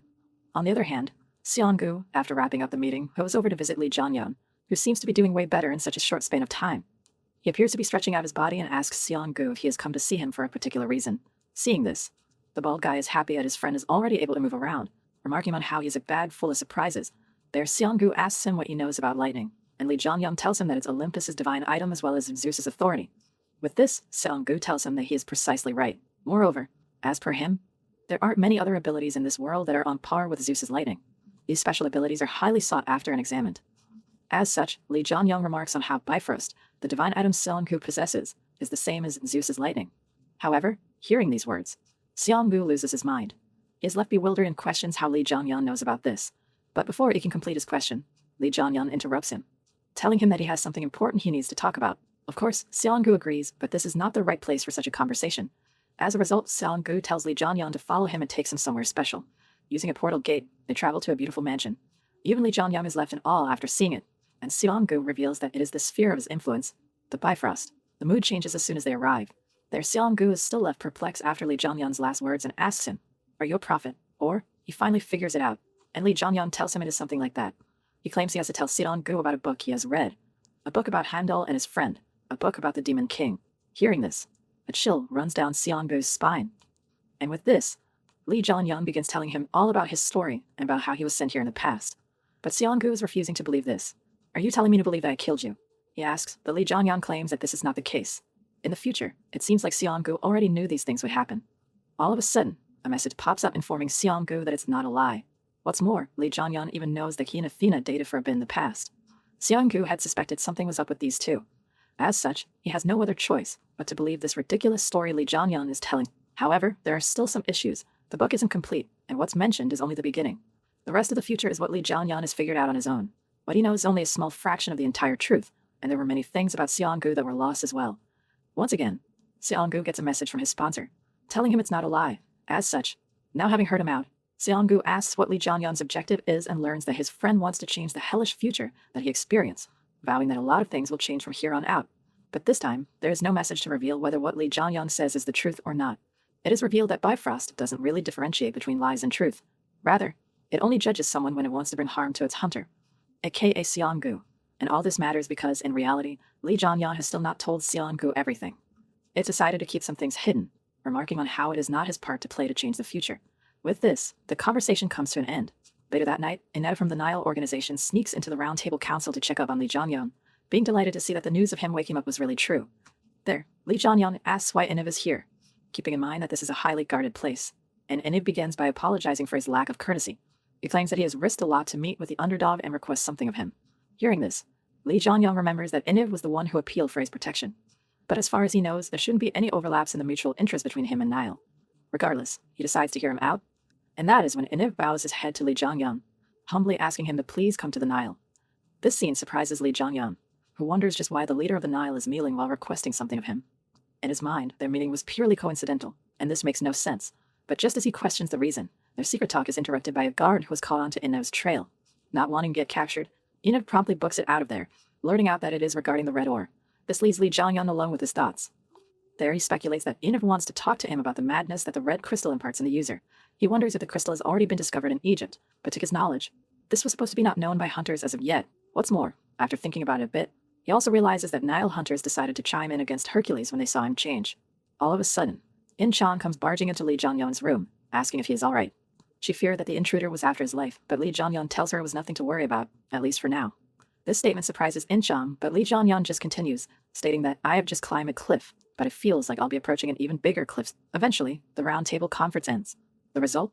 Naturally, since Olympus was the one who broke their agreement, they were made to bear the responsibility for the event and for bringing up war between two underground factions. This was just a bad idea on Athena's part. Finally, the Korean hunters are allowed to go back home and they begin heading back.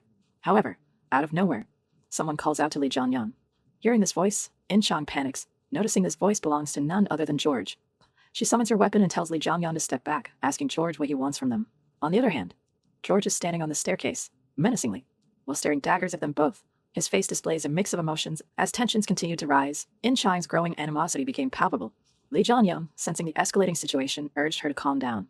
He noted that despite George's somewhat hostile demeanor, it appeared that George wanted to engage in a conversation with him. Following Lee Jong-hyun's instructions, In-chang reluctantly decided to stand down for the time being.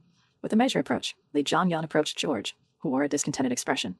George couldn't deny the reality before him. Lee Jong-hyun was now awake and mobile, while Dimitris lay unconscious, a clear indication of Lee Jong-hyun's victory.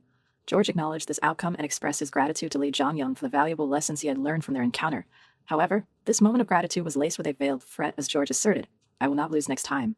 In response, Lee Jong-hyun maintained his composure and responded with an air of confidence that some might call audacious. He told George that dwelling on the past wasn't his style. But instead of diffusing the tension, Lee Jong-hyun's words seemed to further irritate George, prompting him to hurl insults and derogatory terms at Lee Jong-hyun, labeling him as a prick. As George's words failed to penetrate Lee Jong-hyun's unwavering demeanor, he resolved to convey his intentions unequivocally. George urged Lee Jong-hyun to relay an important message to In-chang, emphasizing her untapped potential. In George's eyes, she had the capacity to become significantly stronger in the future. He also recognized her aspirations to establish a name for herself and gain recognition. George stressed the importance of not only fame and prestige, but also the necessity for high-ranking hunters to have a profound understanding of their sponsors. He advised her to carefully contemplate the identity of her sponsor. Although it was evident that In-chang struggled to grasp the full scope of George's message, even Lee Jong-hyun attempted to add a touch of humor, playfully suggesting that In-chang should become the prince on the white horse, a reference to her sponsor's name, implying a knight in shining armor. However, this suggestion clearly didn't sit well with her. As George eventually decided to take his leave, he turned his back on the Korean hunters. Yet, just as he began to walk away, Lee Jong-hyun called out to him. He boldly declared that Hercules would emerge even stronger than before and would inevitably rise again. This proclamation startled George, but Lee Jong-hyun continued, expressing his hope that, should their paths cross again, they would be fighting alongside each other rather than in opposition. With these words, the Korean hunters left, leaving George to contemplate the implications of their encounter. It was evident that George harbored a sense of frustration and uncertainty. Clenching his fist, he pondered the precarious situation Dimitris now faced, had been transported to Olympus due to the injuries sustained in his battle against Lee Jong-hyun. Dimitris lay in critical condition, undergoing intensive medical care, and the uncertain future weighed heavily on George's mind. The complex dynamics of the hunter world continued to evolve. Later that same day, Lee Jong-hyun was alone at the Round Table Manor, seemingly lost in thought as he repeatedly tossed rocks into a specific moat. He continued this ritual until, unexpectedly, a voice broke the silence. "How mischievous," it said. Startled, Lee Jong-hyun looked up to find the source of the voice, and to his amazement, a woman materialized right before his eyes, seemingly conjured from thin air. The woman, now in her human form, chided Lee Jong-hyun for the unconventional way he had sought her out, claiming that she didn't know who had instructed him to find her in this manner, but it was rather impolite. However, Lee Jong-hyun didn't appear too concerned. In fact, he seemed genuinely pleased to meet her and revealed her name to be Merlin. Merlin was surprised that Lee Jong-hyun knew about her and remarked that he didn't seem like an ordinary person. But Lee Jong-hyun didn't stop there. He went on to explain that Merlin was the true master behind the Round Table Council. Intrigued by how much he knew about her, Merlin inquired about his identity. Lee Jong-hyun confidently claimed that there was no way she didn't already know who he was. This response seemed to irk Merlin, and she demanded to know Lee Jong-hyun's intentions for provoking her, especially since he had defeated Hercules, the unrivaled underdog. She emphasized the arrogance of the hunter who had no equal. However, as the conversation continued, Merlin transformed once again, this time taking on the appearance of a young boy. This transformation caught Lee Jong-hyun by surprise, and he couldn't help but express his disappointment. Merlin, or rather, the young boy, stated that if Lee Jong-hyun was privy to so much information, he should also know that no one from the Round Table would have an easy time after getting on his nerves. The sudden shift in appearance left Lee Jong-hyun confused, but Lee Jong-hyun decided to respond with a twisted smile. His eyes began to glow red as he declared that he was someone who knew the whereabouts of Excalibur. Hearing this revelation, Merlin was taken aback, her curiosity piqued by the mention of such a legendary artifact. Later on, Lee Jong-hyun joined In-chang at the airport after concluding his conversation with Merlin. As they reunited, In-chang couldn't help but notice that something about Lee Jong-hyun seemed different. He appeared more stylish than usual, and it raised her suspicions. Her attention was drawn to a necklace he was wearing, and she couldn't ignore the feeling that something was amiss. Intrigued and somewhat concerned, In-chang couldn't resist probing further. She asked Lee Jong-hyun what he had been up to which he responded that he had to meet someone special. However, In-chang's instincts were on high alert. She got a hunch that there was more to the story, especially considering Lee Jong-hyun's unusual attire. She asked if he had just returned from meeting another woman. The mention of again hints that this has happened before. "What have you been up to, Lee Jong-hyun?" Caught off guard, Lee Jong-hyun hesitated in his response, and In-chang took his momentary silence as an admission of guilt. Her suspicions deepened, and she expressed her disappointment, believing that Lee Jong-hyun had been seeing other women during their time apart. This puts Lee Jong-hyun in an uncomfortable position, as he struggles to explain his recent meeting with Merlin, a woman he had encountered earlier. Just when the situation seemed dire for Lee Jong-hyun, they were saved by the unexpected arrival of Seong-gu. He inquired if everyone was prepared for their departure. Unaware of the tension that had been brewing between Lee Jong-hyun and In-chan, Lee Jong-hyun seized the opportunity to change the subject, asking Seong-gu if he had wrapped up everything on his end. Seong-gu confirmed that he had, but he also couldn't help but notice Lee Jong-hyun's unusually cheerful demeanor. There was a marked contrast to his usual stoic disposition. With all three of them now present, they began heading toward their designated airplane, seemingly putting the disagreement behind them. However, as they began to walk toward their departure gate, the well-dressed stranger in a suit called out to them from behind. Lee Jong-hyun turned to face the man, and the stranger began speaking to him. He informed Lee Jong-hyun that he had been sent by Merlin and relayed a message. She would be waiting for him. Additionally, he reminded Lee Jong-hyun of a crucial detail. He must return with the promised price for the necklace he had received. And so, just as abruptly as the suited man appears, he leaves after delivering his message. After he leaves, Seong-gu asks Lee Jong-hyun how he knows Merlin, and Lee Jong-hyun straight up tells him that we made a deal. He even puts emphasis on his newly acquired necklace, piquing Seong-gu's curiosity even more. He asks if this necklace belongs to Merlin, and Lee Jong-hyun tells him yes, although he did almost die trying to get his hands on it. In a flashback, Merlin is seen telling Lee Jong-hyun to speak, while angrily rushing towards him to attack. Back in the present, Lee Jong-hyun claims that he absolutely needed to have this necklace, and hence, he pushed himself a bit. Hearing this, Seong-gu just lets out a big sigh and puts a smile on his face, and finally, the Korean hunter boards their plane to return back to their country. What's more, it looks like they have the entire plane to themselves. I guess when you are an evil organization, you have money to burn. There, up in the air, In-chan is still a bit confused and asks Lee Jong-hyun about something she still isn't clear about. This is something regarding George. According to her, even though George's partner was beaten to a pulp and is still out cold, he helped her train and even gave her helpful advice. However, if their positions had been switched, she would hold nothing but extreme resentment towards George. Nonetheless, he still helped In-chan and interacted with Lee Jong-hyun in a not-too-hostile manner. His actions are still a mystery to her, but Lee Jong-hyun has an easy answer to all her questions. It must be intuition. He speculates that George already figured out that Lee Jong-hyun never meant to take Hercules out, to begin with. As their conversion continues, soon, the plane begins to head toward the Korean airport and lands. With this, the hunters are welcomed by a barrage of cameras and reporters. They have all gathered to welcome the hunter who defeated the strongest hunter Hercules, Lee Jong-hyun, the underdog. As the crowd erupts into cheers for Lee Jong-hyun, the man in question is left a bit taken aback. Their Seong-gu explains that the masses are already aware of the events but only know that Hercules challenged Lee Jong-hyun to a duel and was overwhelmed. Moreover, he suggests Lee Jong-hyun shake hands with the crowd, but Lee Jong-hyun, who was still a bit shocked, asks why he was not told of this beforehand. But Seong-gu simply replies that it was a surprise, questioning if gaining fame wasn't what Lee Jong-hyun wanted all this time. With this, Lee Jong-hyun then gives his friend a smile and begins working the crowd, waving at the cameras and whatnot. And the reporters gobble all of this up, intently capturing pictures of this new hero. Maybe BTS should give this guy an invite.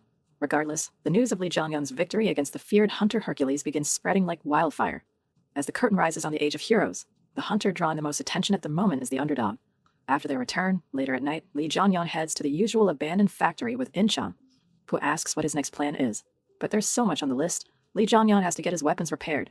In addition, he still has to find a way to dislodge the black marble he felt blocking his mana flow. Furthermore, his avatar, Yeonmu, is still fast asleep, and to top it all off, he has to go conduct some business in the Nile as well. But most importantly, Lee Jong-hyun first has to move out of his stinky association lodging. Apparently, owning a house has always been high on his bucket list ever since he was a kid. This somewhat confuses In-chan, but she is completely on board with this decision. That's because she has something to say to Lee Jong-hyun as well. As he won't be needing her assistance for the time being, she announces that she will be acting on her own now. This surprises Lee Jong-hyun, but she continues, stating that although it was fun raiding with Lee Jong-hyun, after hearing what George had to say, there is something that she would like to do on her own. Big words for an airhead. Anyways, she leaves the factory and Lee Jong-hyun watches her walk out, glad that In-chan has finally come to a realization.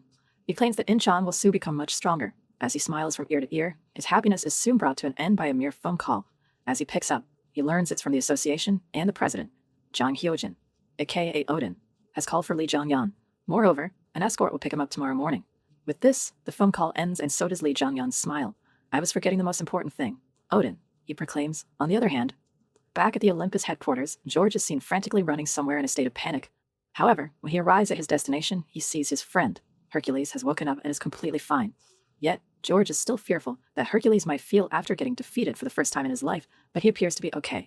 What's more, George also notices that something has changed. In the past, Hercules always exposed his aggression as though he was anxious about something. But now, he almost looks peaceful. Noticing this, he asks what happened, and Hercules tells him that Lee Jong-hyun never had any intentions of being their enemy from the start. Suddenly, George then sees Hercules' eyes change appearances, similar to when he was engulfed in his madness, and freaks out, but his partner tells him to calm down, stating that there is no need to worry.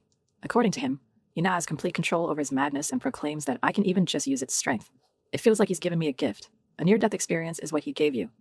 Stockholm Syndrome much? Hearing this, George remembers the last exchange she had with the underdog, where he was reassured that Hercules would wake up, stronger than ever, and begin to smile brightly. And so, with things being what they are, time passes by. Later on, at an ogre gate somewhere, In-chan is seen raiding a dungeon gate alone. Even though many ogre corpses lay on the ground, lifeless, she is still desperately fighting back against an opponent, though she is getting pushed back significantly. Nevertheless, refusing to roll over and die here, she once again recomposes herself and takes up her stance to attack. And that's where the enemy finally shows himself, an ogre mage. Weren't these supposed to be rare? There, she reveals that she has been at this gate alone for over 3 days, but this is the first time such a fearsome monster has shown itself here. She expresses how it feels as she's facing against Hercules while fighting with this ogre mage. Suddenly, her sponsor, the prince on the white horse, helps her by restoring a bit of her health, but even with all this health, she's just barely holding on to dear life. However, the pain she's feeling is exactly what her foe is going through as well. Even though she's exhausted, the ogre mage must be worn out as well, making this a crucial moment in their battle. All of a sudden, out of nowhere, the ogre unleashes a strong swing. Nonetheless, just in the nick of time, In-chan is able to dodge the blow and in response, counters by delivering a not too deep strike. But that's just the beginning. Using her momentum, she then positions herself up above, and while spouting some nonsense about saving the princess or whatever, strikes down on the ogre mage with all her might. This allows her to pierce her sword straight into the opponent's body, but the blow is not strong enough to pierce completely. Even though she fatally wounds the monster, manages to counterpunch In-chan while collapsing to the ground, sending her flying and crashing away. This exchange leaves both In-chan and the ogre mage in a near-death position, both of them unable to even move and end things once and for all. They both lie on the ground, completely powerless and on death's door. At the moment, In-chan thinks to herself about how she's run out of potions, though they would not be of much help anyway since she can't even move a finger. Am I going to die like this? She wonders, but out of nowhere, a full-body Yun-mu appears in front of the dying In-chan and offers her a potion. Seeing Yun-mu there, In-chan is surprised but is lucky enough to survive. This marks the end of the battle with In-chan as the victor, seeing as she's the only one able to stand back up. With this, a barrage of messages begins popping up. In-chan's sponsor, delighted by the display his sponsors showed him, at last grants her the alias Siegfried. After a short nap, In-chan wakes up to find that even Lee Jong-hyun is here. She asks where they are, seemingly still confused by the whole situation. And Lee Jong-hyun tells her that they are still at the gate, quite obviously. There she expresses how her body feels much better, so much so, that it feels a bit weird to her. What do? Useless guy? Regardless, Lee Jong-hyun, while returning Yun-mu to his bracelet, congratulates In-chan on attaining her alias, though she is still not aware this has happened. On the other hand, she seems to be concerned that her sword is nowhere in sight. With this, Lee Jong-hyun claims that it did not feel right to steal In-chan's kill, revealing that he left the ogre mage alone and it is still alive.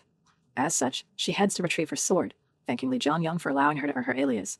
However, just as she pulls her sword out from the ogre mage, messages once again begin popping up.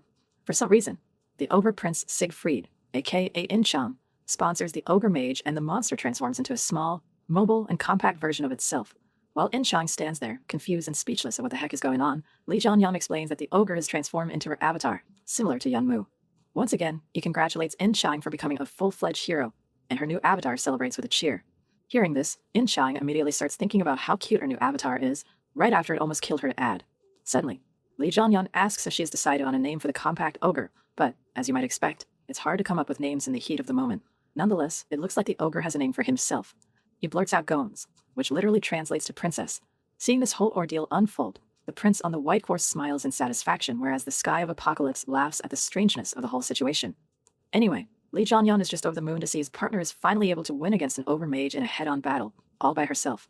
But finally, In-chan asks the most important question. How did Lee Jong-hyun even get here? To this, Lee Jong-hyun reveals that, since it usually takes In-chan a day or two to clear a gate, he became worried when she didn't return after the 3rd day. Hearing this, In-chan begins to blush, thinking about just how much Lee Jong-hyun really cares about her. However, Lee Jong-hyun has something important to tell her as well.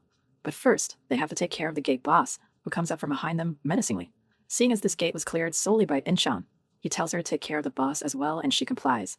And so, she begins harnessing the heroic powers one gets after receiving their alias. She comments on how mana is overflowing within her body, and she starts preparing to strike down the boss, a twin-headed ogre. The Fing opponent to test my heroic power, she thinks with a slight grin on her face, ready for the brawl. And eventually, she dashes in to get the first strike. She jumps up high into the air and readies herself for a downward slash. However, before she can enact her plan, her new avatar Gomes decides that he wants a piece of the action. As a result, it goes headfirst into the twin-headed ogre and decapitates both of them with its bare hands. Talk about being overpowered. With this, the gate boss has been defeated, although a bit anticlimactically, and the gate has been cleared. Seeing the raw power Gomes possesses, Lee Jong-hyun blurts out that this princess doesn't meet a prince, and In-chong just awkwardly laughs. Once again, the sponsors show their emotions, whereas In-chong is still taken aback by Gom's incredible strength. Nevertheless, he asks why Lee Jong-hyun was looking for her, and he reveals that he is heading to China and asks her to tag along with him. Hearing this, In-chong is visually troubled by the statement. It is revealed that after they both arrived back in Korea, Lee Jong-hyun was summoned by Odin, but there was not much cause for concern as he completed Odin's test without fail and it all went over well. Although Odin did try to pressure Lee Jong-hyun on why his mental restriction didn't activate, Lee Jong-hyun was able to somehow fool Odin thanks to the necklace he got from Merlin. And just like that, Lee Jong-hyun ended up officially joining Asgard, a shadow organization that was manipulating the world from behind the scenes. Our boy climbing the corporate ladder. But that's not all. In the meantime, Yeonmu grew stronger, to the point that his entire body was completely restored. Even though Yeonmu is so far from the Demon King's undead army, he can now create 7 more skeletons. In addition to all this, another skull appeared on the bracelet as well. What's more, Muspel's spear was remade and refined further by Park Jae-yoon. However, it now has the trait of the demonic spear, which enables the weapon to consume its user's life force. Now, having knocked a couple of things off of his list one by one, Lee Jong-hyun needs to head to China, the place considered to be the most dangerous region in the world. He explains that the Chinese were unable to stop all the gates that opened all of a sudden, and because of this, China has now become a kingdom of monsters. But regardless, that is the same place where a particular someone resides, someone who can purify the black marble dislodged in Lee Jong-hyun's body and correct his mana flow. But there is one more reason why he wants to go there. It is also the center of the cataclysm that was soon approaching the world. This brings us to the northern front line of Korea, where an army of snow orcs is seen dashing towards a group of hunters. Even though the humans are exhausted after 3 hours of continuous battle, they raise their weapons to counter the approaching horde, in order to try and live to see another day. However, unbeknownst to them, reinforcements have already arrived. Out of nowhere, a wall of flame erupts before the hunters, protecting the humans from the snow orcs, and at the same time, burning the monsters to ash. Seeing this wall of fire pop up, the hunters look around frantically to find the one responsible for this, ultimately learning that Lee Jong-hyun and In-chong are there to help out. What's more, they even have Seonbu with them, and together, all 3 of them slowly approach the hunters.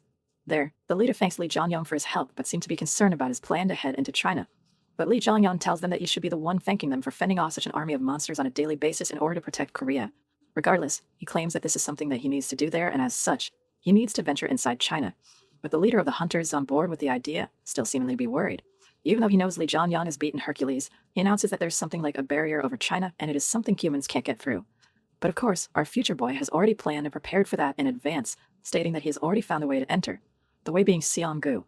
That guy may be bald, but he sure is useful. And so, the trio makes their way over to the edge of the barrier, where Seongu finally realizes how Lee Jong-hyun was planning on traveling without the help of his Bifrost.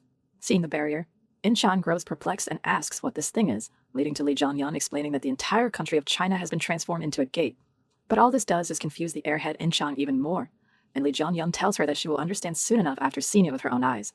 But first, Seongu heads closer to the barrier and tells the others to step back. He places his hand on the barrier, telling the two that he will not be able to help them both out this time if something goes horribly wrong. But to avoid this, he will come back here in a month's time. If his friends are unable to get out at that time, he will keep on coming back each month until they come back out, but Lee Jong-hyun tells him that there is no need to worry. If things go well inside, I should be able to make it out on my own, he proclaims, and Seongu hopes that this turns out to be the case. With this, he then begins to use his powers and opens up the barrier, revealing the gate portal inside it. And so, In-chong and Lee Jong-hyun step inside.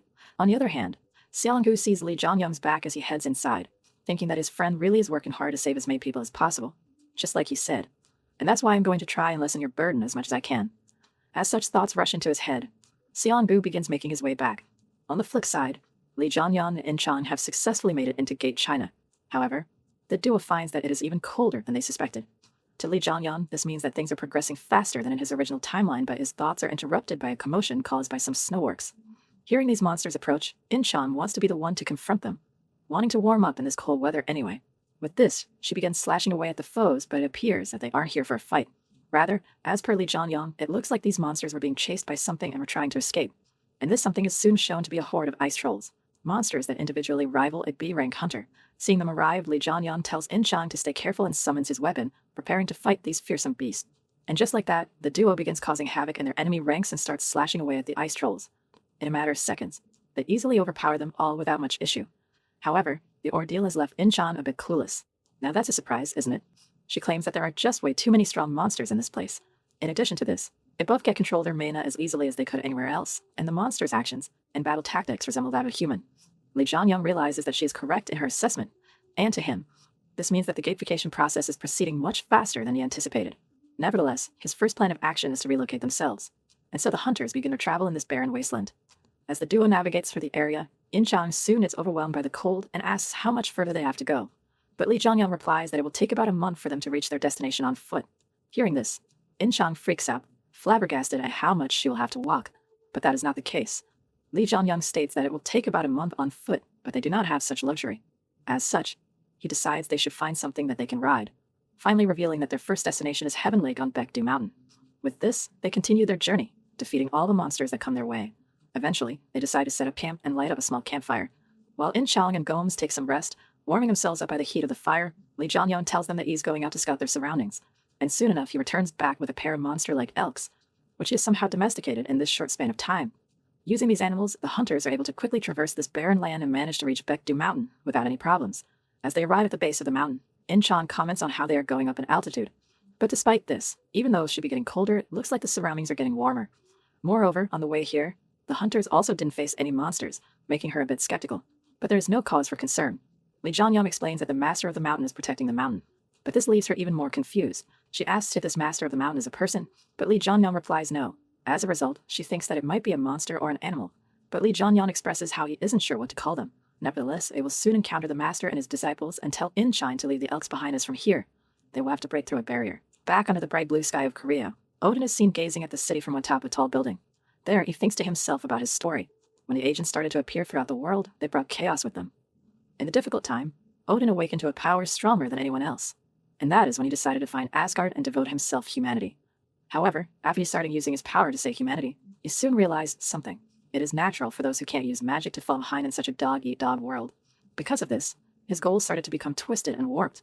He thought that the hunters who managed to survive the calamity were the ones he really needed to protect. He then begins thinking about Lee Jong-hyun and how he went to China. According to him, China didn't quite meet his expectations. The weather changed drastically and the monsters became rampant everywhere. But even that was not enough to satisfy him. But Lee Jong-hyun is different. He is the man who defeated the strongest hero Hercules without even possessing the power of a hero. Odin thinks that Lee Jong-hyun might be able to find something that he missed. As these thoughts rush his head, he begins grinning with an evil smile on his face. This is quite interesting, he proclaims as he licks his lips. However, he immediately stops himself after noticing what he is doing. He states that he cannot devour Lee Jong-hyun so quickly, announcing that I need to slowly savor him. He's the best dish to satisfy my hunger. Back in the frozen wasteland known as China, the hunters ascend to the peak of Baekdu Mountain. Seeing that this place is completely different from the base, the sky is open, and the weather seems to be actually quite pleasant. As they look at the scenery, In-chang questions if they have arrived, and Lee Jong-hyun confirms that this place is the Heaven Lake. But their conversation is cut short when they are suddenly confronted by a group of humans. Seeing fellow mankind here, In-chang asks if Lee Jong-hyun knew that people still resided there, and he explains that he already knew. Furthermore, he reveals that these people are the survivors of the old North Korea. Hearing this, the other hunters are caught off guard, perplexed at how this man knows about them. As such, Lee Jong-hyun tells them his intention for coming here, to meet with the master of the mountain. But all this does is fire up the humans even more. They deem these two hunters as dangerous intruders, and everyone gets into a position to fight. Seeing this, Lee Jong-hyun announces that he wants to avoid fighting if possible, but in this situation, it doesn't look like he has a choice. And so, both parties prepare themselves for a bloody battle.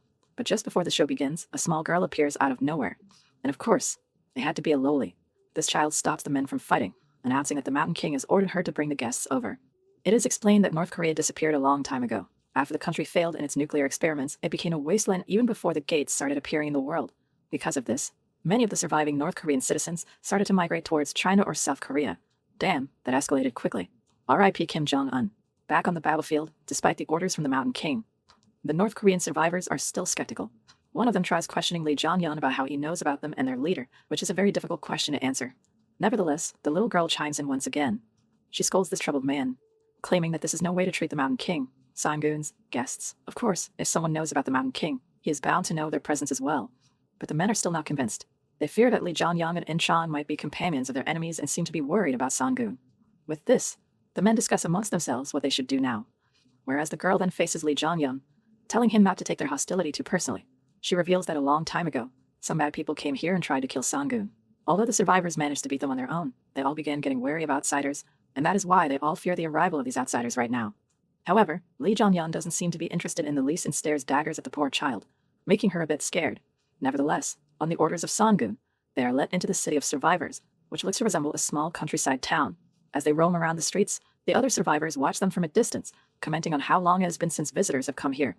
Moreover, from their clothes, The people figure out that these visitors must be from the outside world, left to question their knowledge about the outside world falling and collapsing. On the other hand, In-chang and Lee Jong-hyun seem to be on their toes. In-chang calculates that there are about 200 people present there, and most of them are hunters who have managed to survive these brutal and harsh conditions. However, as they close in on Sang-boon's location, someone intervenes and stops them in their path. This man steps in front of the Korean hunters, announcing that you cannot pass here. Looks like someone is a fan of Lord of the Rings. What's more, he even points his spear towards these intruders. Bad move if you ask me.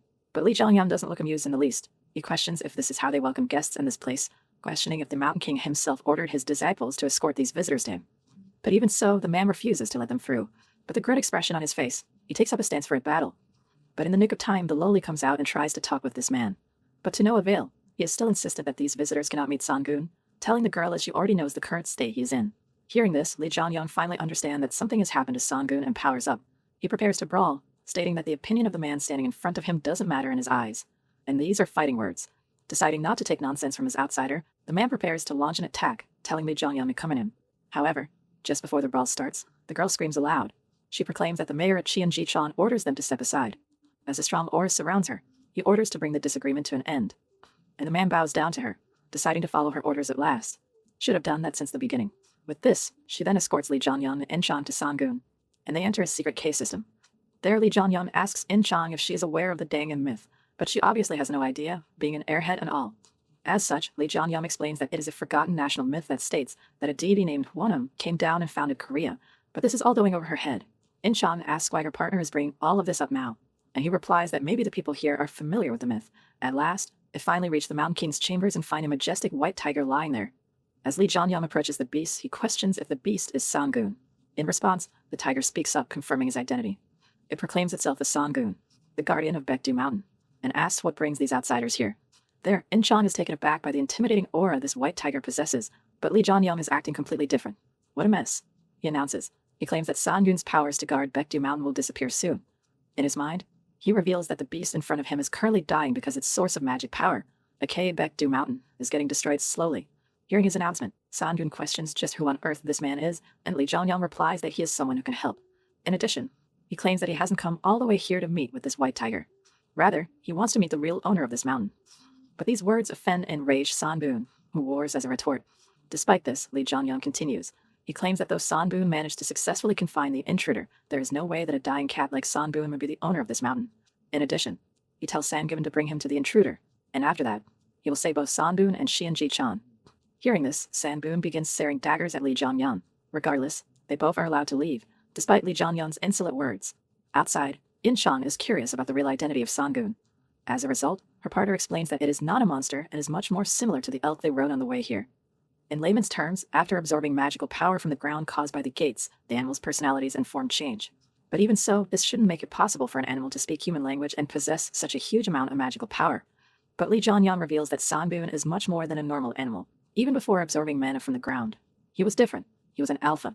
Sang-boon watched too many Andrew Tate clips. He expresses that alphas have a bigger body and are stronger and smarter than other animals of the same species, but even that is not the extent of Sang-boon's uniqueness. Maybe he also has a Bugatti.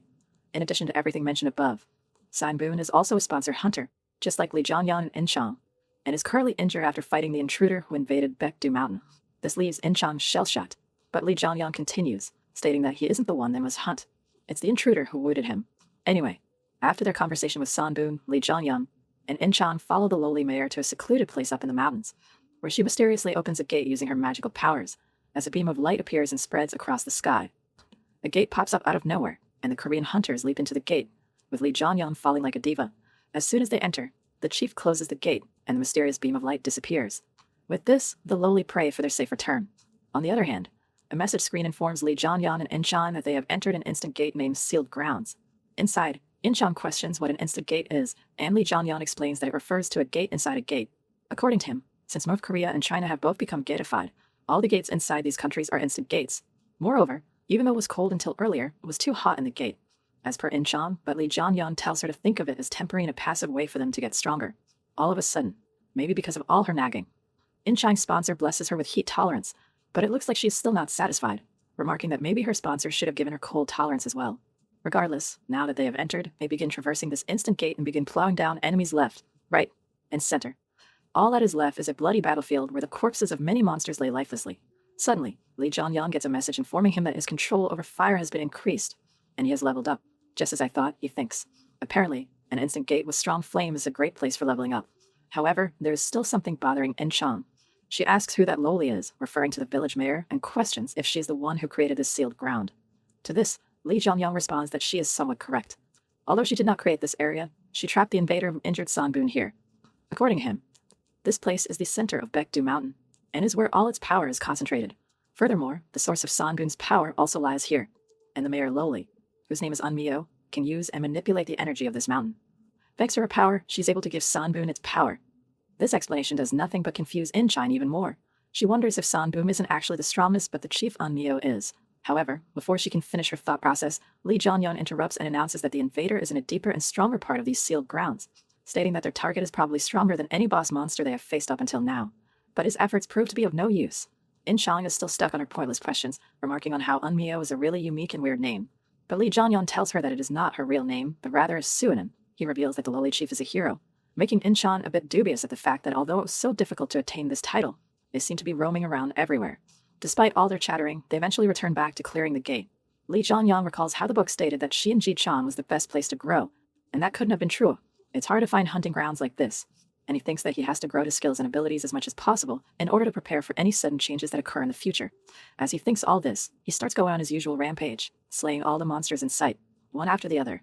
Thanks to this, his level increases yet again, in addition to his control over flames. Seeing him level up so much, In-chang comments on how Lee Jong-hyun's sponsor is amazing because he allows him to get so strong so quickly. But Lee Jong-hyun replies that, in his opinion, In-chang's sponsor is better, seeing as he is only increasing his level because of the player trait. But his statement seems to have annoyed the Sky of Apocalypse, who grants Lee Jong-hyun some status points in response to his comment. This leads to a small wholesome back and forth between the two sponsors. In the meantime, back at Sanbun's cave, the lowly chief is with the majestic white tiger, seemingly trying to comfort him. She asks how he is doing recently, but Sanbun exclaims that he is more or less the same. It is explained that the reason Sanbun is dying is because he is using his power to protect Baekdu Mountain and Ji-chan while simultaneously sealing off the invader. Because of this, his life force is now dwindling with each passing moment. Hearing this, the lowly chief remarks on how it is her responsibility to deal with the crisis facing Baekdu Mountain, but instead, it was Sangun who was injured. As such, she asks if she should take back the power, but Sangun tells her to not think of such things. He claims that even though the Korean hunters are strong, the invader is much stronger. But this leads to the lowly questioning if that is the case. Then why did Sanbun send them to the sealed ground? Consequently, Sangun expresses that he did not sense Lee Jong-hyun's power. Rather, he sensed the force behind him. He explains that the force he saw behind Lee Jong-hyun resembles what he saw behind the invader as well. Back in the instant gate, the hunters reach their destination, and In-chang is immediately shocked to see the invader to be a rather young and innocent-looking kid. She displays her concerns to Lee Jong-hyun, but he just tells her not to be mistaken. He proclaims, "That's no human. We shouldn't judge a book by its cover." All of a sudden, as Lee Jong-hyun's words linger in In-chang's mind, the spirit of a wolf appears behind the child. The spirit has an immense aura, sending a chill down her spine as she wonders if it will be able to defeat it. However, the child seems raring to go, showing extreme hostility to the ones who have come into his territory. This looks like a toothpaste ad, not going to lie. Without a moment's delay, this demonic child pounces on Lee Jong-hyun and In-chang, looking to get the first strike.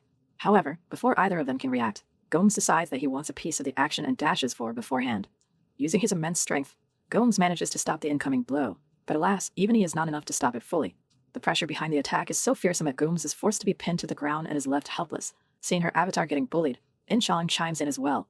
Although she powers up and begins gathering mana in her weapon before finally going in, her attack is easily dodged and parried by this demonic child, who sends In-chang flying away with his incredible power. Even she is left to wonder just what kind of strength this is, but with a wasted second, Lee Jong-hyun jumps in from a blind spot. Using his powerful weapon and authority, roll over fire, he delivers a vertical slash to his foe, who manages to evade the attack. Not only that, the child then decides to counter and begins preparing for a barrage of attacks. Seeing his opponent get serious, Lee Jong-hyun also braces for impact and parries all the strikes. As the battle goes on, the Sky of Apocalypse begins watching his sponsor Hunter with sunken eyes. Meanwhile, the fighters' clashes kick up huge explosions that rattle the entirety of Baekdu Mountain. So much so that the secret village experiences an earthquake. As a result, the lowly chief issues the order to evacuate all the children and the ones who are powerless to resist to a safe place. Heeding her orders, the soldiers head out to fulfill them. All of a sudden, Gal, the guy to try to fight Lee Jong-hyun before, shows up as well. He asks the town leader if everything will really be alright. To this, the chief tells his subordinate not to worry. Apparently, even if things go south and Lee Jong-hyun ends up meeting his demise, she and Sanbun will go and take care of things once and for all. Consequently, she tells Gal to hurry up and help with the evacuation, and he too complies and scurries off. However, what the lowly said is far from the truth. She understands that if the Korean hunters lose, then she and Sang-gun will not be enough to stop the demon child on their own. Because of this very reason, the fate of their beloved Cheonji-chan village lies in the hands of a person they met hours ago. Seems like a good plan. Hence, she once again prays for the hunters' safe return. Not for their well-being, but rather for hers. On the other hand, back inside the instant gate, Gongsh has been taken down. Yin Chang is visibly on her limit, and Lee Jong-hyun is currently being shook alive. Seeing this dire situation, Yin Chang tries to bring attention to her by screaming and making a fuss, but it proves to be useless.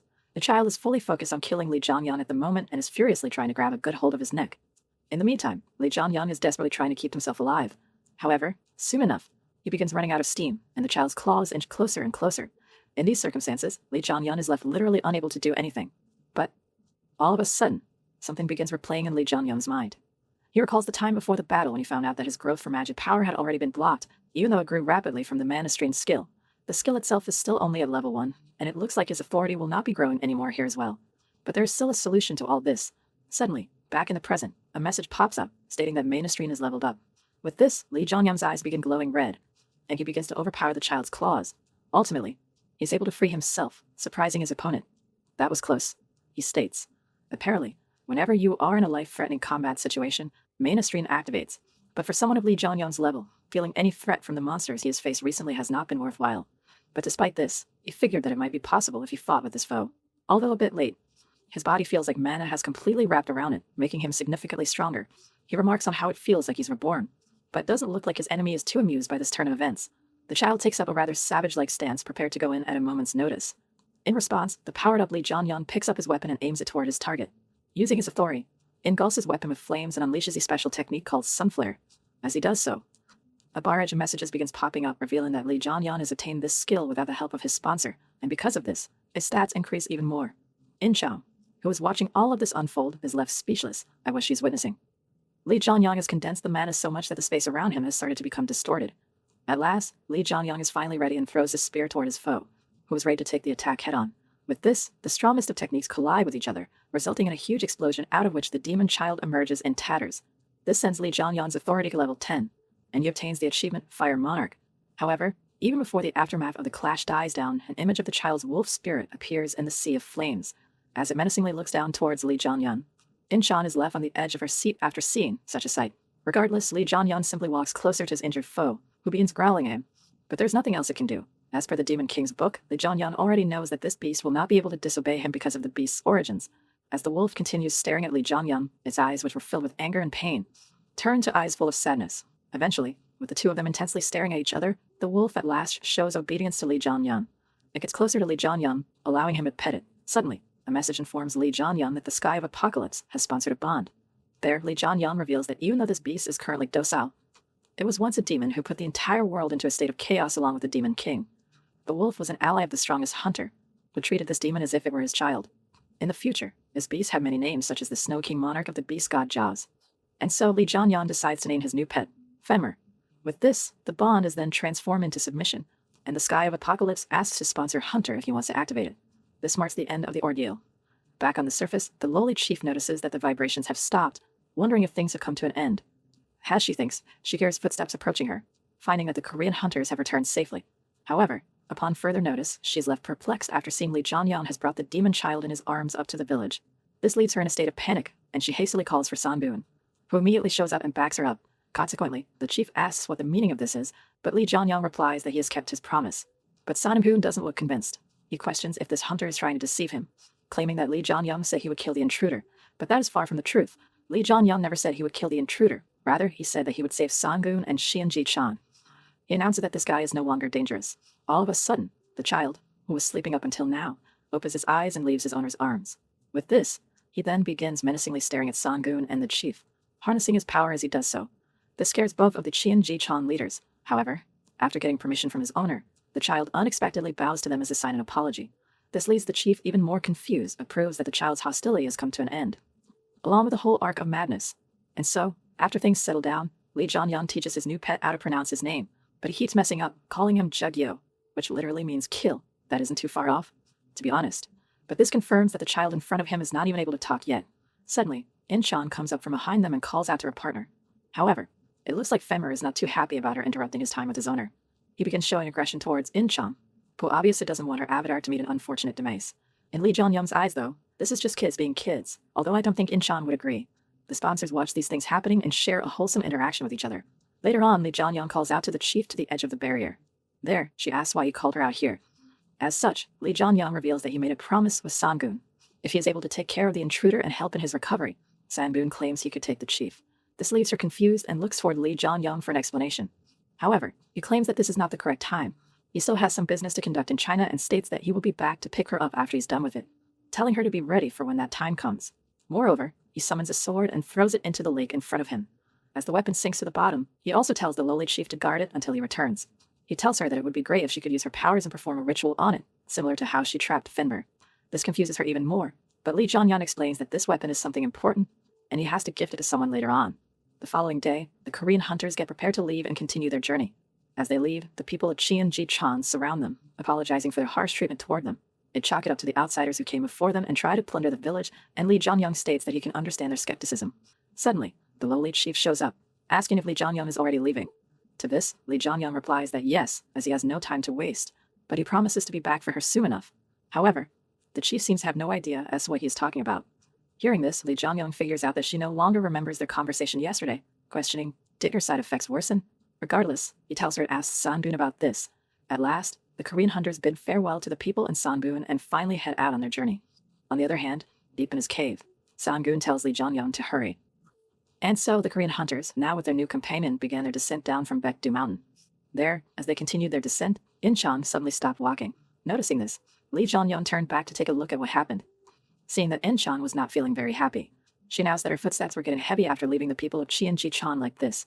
However, Lee Jong-hyun revealed that he plans to come back to the village. As he thinks about how truly compassionate In-chan is, he claims that when they finish their business in China, they will visit Cheonji-chan again. Hearing this, In-chan begins joking around, stating that since Lee Jong-hyun will be taking care of this whole gate situation thing, they will be able to come back easily with a plane or port or something. This statement leaves Lee Jong-hyun a bit troubled, as he didn't really claim he would do so. But In-chan seems to be confident in her partner. According to her, Lee Jong-hyun has already attained countless unbelievable achievements up until now. With a bright smile, she begins boasting of Lee Jong-hyun's power. After all, he is the man who brought the fearsome Hercules to the ground and even tamed the demonic child Fenrir. For some of his caliber, wouldn't he be able to bring down the whole gate situation in China as well? But Lee Jong-hyun tells her, I can't. His response leaves her a bit taken aback, and he explains that he cannot stop the gates on his own. Not only that, there's no one in the entire world who will be able to stop the gates in China. His revelation brings down the entire mood, and even In-chan gets a bit sad. Nevertheless, in an attempt to change the direction of the conversation, she asks Lee Jong-hyun if they are just going to continue on foot, stating that she is getting fond of the warmth Baekdu Mountain gave her. But this is not the case. Lee Jong-hyun claims that the very reason he went to Cheonji-chan in the first place was to find something to make their journey easier. But In-chan comments on how the elk they rode on the way over here have already long since left and are nowhere to be seen. But who said anything about riding an elk? Lee Jong-hyun simply commands his new pet Fenrir to give us a ride, and he complies. As such, he takes on his wolf form and both of the Korean hunters get on top of him. With this, Fenrir begins dashing at full speed. Thanks to this, they are able to cover quite some distance until they reach a small battlefield. There, the hunters notice that some snow orcs are currently fighting with ice trolls. Seeing this, Lee Jong-hyun realizes why Fenrir decided to stop there. As a result, he orders Fenrir to eat them. And, not wasting a single moment, that is what he does. Fenrir jumps into the mosh pit and begins slaughtering and devouring the monsters. Seeing this, In-chan is left in awe, whereas Lee Jong-hyun claims that Fenrir must have been hungry for quite some time. In the meantime, it's something he wants to teach In-chan. Hearing this, the anticipation inside In-chan grows. She wonders if she will finally learn the truth behind Lee Jong-hyun's insane speed of growth and the unusual power he holds.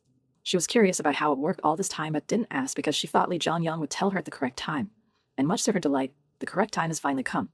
Lee Jong-hyun announces that he will teach her about the mana stream, stating that with the help of this skill, she will be able to become a self-growing hunter. Hearing this, In-chan is left perplexed. A self-growing hunter who can grow without the help of their sponsor? Is that even possible? She wonders. But of course, it is. Not only is it possible, but it also happens to be a secret behind Lee Jong-hyun's strength.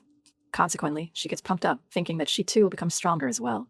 On the other hand, as these thoughts rush into her head, Lee Jong-hyun reveals that she has already acquired a part of the mana stream skill. To prove this, he begins gathering some of his mana in his hand and asks In-chan if she can see what he is doing. After watching intently and putting her powers to use, In-chan is able to clearly make out the gathered mana in his partner's hand. Hearing her response, Lee Jong-hyun is over the moon, proclaiming that he knew In-chan had a talent for such things. She states that she can see mana if she focuses, asking if this is also the reason Lee Jong-hyun regularly meditates. But rather than replying, Lee Jong-hyun corrects her. He claims that to be precise, they are looking and feeling the flow of mana, similar to how one senses mana in their body. But this is all too much for an airhead like In-chang to grasp so quickly. However, that is not the point. Lee Jong-hyun states that she doesn't really have to understand it, as it is not something you learn with your mind. Rather, you can only get accustomed to it by practicing in real time. As a result, Lee Jong-hyun wants to forcibly imprint the flow of mana on her, warning her in advance that it will hurt like hell. But In-chang is not a mere pushover. She readily accepts the offer, claiming, "That's all right. I want to become stronger." In her mind, she refuses to keep being a burden on Lee Jong-hyun and wants to be able to keep up with her partner. With this, day turns into night. The hunters are seen taking a rest, and In-chang is seen out cold. There, in a flashback, Lee Jong-hyun recalls how incredibly resilient In-chang really is to be able to endure the extremely painful process of imprinting mana without moaning out loud even once. But even for her, it is enough to exhaust her. All of a sudden, he notices Fenrir intently staring at something. Consequently, he goes over to his side, curious as to what he is looking at. Lo and behold, right behind the cliff they are on is a gigantic monster lizard called Drake, a high-level predator that appears as a boss of A-rank gates. Seeing this fearsome monster, Fenrir's mouth begins to water, and he begins licking his lips in anticipation of dinner. Seeing this, Lee Jong-hyun questions if his pets want to hunt the drake, and Fenrir confirms this. As per the Demon King's autobiography, Fenrir's favorite meal is a drake, and hence, he is watering at the mouth. But in reality, Lee Jong-hyun explains that Fenrir is not at his full power. Even on Baekdu Mountain, he was not at his peak. And now that he is in submission, Fenrir is even weaker as of now. This sends a wave of doubt in Lee Jong-hyun's mind as he wonders if his new pet will really be able to hunt such a fearsome foe. However, there is no other choice. Lee Jong-hyun has to find out the current power level of his pet in order to ensure things keep running smoothly in the future. As such, he makes up his mind and tells Fenrir, "Let's go drake hunting." And just like that, the hunt begins. Fenrir jumps down from the cliff onto the unsuspecting drake with all his might and, at the last possible moment, transforms into his wolf form. However, it looks like Drake is not so unsuspecting. It manages to catch on to Fenrir's movements and is able to counterattack before his attacker gets too close. Nevertheless, it is all futile. Even though the drake sends a powerful blast toward Fenrir, he is able to completely destroy him with a parry blast. What's more, his attack is significantly stronger than the attacks that clash amongst themselves, but still, Fenrir's strike manages to end the drake in a single shot. As a result, the hungry wolf then begins munching on the drake's flesh, enjoying his meal. In the meantime, Lee Jong-hyun is left speechless what he has just witnessed. He thought that the battle might be more equal and would take a while, but it seemed like his pet was way stronger than he imagined. He wonders if Fenrir really did get weaker, that defeating a drake with such ease is not a common sight. Regardless, now that he has seen a glimpse of his new companion's power, he has completed all the preparation Lee Jong-hyun would need. The following day, the hunters continue on their journey and sometime later happen upon a rather disturbing sight. In this barren wasteland, they find a number of human corpses that have been frozen solid in an instant. Seeing such a horrendous sight, In-chang begins to shed tears at the pitiful humans and asks Lee Jong-hyun if the calamity he was talking about will result in the entire world ending up in such a way. And Lee Jong-hyun confirms this. Although he claims they should not be comparing the events, he claims that the calamity will be less miserable than this. What's more, with the help of their newfound strength and companions, they should be able to save many more people now. He announces there are more hunters and heroes outside, as well as organizations like Asgard. They will do their best to defend and survive the upcoming catastrophe, and Lee Jong-hyun claims that he too will do his best.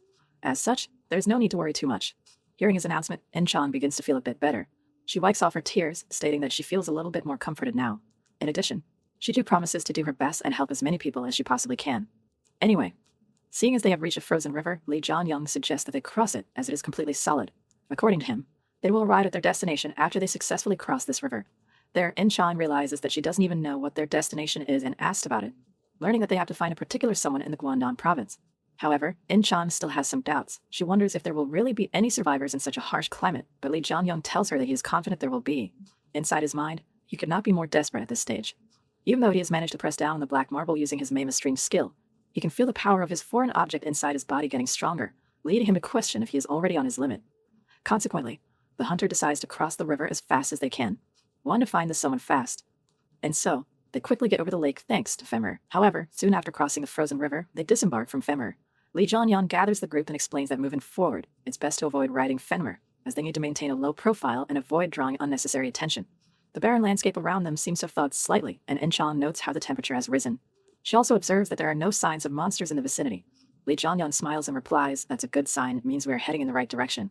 As they continue their journey, the conversation takes an abrupt turn when Fenrir starts pointing towards something ahead. Lee Jong-hyun follows Fenrir's gaze and spots a humanoid figure in the distance. In-chang's face lights up with hope at the sight of what seems to be a fellow human being, but Lee Jong-hyun's expression remains cautious. He swiftly instructs In-chang to ready her weapon, emphasizing that their naked eyes can't be trusted in these extraordinary circumstances. As they draw closer to the figure, it becomes evident that the supposed human is, in fact, a giant. The ensuing confrontation with the giant unfolds quickly, with In-chang's combat skills proving effective against their towering adversary. However, the victory leaves In-chang feeling conflicted. she can't help but remark on how the giant, despite its outward appearance, exhibited behavior reminiscent of a desperate and starving beast. In response, Lee Jong-hyun offers an insightful explanation, suggesting that the giant may have been cast out from his group due to illness or weakness. Such exiles are often left to fend for themselves, resulting in solitary giants displaying erratic behavior and aggression. Lee Jong-hyun adds that this particular giant was likely weaker than its counterparts. Despite their victory over the lone giant, there's little time for respite. Before they can catch their breath, more giants appear on the horizon, riding atop ice drakes. The sight of these colossal creatures and their intimidating riders leaves In-chang paralyzed with fear, overwhelmed by the sheer scale of their presence. One of the giants, seemingly the leader of the group, demands to know who these humans are and why they are encroaching on their territory. However, upon closer scrutiny of the group, the giant leader appears taken aback by something. Meanwhile, Fenrir, the ever-hungry wolf, can't contain his excitement at the sight of the ice drakes. His mouth waters as he eyes the magnificent creatures, eager for a potential meal. But it becomes apparent that Fenrir's hopes for a feast may be dashed when, out of nowhere, a giant leader hurls a net in their direction. In-chang instinctively prepares to counter the threat, but before she can act, Lee Jong-hyun intervenes. He explains that he senses no hostile or murderous intent from the giants and believes it might be wiser to allow themselves to be captured, at least for the time being. With this, the group of giants caged up the hunters and began heading back to their hideout. On the way, the giant who caught them asks if the humans are from this place, but Lee Jong-hyun tells him that they are from distant lands. Regardless, the giant tells them that they don't need to be too worried since they have been captured along with someone special. From their interactions so far, Lee Jong-hyun realizes that the giants are different from the stories he has heard about them. As per legends, they are described as monsters, but in reality, they are more akin to humans and possess intelligence. As such, Lee Jong-hyun asks the giant leader if they are headed towards Utgard. The giant replies to this, acknowledging that they are indeed built, but is surprised that an outsider knows about their cities. However, he also reassures the human that they, as of now, have no intention of harming them. With this, he introduces himself as Saki, a proud warrior of the great frost giant tribe. As a result, Lee Jong-hyun also introduces himself, and the group begins to move once again. On their way, they run into many other opponents from different tribes as well, but they prove to be no match against Saki, who easily confronts and kills all those who stand in his way. Despite his strength, Saki also appears to be a rather compassionate person. After the battle, he turns back to Lee Jong-hyun and wants to ask him some questions. He even claims that humans will be allowed to go if they want afterward. But all this seems to be too good to be true. Lee Jong-hyun speculates that the gangsters must be trying to hide something. According to him, there should be survivors within the city of giants. Anyway, Saki promises that the humans will be able to safely make their decisions on his name and honor. But for Lee Jong-hyun, this is the best possible thing. This unexpected turn will allow them to reach their destination with ease. On top of everything, the man Lee Jong-hyun is looking for is also at that place. At last, it finally reached the city border. Seeing it in the distance, In-chan becomes surprised whereas Saki proudly shows off his city to the outsiders, welcoming them to Utgard. Soon after, they reach the gates to enter the city, where Saki is immediately recognized and welcomed back from his journey.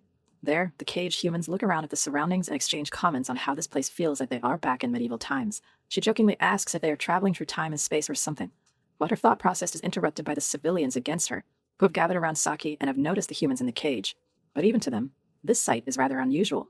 They discuss amongst themselves why the humans are captured in the cage, wondering if they did something wrong. But the answer is soon given to them when Fenrir begins acting unruly. Seeing him, the Gain announced that there was a special one among the humans, something they called a Bannergand. Nonetheless, Saki announced that there was nothing wrong. He wished to go and pay the city chief a visit, telling the others to clear the way. On the other hand, inside the cage, we see Fenrir, who seems to acknowledge the giants as his enemies and wants to kill them for some reason. I guess Fenrir isn't fully domesticated yet. Better put him on a leash. Nevertheless, they reach the chief's manor and Saki is granted an audience with the leader. As soon as they enter, Fenrir starts getting antsy again, making Lee Jong-hyun speculate that this must be the enemy Fenrir was going on about earlier. He thinks that he must be the one Fenrir wounded before heading to Baekdu Mountain. There, Saki reveals that he has captured a Bannergan, along with his comrades. However, it looks like the Bannergan refuge is separated from them. Hearing this, the chief is left perplexed and, in an enraged state, tells Sachi to leave the intruder and return. But Saki tells his chief that he has promised these humans a safe passage out. In his name, he vowed that they would not be harmed and would be allowed to return back home. He asks the chief to honor his name as a warrior and then leaves quietly. After the whole audience, the hands are put into a rather fancy Loki prison. Why do the giants have a normal-sized cell? There, In-chan checks if they have been locked in, and it appears that this is the case. Even though she could cut open the iron bars with her sword if she wanted to, Lee Jong-hyun advises against it. No matter what you think, you are still in the middle of the giants' territory, resulting in them having to fight everyone if they want to escape.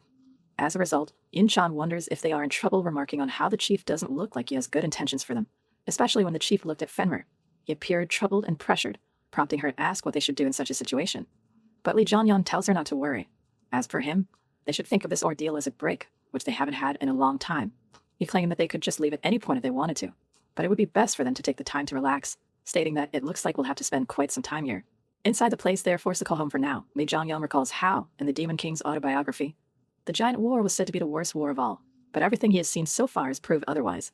In his mind, things are not adding up. He claims that even though the giant king has unfathomable strength, the other giant's offensive strength is lower than that of a human. And if this is the truth, how did they manage to drive mankind into a corner?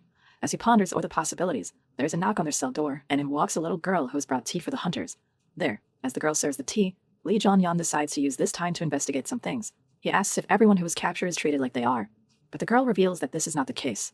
However, when Lee Jong-hyun tries to push further, she looks a bit hesitant. Seeing this, Lee Jong-hyun announces that there is no need to worry as nobody is watching. This takes the girl by surprise, and she turns back to take a look. In the corner of the cell, a magic tool is seen. As per Lee Jong-hyun, this is used to monitor this room, stating that if he didn't have Merlin's necklace, you would never have been able to discover it. And so, he gets closer to the little girl, who is now introduced as Sian, and tells her that she can speak here freely. Consequently, Sian then explains that she has been here for around a year, whereas most of the others have been here for a year and a half. From this, Lee Jong-hyun speculates that Utgard must have been founded at the same time the giants began capturing humans. Nevertheless, he then asks why his team is given special treatment. To this, Sian expresses that it is because they are strong or with someone special. She goes on to narrate the story of when the giants were fighting off against Fenrir. At that moment, Fenrir transformed into his wolf form and killed many giants. As a result, the king, with the aid of many other warrior giants, confronted Fenrir, resulting in him running away. And that is why Fenrir was pushed back to Baekdu Mountain. After analyzing everything he has heard, Lee Jong-hyun has already come up with a plan. He asked Sian if she could do him a favor, trying to bribe her with candy and chocolate. However, Sian doesn't seem to be interested in that at all. Instead, she asks for iron. She claims that she needs to sell some iron, which will enable her to buy some medicine for her mother, and Lee Jong-hyun agrees. In exchange, he wants Sian to find someone named Manhwa. Hearing this, the little girl is surprised and chimes in even before Lee Jong-hyun can finish his sentence, wondering if he means Hwada, and Lee Jong-hyun agrees. With this, several days have passed since the hunters arrived at the castle. During this time, the hunters didn't do much. News arrived in a timely manner, and they were even allowed to walk around in the castle from time to time. But this has all left In-chong in an awful mood. She announces that if there's nothing for them to do, they should just be allowed to leave.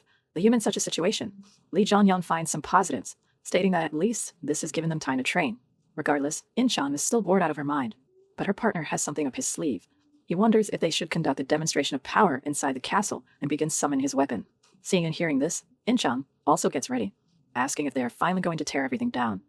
But her words leave Lee Jong-hyun perplexed. He wonders why In-chong, the epitome of justice, wants to bring this place to destruction. Learning that In-chong really dislikes this place. Good enough of a reason, I guess. Moreover, according to her, something about the king feels off to her. And so, to test her theory, Lee Jong-hyun decides they should fight out and display their prowess. Despite this concerning In-chong a little bit, nonetheless, Lee Jong-hyun uses some playground insults to get her riled up. And to no surprise, it ends up working.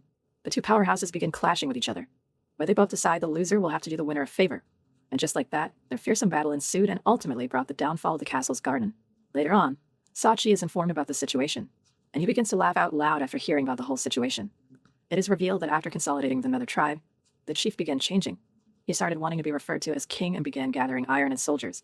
However, no one knows the enemy their leader is planning to wage war against. For Sachi, an honorable and proud warrior, he found it difficult to understand his leader's will. Suddenly, Sachi is approached by a fellow giant who informs him that the Nars are attacking. Hearing this, the giants prepare to head out and confront the troublemakers. On the other hand, somewhere in the castle, In-chong meets with an administrative giant, who proclaims how it is a great sin to damage the garden of the castle. However, it looks like she has somehow managed to convince the giants that they hold some responsibility for not learning more about them and their laws. There, In-chong apologizes for the destruction she and her partner have caused, but comments on how it is a tradition for them to go around running in forests, training. Yeah, like we all are ninjas or something. While the giant tries to empathize with her, In-chong continues, stating that despite everything, she feels regret for what she has done, and as such, wants to make up for it. Consequently, she asks about what the giant would want from her in compensation, and the giant, after some thought, wishes to know more about her people, as there are many things they do not know, and In-chong agrees to tell him. Back during the fight against Lee Jong-hyun, In-chong is seen getting pushed back. Despite her immense power, she cannot find any openings to attack and decides to turn things up a notch. Seeing this, Lee Jong-hyun also responds in kind. As things get heated, In-chong finally finds an opening, but alas, it is a lie. Lee Jong-hyun purposely showed her an opening and used it to sneak up behind her and ultimately win. And so, as the victor of the duel, Lee Jong-hyun orders In-chong to gather information while pretending to be cooperative with the giants. What's more, he has something else in mind as well. Regardless, sensing the commotion, the guard giants hurried to see what was going on and saw In-chong looming over a heavily injured Lee Jong-hyun. Therefore, the guards call for a medic, and Lee Jong-hyun is taken to get treated. There, Lee Jong-hyun is seen lying on a bed while a human doctor is looking over his injuries. However, the doctor immediately notices that Lee Jong-hyun isn't seriously injured at all. Although he is bleeding, things aren't serious. This surprises Lee Jong-hyun. He was taken aback that even though the giants fell for it, a trained professional will not buy his schemes. Anyway, he asks the doctor to heal him, and the doctor begins working his magic. As he waves his hands over Lee Jong-hyun's injuries, they instantly begin healing, and moments after, Lee Jong-hyun rises completely fine. As a result, he thanks the doctor for his aid and proceeds to state how it's an honor to meet with Hwada. Hearing this, the doctor is taken aback and, with a terrifying expression, questions if Lee Jong-hyun knows him. However, the hunter refuses. As such, the doctor wonders if maybe Seen told him about his identity, but once again, our hero refuses. But this time, Lee Jong-hyun questions if it wouldn't be nice to get acquainted with each other. Nevertheless, the doctor announces that he's a rather unusual man and leaves, telling Seen to come with him. But as he turns his back, Lee Jong-hyun begins to speak once again. He claims that the healing isn't done yet and asks if a doctor means to leave behind a patient who is still injured. But in the eyes of this renowned healer, Lee Jong-hyun seems to be perfectly fine. In response, Lee Jong-hyun claims that his injuries aren't external, asking how someone can just assume such a thing without even checking his vitals. With this, he extends his hand forward, and Hwada complies and begins checking his heartbeat. But even then, he finds that nothing is wrong and promptly leaves. Guess that was a bust. But this whole situation leaves Lee Jong-hyun perplexed. As per him, he definitely felt some magical power from Hwada, ensuring he's a hunter. But since he was unable to locate the black marble, he wonders if Hwada is yet to earn his ability. And so, he begins freaking out as he thinks that there's no way this is true. According to the Demon King's autobiography, Hwada is one of the few surviving Chinese hunters and the one who healed many heroes, including the Demon King. What's more, the Demon King learned the mana stream skill in the Giant's land. During that time, the Demon King experienced an upcurrent of mana at the beginning of the mana stream, having similar effects as the dragon's bloodstone. Nevertheless, the only reason the Demon King was able to hold out for the experience was with the help of none other than Hwada, a man good enough to be regarded as a god in the future. Back in the present, Lee Jong-hyun questions whether he has arrived here too early, thinking has he not grown much because of the lack of time. Suddenly, these thoughts are interrupted by In-chan, who comes up behind him. Seeing her, he asks how things went. In his mind, he thought that In-chan was going to have a hard time because of the garden incident, but her quick return shows that nothing major happened. To his question, In-chan exclaims, "It went well. They want me to be a warrior." In-chan reveals that the frost giants called the Nars are building a city nearby and are constantly on the lookout for a chance to attack Utgard. Because of this, in order to protect their beloved city from being attacked by these Nars and other monsters, they need the help of Korean hunters, as they don't have enough warriors on hand to fend off the invaders. Hearing all of this, Lee Jong-hyun is a bit surprised. The number of the giants is far fewer than what he expected. This is apparently because of the Nars, but because of this, it should be difficult for them to harm humanity. Regardless, In-chan continues. She expresses that except for this, all the giants did was ask a lot about the outside world, the population, culture, characteristics, and even information about the armed forces as well. Hearing all of this, Lee Jong-hyun compliments his partner, telling her that she has done well. As such, In-chan then questions what Lee Jong-hyun found, and he tells her that he has found nothing and will have to look further into things. Moreover, he states that they were meant to return after finding the people they needed to find, but as In-chan has received an offer to become a warrior, he asks if there is a reason she decided to stay here for longer. To this, In-chan expresses that the giants are not confining the people here. However, if the humans decide to leave Utgard, they will, for sure, meet their end. Hence, they can't leave this place. Because of this reason, she wants to find a way to help them out. Hearing her reason, Lee Jong-hyun is shocked. He claims that all this plan entailed was to take a few of the useful ones after he has found Hwada and escape Utgard. However, In-chan has the betterment of the majority in mind. He tells In-chan that she is a better person than he is, announcing that I almost did the thing I hate the most. And so, after signing a contract to act as a mercenary warrior, the Korean hunters were allowed to live in the region where the other humans live. As such, they both go over, but the others seem to be distant. They wonder why the owner of Femmer is here. Deeming him as a dangerous person. On the other hand, the hunters also notice how the residents seem to be rather closed off to outsiders and how they are not welcome in this place. Suddenly, Steen comes running to them with a huge smile on her face. She thanks Lee Jong-hyun for what he gave her as it helped heal her mother. What's more, Hwada himself also comes to greet them and asks how Lee Jong-hyun is doing. Seeing him there, Lee Jong-hyun proclaims that he is much better thanks to Hwada's efforts and extends his hand. In response, Hwada shakes his hand, telling him to come to him if he is feeling unwell. And so, Seen and Hwada leave after their short greeting, leaving Lee Jong-hyun in bigger pinch. He reveals that this time, he purposefully switched the current of his magic power, but still, Hwada didn't notice anything off. According to him, Hwada must have noticed something was wrong this time, leading him to question if he had misunderstood something about the old doctor. Seeing him in a depressed state, In-chan asks if he is alright, but claims that he is not. Regardless, his partner tries to cheer him up, and it works. Well, that was easy. As a result, Lee Jong-hyun decided to begin their information gathering. They go around the town, asking others about the number of giants here, but there is no consensus. What's more, he asks just what the Nars are, learning that there used to be at least 3 to 4 times more giants in the past. But then, there was infighting between the giants, and one of the chiefs gathered a group and left Utgard. This group is the true identity of the Nars. In addition, many die while fighting each other, and before that, there was a disease of some sort as well, which further decreased the population. But this is news Lee Jong-hyun didn't know before. He tries probing further, asking if there have been other foreigners who came here, and the residents tell him that there were. Hearing these words, Lee Jong-hyun wonders if they are talking about the Demon King. It was said that he ventured into China and came to the City of Giants, and since Lee Jong-hyun is now in the past, he might be able to find clues about his existence. Nevertheless, the outsiders that arrived before the Korean hunters have already long left. Even residents haven't seen those people and only know of them because of what the Giants have told them. With this, Lee Jong-hyun returns, thinking about how fruitful his investigation was. He has gotten information that there was someone who stopped the infectious disease in the Giants, and the same man gets called to the castle often. But what I'm looking for must be that person, he thinks while deciding to go and ask the Giants for more information. Consequently, Lee Jong-hyun, along with Fenrir, heads to Sa-chi, who is delighted to see the human who set the castle's garden on fire. There, he thanks Lee Jong-hyun for helping his tribe in such a troublesome time, even though they are not the same species, adding that the dwarves and Banner, some of the other species that reside in this area, hate them. Moreover, he states that he has to go outside today as the frequency of the Nars attacks has increased recently. As such, he asks Lee Jong-hyun to help him out, and the duo embark on their journey to fend off the attack. However, on their journey, they get involved in an unexpected situation. They are suddenly confronted by the Nars and their leader Shrim. There, as Sachi and Shrim face each other, Lee Jong-hyun thinks about how this situation could end badly, stating that he's strong, referring to Shrim. Lee Jong-hyun's attention is quickly brought to the fact that this Shrim is way stronger than Sachi, probably on par with the King of Giants he met in the castle previously. However, Lee Jong-hyun has no idea what on earth they are talking about. Apparently, he cannot understand their language, but in a fortunate turn of events, his sponsor, a Sky of Apocalypse, sponsors his hunter with the language of the Giants, Choten. Thanks to this, is finally able to understand what Sachi and Shrim are discussing. On the other hand, at the forefront of all the tension, Shrim is seen asking Sachi to rethink his decision. However, the giant warrior refuses. He announces that there is no reason for him to listen to a word of an apostate.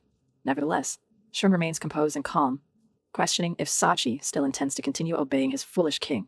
How disappointing that your tribe has fallen so far, Shrim remarks. He claims that Sachi is shaming the names of warriors. Not only that, he proclaims himself as not an apostate. Rather, they are just not the owners of Utgard. But Sachi has already had enough. He screams aloud and begins to power up, preparing to rush in and begin wreaking havoc. In response, Shrim also gets serious.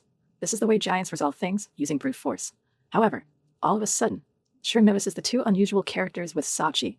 After paying close attention, he notices that one of these is a special one. Even more interestingly, the special one seems to be under the control of a human. Fenrir and Lee Jong-hyun quickly pique Shrim's interest and claim that he will see them next time. But Sachi is not having any of it. He questions Shrim, asking, "What are you talking about?" as he delivers a furious strike toward his foe. Nevertheless, Shrim simply dodges the blow with ease. What's more, using the delay in Sachi's attack, Shrim decides to go in as well and, using all his might, unleashes a powerful punch. Seeing this attack coming towards him, Sachi is left in a dangerous ordeal. However, just before the attack makes contact, Shrim stops himself from killing his former comrade and becoming this world's one-punch man. Despite this, the immense pressure behind his blow is scattered into the surroundings as a shockwave. With this, Shrim decides to head back with his group, telling Sachi, Fenrir, and Lee Jong-hyun that they will meet again soon. As the Nars turn back, the troops of Utgard ask Sachi why they are allowing their enemies to go freely. But the dumbasses didn't see their leader get completely overpowered, but Sachi just tells them that Shrim is with them. If they engage in a battle right now, Utgard will surely lose some of their warriors, which they are already short on. In addition to this, the chief has ordered Sachi to avoid fighting Shrim. And so, the Utgard fighters return to their city, with defeated expressions painting their faces. On the way, Lee Jong-hyun notices this but claims that Sachi is right. Even though the giants may be hostile and enjoyed battles, there was a clear power gap between the generals of the troops. It also seems like Sachi and Shrim had some kind of relationship, perhaps that of friends or family members. But suddenly, Lee Jong-hyun notices something. He sees a single man in the barren wasteland. He thinks about what this person is doing here, wondering why the giants have given off no reaction despite surely having seen him. As a result, he asks Sachi who this person is, and he reveals that this person is a mere mercenary soldier, as well who is helping Utgard. With this, he comes closer to this man, finally revealing that this man is Gwada, the doctor Lee Jong-hyun was so diligently trying to find. At last, it all returned to Utgard, and Lee Jong-hyun heads to his lodging. There, Inchan looks happy, explaining that today a group of attacking Nars was fended off just because of her presence. In response, Lee Jong-hyun also tells her what happened to him and his group. But Inchan is full of surprises. He reveals that she was attacked by a Chinese man among the Nars who was able to block her blows. This man used a long, strange-looking spear. Regardless, Lee Jong-hyun also adds that he has found the man he was searching for. Now he wants to have a chat with him and leaves after entrusting Merlin's necklace to Inchan, along with a task. Later on, he heads to Hwada's clinic, where he is overwhelmed by the number of patients in this place. Seeing this, Lee Jong-hyun hands over a literal bucket of potions, telling the doctors to use them if they like. Thanks to this, the patients were dealt with quickly, and Lee Jong-hyun was able to talk with Hwada, aka Manhwa. And the first thing this Manhwa wants to do is check Lee Jong-hyun's pulse. He claims that he found something peculiar when they shook hands earlier and wants to confirm something, solidifying in Lee Jong-hyun's mind that he has found the guy he was looking for all this time. With this, Manhwa then takes hold of Lee Jong-hyun's hand and begins staring at it intently. The conclusion he comes to is that you must check a few things, though it may be a tad painful. But when was Lee Jong-hyun ever to shy away from a little pain? As such, he agrees, and Manhwa immediately begins pouring his mana inside Lee Jong-hyun's body to check his pulse and condition. According to Lee Jong-hyun, this is exactly why In-chang was in pain during the mana stream training session. Apparently, it is a huge burden to have another person's mana flow through you. But in this situation, he feels nothing. In fact, it feels like it's my own mana, he proclaims. Because of this, Lee Jong-hyun understands that the doctor is a user of the mana stream as well and gives a bit of resistance. Manhwa senses this immediately and lets go. Surprised, he questions if Lee Jong-hyun has also learned internal cultivation, also known as the Chinese version of mana stream. Consequently, the two sit down and have a conversation about their shared ability. There, Manhwa reveals that there are others who also know of this skill, though they are with the Nars. This makes Lee Jong-hyun think that it must be one of the people In-chang confronted in her battle, but for now, the black marble is the first priority. Therefore, he asks Manhwa about his condition. Although the doctor noticed something off, there was no cause for concern in his eyes. As a result, deciding to trust him, Lee Jong-hyun expresses how his mana was mixed with the demonic energy of monsters, and now, there's a marble inside of him. Hearing this, Manhwa wants to examine Lee Jong-hyun once again, this time properly. Once again, Lee Jong-hyun agrees despite the danger, and they quickly get onto it. Soon after, the examination ends. Manhwa compliments Lee Jong-hyun's tenacity and enduring pain akin to that of having one's internal organs torn apart. But Lee Jong-hyun would rather listen to what the doctor found. And so, Manhwa expresses how the marbles inside Lee Jong-hyun are very unique. Usually, they eat away at a person's life force, causing them to die. But the black marbles are actually stimulating his flow. This confuses him. But Manhwa continues, claiming they aren't causing any internal damage, and the pain he feels is because of forced stimulation. Regardless, it is still dangerous. He announces that just as Lee Jong-hyun is getting stronger, so are the marbles. And if they become stronger than him, you may end up a psychopath, obsessed with carnage. Surprisingly, Lee Jong-hyun is able to suppress the urges thanks to his mental fortitude. However, Lee Jong-hyun still has questions. He asks if the psychopaths Manhwa mentioned are the abandoned Nars, and he confirms this. But at least for now, the black marble is relatively safe. As such, he begins getting dressed but still wants to talk with Manhwa, which they do.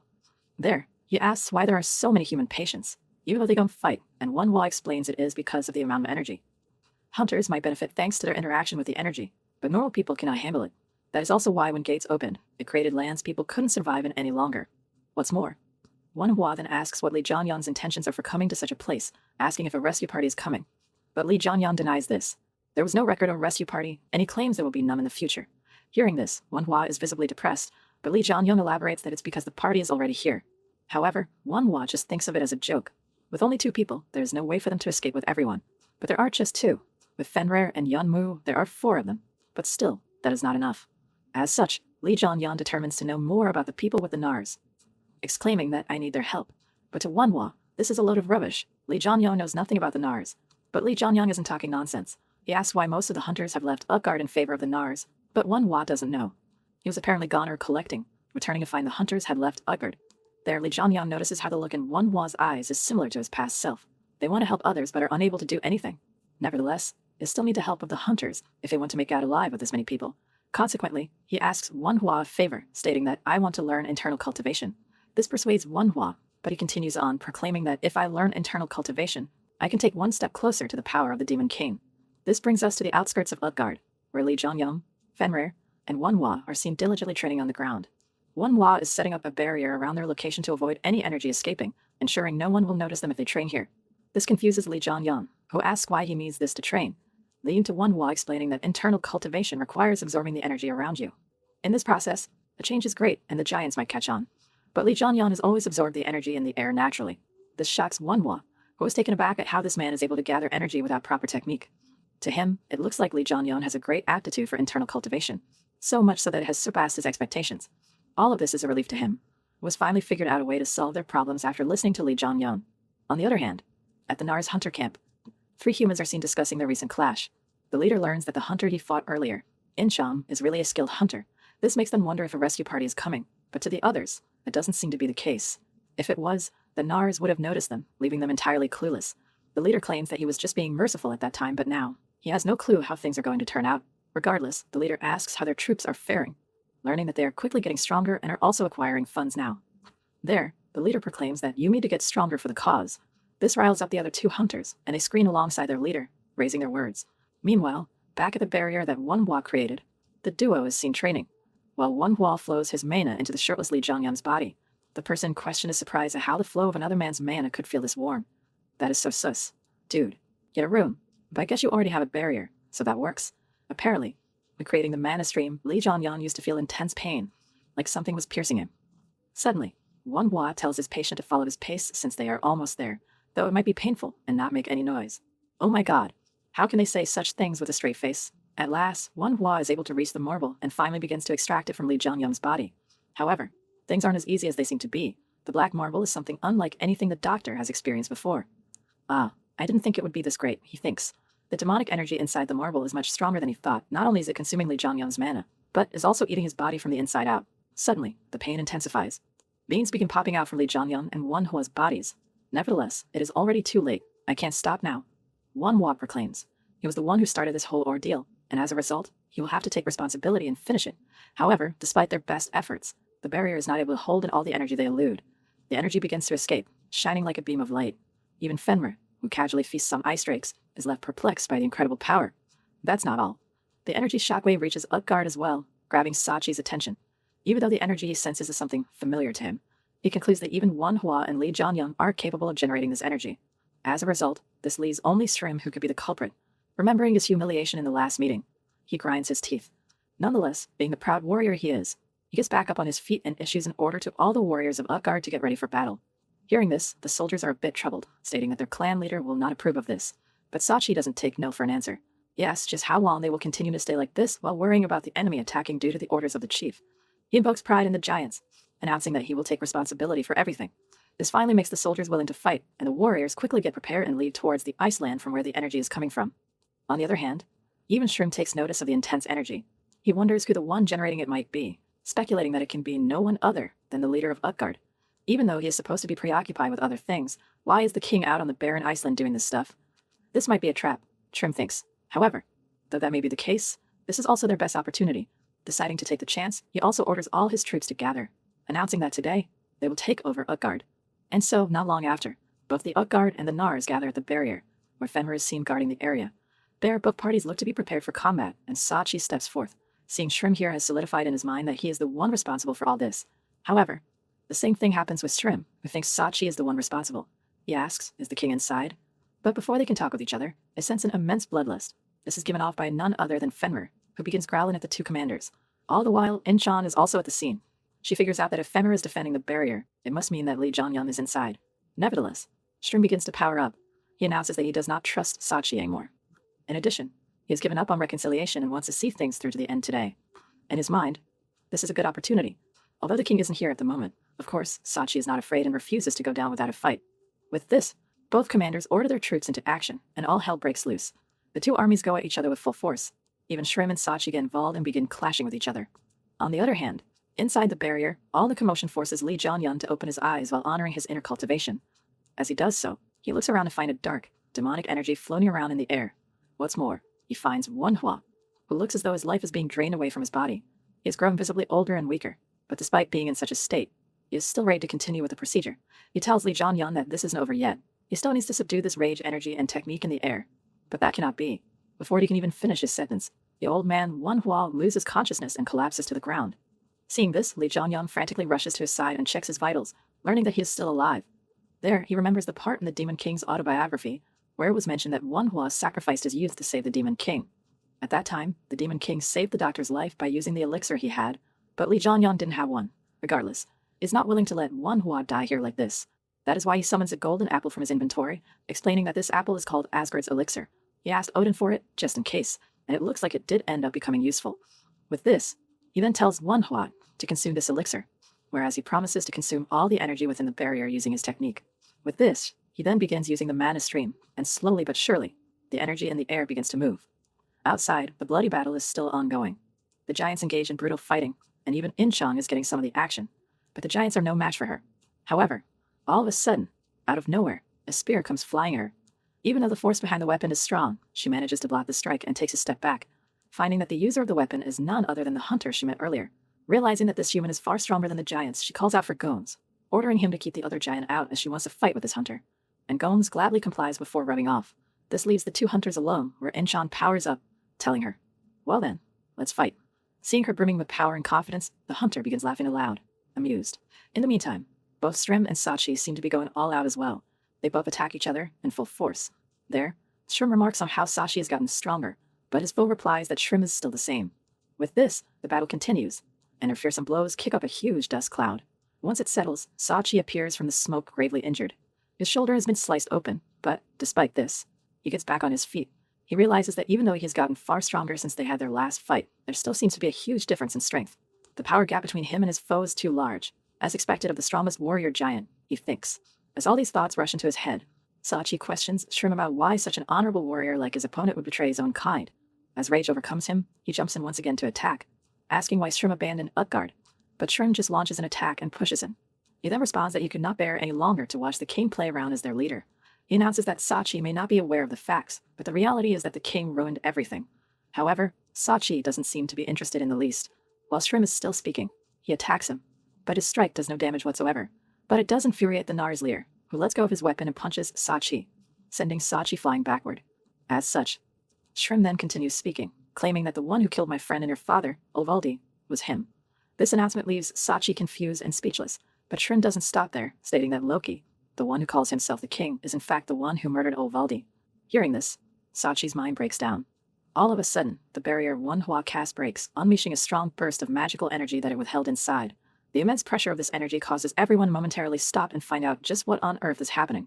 As the energy dissipates into the air, Lee Jong-hyun emerges from within. There, he notices that Manhwa's condition has improved, but not as much as it should have. Despite Eden's apple being considered a treasure superior to an elixir, it seems like it has just barely kept the doctor from dying. Lee Jong-hyun remarks on how it doesn't look like the doctor's mana has increased, leading him to speculate that he might be the reason. He thinks that he might have consumed the apple's effects when consuming the energy inside the barrier. Thinking this is the reason he feels a surge of mana flow. I think that right now I can even beat Hercules, he proclaims. Suddenly, he then takes notice of his surroundings, learning that he is surrounded by thousands of attackers. Not knowing what is happening, he freaks out, but Incheon comes to his side, delighted that her partner is alright. However, it looks like the Sky of Apocalypse isn't too happy with its hunter. The sponsor shows its contempt, but the messages show a different side of the story. Apparently, thanks to Manhwa's efforts, he has managed to level up Mana Stream, Harmony, Purification, and Demonic Energy Resistance. What's more, Yeonmu has also powered up in addition to Fenrir's seal being unlocked by one level. On the other hand, the Nars, after finding out that there is only a mere human inside the barrier, get even more pumped up and think of this as their chance to crush their foes. As such, the battle continues on. There, Lee Jong-hyun calls out for his avatar, Yeonmu, who looks significantly stronger. He tells his master to leave everything to him, asking if he should dispose of the giants, but Lee Jong-hyun has something else in mind for him, ordering Yeonmu to take Manhwa to a safe place. Hearing this, Yeonmu is visibly sad but complies with the instructions nonetheless. And so, now that the doctor's safety is ensured, Lee Jong-hyun jumps into the middle of the battle. At high speeds, he closes in on the fight between Sachi and Shrim, punching the latter with all his might and sending him flying. Seeing this, Sachi is left perplexed, remarking on the fact that the man in front of him is incomparably stronger than the Lee Jong-hyun he first met. As the bloody warfare continues to unfold, after finally being released from the barrier, Lee Jong-hyun also orders Fenrir to go wild, which he immediately does by transforming into his wolf form and heading into the midst of the chaos. With this, Lee Jong-hyun then turns his attention toward the men standing behind him, asking, "Shall we talk?" Behind him are the 3 hunters affiliated with the Nars. The leader steps forth and asks Lee Jong-hyun who he is. Meanwhile, in his mind, Lee Jong-hyun thinks that he should not take the opponents lightly. All 3 of them are hero class, and the 2 behind the leader are on par with Incheon. Consequently, he replies that he wants to ask his foes the same thing. As a result, the leader of these hunters introduces himself as Yubi. However, that name has never been mentioned before. Someone of such caliber should have been documented in the autobiography, but there is no record of it. Hence, Lee Jong-hyun then questions why Yubi betrayed the humans, asking if it was because they weren't hunters. But this accusation enrages Yubi. He angrily proclaims that I didn't betray them. That was a path meant for them. It was for a greater cause. Not wasting a single moment, he dashes to attack, but Lee Jong-hyun is already prepared and parries the incoming blow. What's more, Lee Jong-hyun sends him flying back, claiming that Yubi is spouting nonsense. He questions what this supposed great cause is that he was even willing to forsake his own species. To this, Yubi replies that Shrim has promised to rebuild China if Upward is defeated. But such a response isn't enough to satisfy the Korean hunter. He states that such a deal could have been made with the king of Utgard as well and jumps into the attack. However, Yubi is able to dodge and calls out for his subordinate, the guy Incheon was fighting earlier, who comes to provide aid. His sudden interference renders Lee Jong-hyun in a pinch, but nonetheless, is able to dodge a fatal blow and counterattacks equipment instead, sending him flailing away. As such, Yubi continues on. He claims that it is impossible to deal with the king of Utgard. He's killed countless people in secret, just because of some infectious disease. Because of this, Yubi has decided that it is pointless to join hands with such a man. Hearing this, Lee Jong-hyun is reminded of the conversation he had with the Utgard humans and connects the dots. Nevertheless, there is still a hole in Yubi's thinking. Even though he claims to want to rebuild China, here he has abandoned the people. However, just like before, this further enrages Yubi, who once again announces that I didn't betray them. With this, Yubi's subordinates also recuperate and rise back up. At this moment, Lee Jong-hyun is still lacking vital information. Because of this, he first has to beat the living daylights out of all his opponents in order to listen to their stories. Consequently, he tells them, come, as they all prepare to clash. Back to Sachi and Shrim, who are seen talking with each other. There, Shrim explains that old Volby, Sachi's father, noticed the king was planning something, wanting to make this land Jotunheim, the land of the giants. Loki, the king, wants to massacre all the species that are not giants, and all Volby died trying to stop his plan from coming to fruition. But all this is too much for Sachi to process at once. He questions why Shrim is only telling him all this right now and prepares to attack. In response, Shrim also braces himself, and the duo engage in a bare-knuckle fight. Sachi asks why Shrim hasn't said anything up until now, but Shrim states that he couldn't bear to lose Sachi as well. Is a loyal giant warrior who would not have been able to betray the king even if he knew his father was killed by the same man. Even after learning the truth now, betrayal is not inside Sachi's body. With this, Shrim then unleashes an enduring blow and makes direct contact with Sachi's abdomen, knocking him out once and for all, and telling him to sleep until everything is over. But suddenly, out of nowhere, he hears a voice telling him to wait. As such, he turns back to seek who it is, finding that the Nar hunters have already long been defeated. What's more, this voice belongs to none other than Lee Jong-hyun, who now faces the leader of the Nars. Seeing the human brimming with power and confidence, Shrim also gets excited, exclaiming, how amusing. Before the fight begins, Shrim takes notice of his opponent. The human standing in front of him is a special one.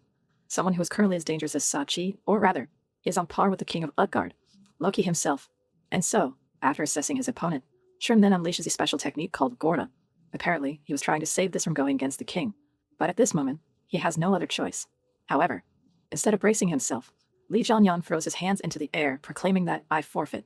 His sudden announcement of surrender leaves Shrim perplexed, as well as Inchan and all the other giants. What's more, he then gives everyone a healing potion and tells them to drink up. Seeing and hearing this, Yubi is confused and asks why he is doing this. As a result, Lee Jong-hyun explains that he doesn't have a reason to fight anymore. The Utgard commander has been knocked out, and he has also learned the reason why the hunters took the Nar's side. After learning this, he has lost his will to fight and claims that he will not take part in the battle. As such, Shrim dispels his technique and gladly accepts the forfeit. With this, the Nars begin to celebrate their victory in this battle, whereas the Utgard warriors are left depressed over their loss. However, Shrim then orders his men not to kill anyone else, stating that enough of the Frost Giant's blood has been spilled in this internal conflict. What's more, Lee Jong-hyun tells Yubi that he will watch over his cause, telling him to show him the results. There, the other two hunters also introduce themselves as Wanwoo and Jambi. Regardless, Shrim announces that they will now be advancing to Utgard and killing the king. This riles the Nars up even more, and they begin marching for Utgard. In the meantime, messages reveal that the Sky of Apocalypse is looking at everyone uncomfortably and is scoffing. Seeing this, Lee Jong-hyun is left confused as to why his sponsor is uncomfortable. He speculates that it all started when he heard the king's name. Nevertheless, Shrim intervenes with his thoughts. He shows his curiosity as to why Lee Jong-hyun suddenly backed down and asks for the reason. But Lee Jong-hyun just responds that they are mercenaries, stating that if the Nars compensated them well, he would be inclined to help them out also. To this, Shrim gives a positive response and heads off to yet another battle. And so Lee Jong-hyun reunites with his group. There, Inchan asks if Lee Jong-hyun will be alright with his decision, but to him, there is no cause for concern. To him, they were neutral from the start, seeing as they have already achieved their goal of coming to China. He has opted for the best course of action. Yubi and the other hunters will assist the humans, helping them stay in Utgard without any issues. Hearing all this, Inchan also thinks this is the best outcome. And so the advance toward the Nars proceeds smoothly, as most of the people lost their will to fight after getting defeated. The warriors were able to quickly infiltrate. Soon after, Wanhwa finally awakens from his slumber and is met with Lee Jong-hyun. However, as he looks around to find the city of Utgard in complete disarray and Nar warriors at every corner, he loses his patience and lashes out at Lee Jong-hyun, asking if he is a traitor from the beginning. But Lee Jong-hyun tells him that the rescue party has arrived, as he promised. Suddenly, Yubi and the other hunters arrive from behind him, and Lee Jong-hyun orders them to gather the people of Utgard, telling them to leave if they find an opening. Moreover, he tells Wanhwa to look over the humans, stating that if he is there, they will be able to proceed without any trouble. Although confused as to what's going on, Wanhwa agrees and Lee Jong-hyun excuses himself to deal his mercenary duties. Before he goes, Wanhwa asks Lee Jong-hyun about his condition, and Lee Jong-hyun reveals that he is doing better than ever. Thanks to the doctor, all of a sudden, a message appears out of nowhere, informing Lee Jong-hyun that a mission has just been created to dispose of the impersonator. Not only that, the time limit to complete this mission is a mere 15 minutes. Anyway, the hunters and Wanhwa guide the normal civilian humans outside the burning city of Utgard.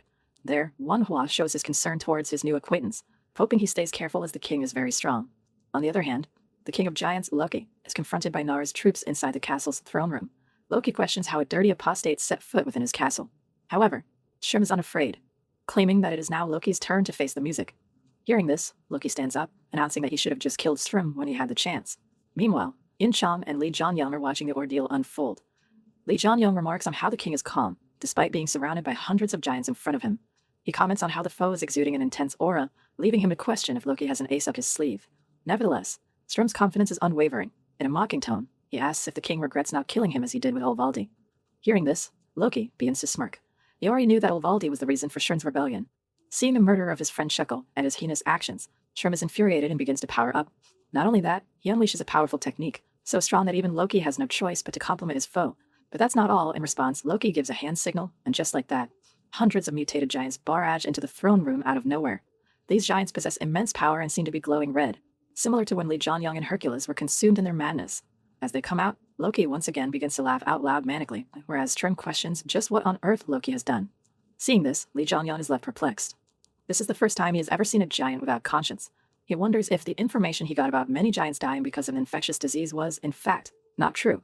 Not only that, he notices that, unlike when he was in madness, the giants seem to not be going crazy and are still under the command of the king.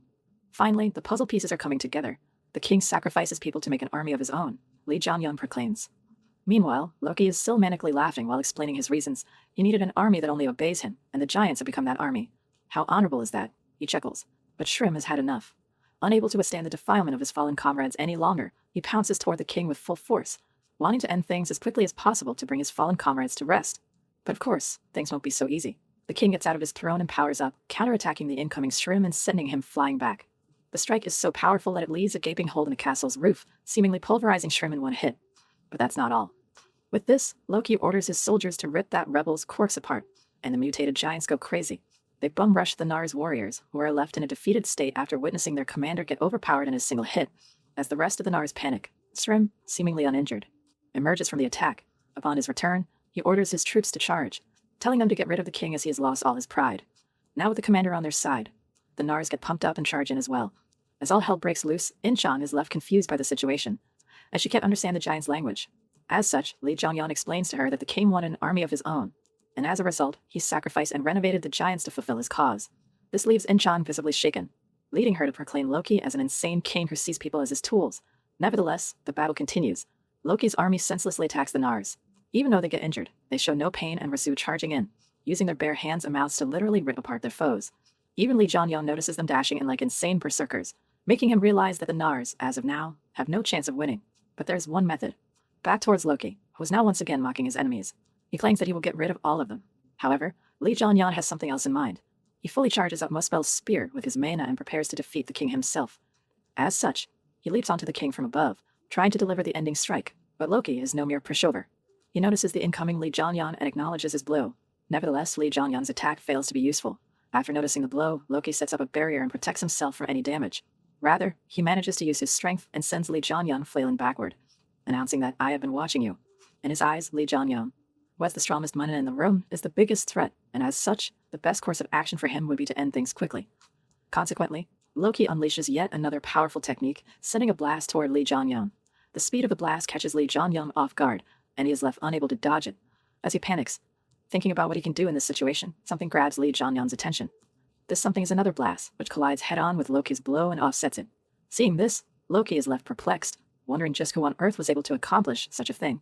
And lo and behold, it is none other than Sachi himself. Although visibly at his limit, he has managed to protect Lee Jong-hyun from certain doom. But it looks like this is all he is capable of. After protecting Lee Jong-hyun, Sachi leaves the giants in his care and collapses onto the ground. Seeing this, Yoon Shrim is distressed, but the king looks extremely displeased. He calls Sachi a weakling for asking a human for a favor, deciding that after he has dealt with all the insects, he will turn Sachi into one of his soldiers first.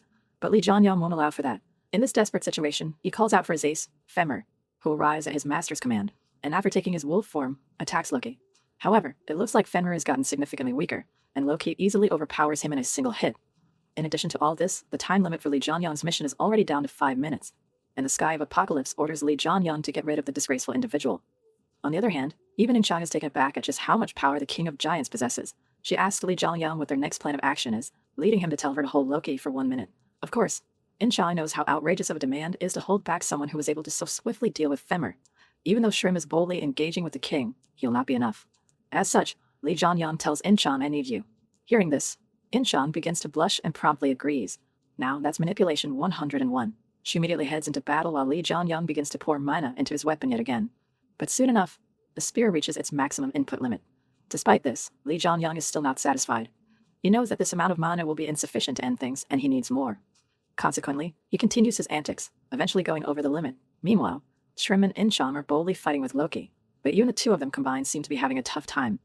All of a sudden, a message pops up, telling Lee Jong-hyun that his spear has leveled up from the immense heat Lee Jong-hyun is pouring into it. But even so, this is not sufficient. A bit more. I need to end this in one hit, but his plan seems to have a major flaw. As Muspel's spear reaches the limit of flames it can contain, it starts to break in the middle of the confrontation. However, just in the nick of time, Lee Jong-hyun is able to get his spear fully charged up and launches it toward Loki with all his might. The shockwave of the attack shakes the entire city of Utgard. Suddenly, yet another message pops up. Mission accomplished. The sky of Apocalypse is satisfied. And what is left on the battlefield is Loki's body with a huge gaping hole in it. All of a sudden, outside the castle, humans see a sight they never thought they would see again. They see sunlight in China, a place that's fallen into the glacial period. What's more, Lee Jong-hyun acquires the achievement, the one who raises the sun, and his stats are greatly increased. This marks the end of this great war with Loki's demise. The king, along with the castle, was burned into ashes and disappeared without a trace.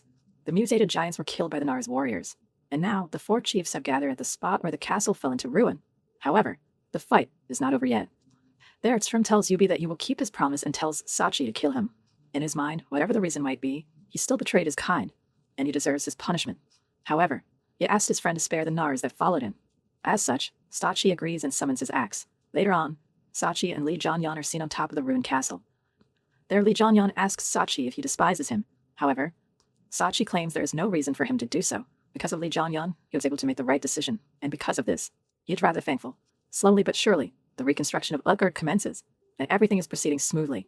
Yubi thanks Lee Jong-hyun for his efforts in achieving this. What's more, Yubi asks Lee Jong-hyun a favor. He claims that, although they might try, normal humans cannot survive in this place, and so, he plans on going over the wall, asking if Lee Jong-hyun could help them with this.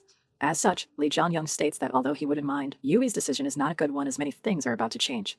He explains that going over the wall could be a bad decision and suggests they'd all rather try settling down here because the whole world is about to become a gate. But even then, the Utgard humans will have to struggle with the cold and rations. Consequently, Lee Jong-hyun hands Yubi a monster called Piramura. Apparently, these monsters can be used as a food source, and although they don't taste great, can quickly grow in any environment. This will help them not starve. Moreover, Lee Jong-hyun also might have a way to deal with the cold as well. Hearing this, Yubi is extremely grateful, promising to repay Lee Jong-hyun the next time they meet. After this, Lee Jong-hyun then meets with Shrim, who was apparently alive. It is revealed that during that time, Sachi didn't kill Shrim. Rather, he asked him to become the new chieftain. But someone with the blood of the giants on his hands cannot become chief, hence Shrim refuses and decides to lead the Nars. In addition, Shrim explains that frost giants are aggressive and combative, only able to get stronger through battles with enemies. But to giants, monsters are just prey. And this makes the only possible enemy in the state the human species. Therefore, Shrim has decided to start his Mu clan as a consideration for the species who saved the giants from certain doom. For Shrim, it is a way of showing respect. But that's not all. Lee Jong-hyun also wants to ask Shrim a favor, wanting to learn the technique level out the one Loki deployed. Hearing this, Shrim is perplexed. He agrees to teach it, although he is not sure it would be possible. Even though level out brings out dormant abilities within the user, it requires an absurd amount of mana. Without the giant's physique, one can't learn the technique. But this is no matter for a prodigy like Lee Jong-hyun. He shows off his insane mana storage. A strong aura catches Shrim's attention, as well as Sachi's and In-chan's. With his ability on display, Lee Jong-hyun claims that I am confident that I have more mana than you. As such, Shrim agrees to teach Lee Jong-hyun. Later on, Lee Jong-hyun is seen gazing at the city of Utgard from afar. There, he goes over the events of the ordeal. Loki, the foolish king who tried to use his people as experiments to make an army, who turned the giant warriors into senseless killer machines for his own gain. Well, the question is, how was he able to make it so the giants only listened to his orders and gained control over them? Even though Loki was a great warrior, he was not capable of such a thing, leading to Lee Jong-hyun speculating that someone must have assisted him from the shadows. Hence, he recalls the conversation he had with the human residents of Utgard earlier, where he learned that some people came into the giant's fortress but left without doing anything. In Lee Jong-hyun's mind, this someone must have been the Demon King, but if it isn't him, then could it have been the Black Hood? But that is where Lee Jong-hyun runs out of information. Just go wonder if this he, and what could he be scheming? All of a sudden, he hears a voice behind him, calling out his name. Upon turning back, he finds that In-chan has come looking for him. With a bright smile on her face, she tells Lee Jong-hyun that a festival is being held and suggests that they both go as well. But before he can even answer, In-chan grabs his arm and dashes him to Utgard, telling him to hurry. Everyone is waiting.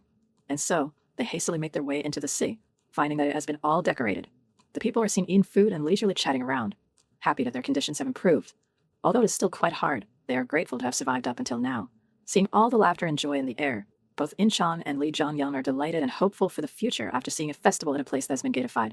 As such, Lee Jong-hyun suggests that they decorate the finale of the festival. With this, he takes the stage. As he climbs on top, the humans recognize this man as Loki, the one who killed Loki in the ancient giant language. Even though they don't know his real name, they get excited, thinking that Lee Jong-hyun is going to show them something amazing. Consequently, the crowd erupts into cheers and begins to power up. He fortifies his mana stream and increases the level and amount of mana inside his body. At last, he unleashes Level Out, the same technique the King of Giants possessed.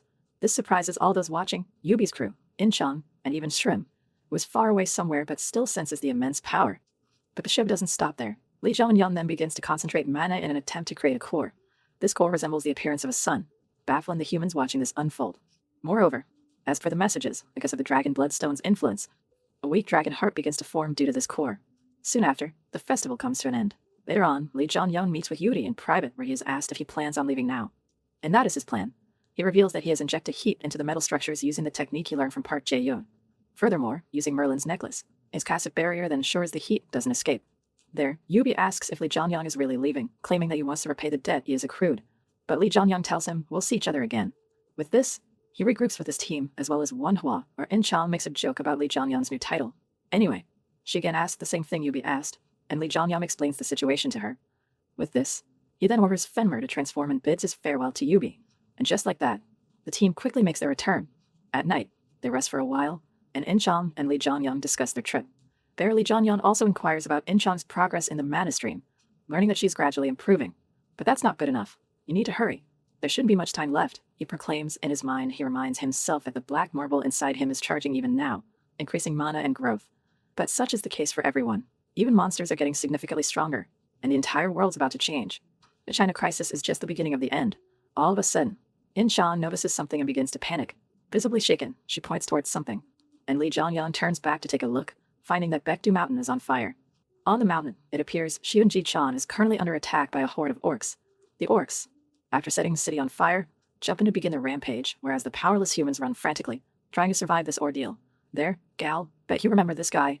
It's a crucial part of the story, helps the civilians, and lures them to a safe place so that the hunters can begin their counterattack. As such, Gal, along with his fellow comrade, strikes down the incoming orcs, finally being successful in evacuating everyone. As a result, the other hunter remarks on how they can escape as well after descending the mountain. However, it looks like fate isn't on their side. Out of nowhere, a mutated giant arrives on the battlefield. Seeing this, the hunters are left perplexed but still have to defend themselves. Even though they have to risk their lives, it's necessary for their survival. But in a twist of events, out of nowhere, a blue light appears. The giant quickly turns back, only to witness Fenmer coming at him with full force. In a single strike, he chops off the giant's head. Witnessing these events unfold, Gal thinks if this wolf is who he thinks he is. Suddenly, Lee Jong-hyun, In-chan, and Manhwa also arrive at the site. Lee Jong-hyun asks if the hunters are all right, and they thank him for the help. Nevertheless, there is a more pressing matter. Lee Jong-hyun asks where San Gun and the lowly chief are, claiming that he cannot feel their presence. But, much to his horror, he learns that the chief has gone to Chimunji to seal San Gun. Hearing this, Lee Jong-hyun panics and orders In-chan to take charge of the situation here along with Manhwa and hurries away to find the chief. Somewhere else, San Gun and the chief seem to be involved in a fight. San Gun is acting extremely hostile, warring loudly and expressing aggression. On the other hand, the chief looks to be rather empathetic. She also looks older. Just how long was Lee Jong-hyun in Utgard? Nonetheless, San Gun begins attacking. In response, the chief blocks his blows while telling him to stop. I can't keep doing this any longer. With tears in her eyes, the chief launches herself toward the fearsome tiger and delivers a sharp strike. However, at the last moment, she seems to be incapable of bringing harm to her city's protector. As a result, she gets hit with the counterattack and gets sent flying. Despite vomiting blood, she gets back up. He announces that to an orphan like her. San Gun was like a father, and how can she kill someone so important to her? But it appears San Gun isn't in the right state of mind. He doesn't listen to a single word of hers and simply closes the distance. And so, rather than keeping up this resistance, the chief gives up. She'd rather be killed instead of killing San Gun, willingly discarding her life. Even though she expresses her deep emotion, the crazed San Gun doesn't care one bit and just prepares to attack. But just before the hit connects, Lee Jong-hyun arrives out of nowhere and saves her from her end. Seeing Lee Jong-hyun there, the chief is left speechless. But San Gun doesn't let up. He continues his attack, and Lee Jong-hyun takes the chief to a safe spot. There, he notices the chief's change of appearance and asks about what happened. Consequently, she reveals that a man in black clothes got into contact with San Gun and caused this catastrophe. Hearing these words, Lee Jong-hyun is left distressed. Frantically, Lee Jong-hyun asks what happened to that man. But the not-so-lowly chief explains that it has been a few days since he disappeared, remarking on how she is certain Son-gun changed because of his actions. Nevertheless, they have to capture Son-gun first.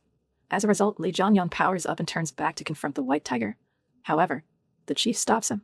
She announces that they have tried everything, from sealing to permanently extracting his demonic energy, but they all prove to be useless. Son-gun's energy is just too strong, and he refuses to go down. Hearing this, Lee Jong-hyun understands that their last and final option is just to kill Son-gun, and the chief agrees. With this, he then summons his weapon and pounces into attack, telling Eun-myo to rest. I might have a way. And so, the battle begins. Both Son-gun and Lee Jong-hyun repeatedly attack each other, going all out with each blow. The clash causes explosions and shockwaves to go off, destroying the surroundings. Meanwhile, Eun-myo is left speechless after witnessing the fight. She wonders just how on earth Lee Jong-hyun can become that strong in such a short amount of time. In the span of just days, he has changed so significantly that it seems like a few years have passed. Back on the forefront, Lee Jong-hyun charges up his spear and authority, dashing in towards Son-gun to land a decisive blow. At last, he succeeds in stabbing the cap through the chest. Seeing this, the chief screams aloud. However, Lee Jong-hyun tells her not to worry as he claims that he will not kill Son-gun. It is explained that the dragon heart, born from the dragon bloodstone, is at its peak in Lee Jong-hyun. Because of this, you can feel Son-gun's and Baekdu Mountain's power through it. Not only that, from the power coming out of Son-gun, Lee Jong-hyun plans to absorb only the madness that's making Son-gun crazy. But of course, things don't always go as planned. Because of the spear's recently acquired demonic trait, it is changing into a demonic spear and is sucking Son-gun's life force, draining his strength. But problems of such level don't even faze the mighty underdog. He has plot armor. You know, the mightiest of weapons. He begins getting serious, stating, I need to return his life force and energy. And so, having his skill purification get active, he decides to use this chance and end things, once and for all. As a result, the red, devilish glow in Son-gun's eyes gradually begins to disappear, and moments later, Son-gun comes back to his senses. Seeing this, Lee Jong-hyun is delighted that he managed to pull it off, but there is no time to show joy. As soon as Son-gun gets into his right state of mind, he collapses onto the ground. Witnessing this, the chief rushes to his side and immediately starts to treat him, telling Son-gun to hang in there. She begins healing him, but it doesn't seem to be working. Despite this, Eun-myo refuses to give up and continues. With tears running down her face, she does all she can, but to no avail. Eventually, she gives up after all her efforts, slowly coming to terms with reality. However, in a miraculous twist of events, she turns back to see Fenmer, along with a miracle Dr. Manhwa present there. I'm glad I'm not too late, Manhwa proclaims. With this arrival, the treatment begins promptly, and Son-gun recovers soon. Upon opening his eyes, he is met with Lee Jong-hyun, who asks if the tiger has regained his senses. To this, Son-gun replies that he has. However, Lee Jong-hyun notices something is still wrong. Even though he did observe the madness, it looks like Son-gun's condition hasn't really improved, and is still inching closer to death. As a result, he asks who the man dressed in black is, the same man who made Son-gun like that. Moreover, why did Son-gun even meet him in the first place? Lee Jong-hyun just can't understand how a smart, mythical creature like the Son-gun agreed to meet with someone so suspicious. Consequently, Son-gun claims he will tell Lee Jong-hyun everything slowly. But first, he confirms if Eun-myo is alright, and Lee Jong-hyun tells him that she's okay, though she was exhausted after worrying about Son-gun. In a flashback, Manhwa is seen telling the chief about Son-gun's condition. Although he has treated the external wounds, everything else is not very good. The internal injuries are very severe, so much so that performing further treatment will be necessary. This announcement sent Eun-myo into a severe state of shock. Back in the present, Son-gun confirms if the promise they made regarding Eun-myo being taken away from this place is still valid, and Lee Jong-hyun agrees yet again. At last, this leads to the White Tiger finally revealing what happened. As per him, a man in black, though very ominous, has a very familiar power. He claims that the man didn't come to him. Instead, Son-gun went to him, stating that he was at Cheonji. When Son-gun went to him, he saw this man standing around, gazing at the city, and he slowly started to approach him. As the suspense builds up, Lee Jong-hyun grows more and more curious to know what happened next. But all his dreams and hopes are shattered when Son-gun claims he cannot remember more than this. That is literally the dumbest plotline I have read in a while. Hearing this, Lee Jong-hyun is taken aback, whereas Son-gun continues, stating that he cannot recall what happened after meeting with the black-dressed man. As a result of the dumb feline forgetting the most important thing, the real identity of the man remains still unknown. Regardless, this marks the end of this ordeal. Later on, back at the village, In-chan addresses the crowd and gives them two choices, stating that they can choose either. The residents of Cheonji-chan can either rebuild this place and, although it will be very hard, this way they will be able to keep their home. On the other hand, they could also choose to follow her and Lee Jong-hyun to Korea. She promises to provide shelter to all the residents after getting government permission, of course. What's more, she reveals that her team plans on leaving this place in 3 days, telling everyone to make their decision by then. In addition to this, Eun-myo is seen approaching Lee Jong-hyun. There, she claims to be worried about Son-gun's condition and asks him to accompany her for a visit. Seeing the distress in her eyes, Lee Jong-hyun agrees and the two venture into Son-gun's cave. However, what they find is unbelievable. They see Son-gun in a near-death state. As his body lies lifeless on the ground, Eun-myo goes closer to him. At first, she tries to use her healing powers, but upon seeing that it has no effect, she finally comes to terms with the fact that Son-gun, a father figure to her, has finally passed away from this world. With this, she begins to cry tears of grief, announcing that you were an important family member to me.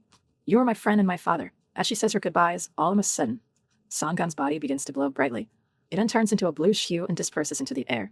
Outside the cave, the residents part ways with their savior, showing utmost respect by bowing down. And so, the 3 days go by in a flash. The residents ultimately decide to leave this place, although they still believe they will come back here one day and rebuild their hometown. There, In-chang is seen ready with a horde of monster elk, like the ones she and Lee Jong-hyun used earlier to make the journey quicker and easier. She calls out to everyone, warning them of the cold and telling them to dress accordingly. Suddenly, her attention is brought to Lee Jong-hyun, who jumps down from the sky with Un-myo in his arms. In addition to this, in Un-myo's arms, a small, rather cute, white tiger is seen. At first, In-chang questions what this thing is, and to this, the lowly chief happily shouts that it's Son-gun. Consequently, Lee Jong-hyun confirms her claims, stating that it is a similar situation as with Gomes. Apparently, a sponsor by the name of Big Male. This could be a translation error, but it's a pretty good name. Put the deceased Son-gun as an avatar for Un-myo. However, he was not revived completely. As he was reborn, he lost a significant amount of his memories and powers, once again shrouding the black-dressed man's real identity. Nevertheless, it is finally time for the Korean hunters to return back to the country. In-chang shows her deep excitement for their return, asking what her partner plans on doing after getting back. But there are too many things for him to do. Suddenly, he summons a sword from his inventory. Seeing the sword, In-chang is surprised. She comments on how high the mana inside this weapon is, making Lee Jong-hyun think that Un-myo did a good job. Finally, it's explained that this is the sword Lee Jong-hyun threw into the river when he was at Baekdu Mountain the last time. Lee Jong-hyun proclaims that it's a gift, but it appears to have struck a nerve with In-chang. With anger on her face, she announces that she has finally understood what Lee Jong-hyun wants to do after getting back. He wants to give secret presents to all the secret women he has. At first, this takes Lee Jong-hyun aback, but after thinking for a bit, Lee Jong-hyun thinks that this statement is not wrong, seeing as he has to give this sword to Merlin. However, In-chang doesn't like his response and storms off, pissed. Someone sounds jealous. Despite the minor hiccup, the group departs on their journey and eventually reaches the barrier. There, Lee Jong-hyun remembers how Seong-gu promised to open the barrier every month until Lee Jong-hyun returned, but it has been over a month now. Thinking that it would be pointless to wait for another month, he decides he wants to open it himself. He claims to have grown significantly stronger in the time he has been here and tells everyone to step back, attempting to open the barrier without anyone's aid. As a result, he begins powering up, even unleashing the giant's technique, level out. But even then, it's not enough. Lee Jong-hyun then decides to add a mana stream as well, but to no avail. This brings us to his last and final resort, using the dragon heart that absorbed Son-gun's madness. On the other side of the barrier is the northern battlefront. There, at a watchtower, 2 soldiers are seen surveying the surrounding area. As they fulfill their duties, watching over any monster activity, they begin chatting with each other about how it's been infrequent lately. After Lee Jong-hyun went inside the gate, the monsters have been acting rather calmly, and the frequency of the attacks have died down a bit. However, the other soldier deems it to be a coincidence. Despite his comrade's disbelief, the soldier is still insistent that this could very well have happened, stating that maybe Lee Jong-hyun has wiped out all the monsters in the North Korean area. But he is told that this is impossible. Before the underdog, many other hunters and heroes alike across the barrier in hopes of succeeding in this task, but none were ever able to do so. All of a sudden, they notice something wrong. The barrier begins to change color and glows a reddish hue. As the reddish glow continues to take over the barrier, the soldiers are left stunned at what they are witnessing. And so, this officially marks the return of the Korean hunters.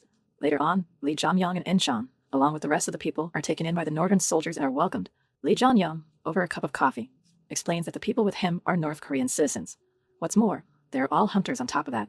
Meanwhile, at the auditorium where the North Koreans are stationed, Un-myo and Gal address the crowd. The chief tells everyone to remain patient, stating that things will start getting more comfortable now.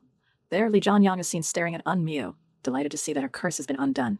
At last, the curse which gave her power but forced her to remain in the form of a child has been broken. Consequently, after Un-myo is done with her speech, Lee Jong-hyun goes over to her and asks for a bit of her time.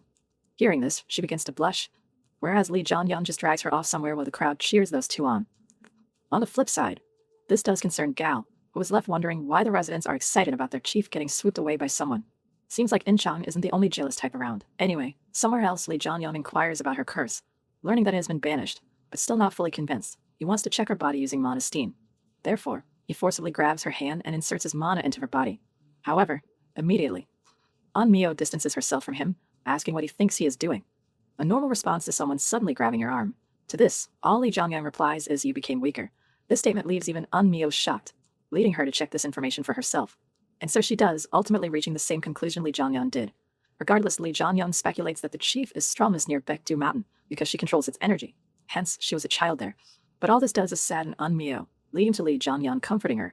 telling her not to worry as he himself will help her become stronger. This makes Mio blush once again, but nonetheless, she asks if this was everything he wanted to talk about. Of course, it isn't. As a result, Lee Jong-hyun tells her that people from the government and association will come to find her soon and ask her a lot of questions about Shinji-chan. He claims that the North Koreans have powers stronger than he anticipated. If all these hunters join the association, it will elevate the organization higher than it has ever been. But the question is if the organization is even trustworthy in the first place. In the first place, they all could be kicked out of Korea, or maybe they could be forced to sign an unfair contract. However, there's also one more outcome, the worst of the worst, Jang Hyo-jin, the hero known as Odin and the leader of Asgard and the president of the association, himself might come seeking out Mio, thirsty for the power people hold. To avoid a sticky situation like this, Lee Jong-hyun has decided to offer the Shinji-chan residents a good offer, although it's up to them if they want to agree to it or not. Consequently, Mio's curiosity is piqued, and she asks what it is. Later on, Lee Jong-hyun meets up with Bae Sang-soo, the guy who was his instructor in the tutorial. They both exchange pleasantries, and Bae Sang-soo compliments his student who has just returned after completing a dangerous mission. What's more, he even brought back survivors, and all hunters to boot, but the question is if these fighters are trustworthy. And so, he claims that the president has presented an offer. The association is already aware that all the North Korean survivors are hunters, and hence, the president wants to sign a contract with all of them. Specifically, he wants to form a mono-contract. It is explained that a mono-contract is a contract that allows one to use people like slaves by enforcing penalties they make up in the contract. Obviously, this will leave the North Koreans in a vulnerable position. But nevertheless, Lee Jong-hyun has already thought of a plan. He reveals that it won't be possible as they already made mono-contracts with him.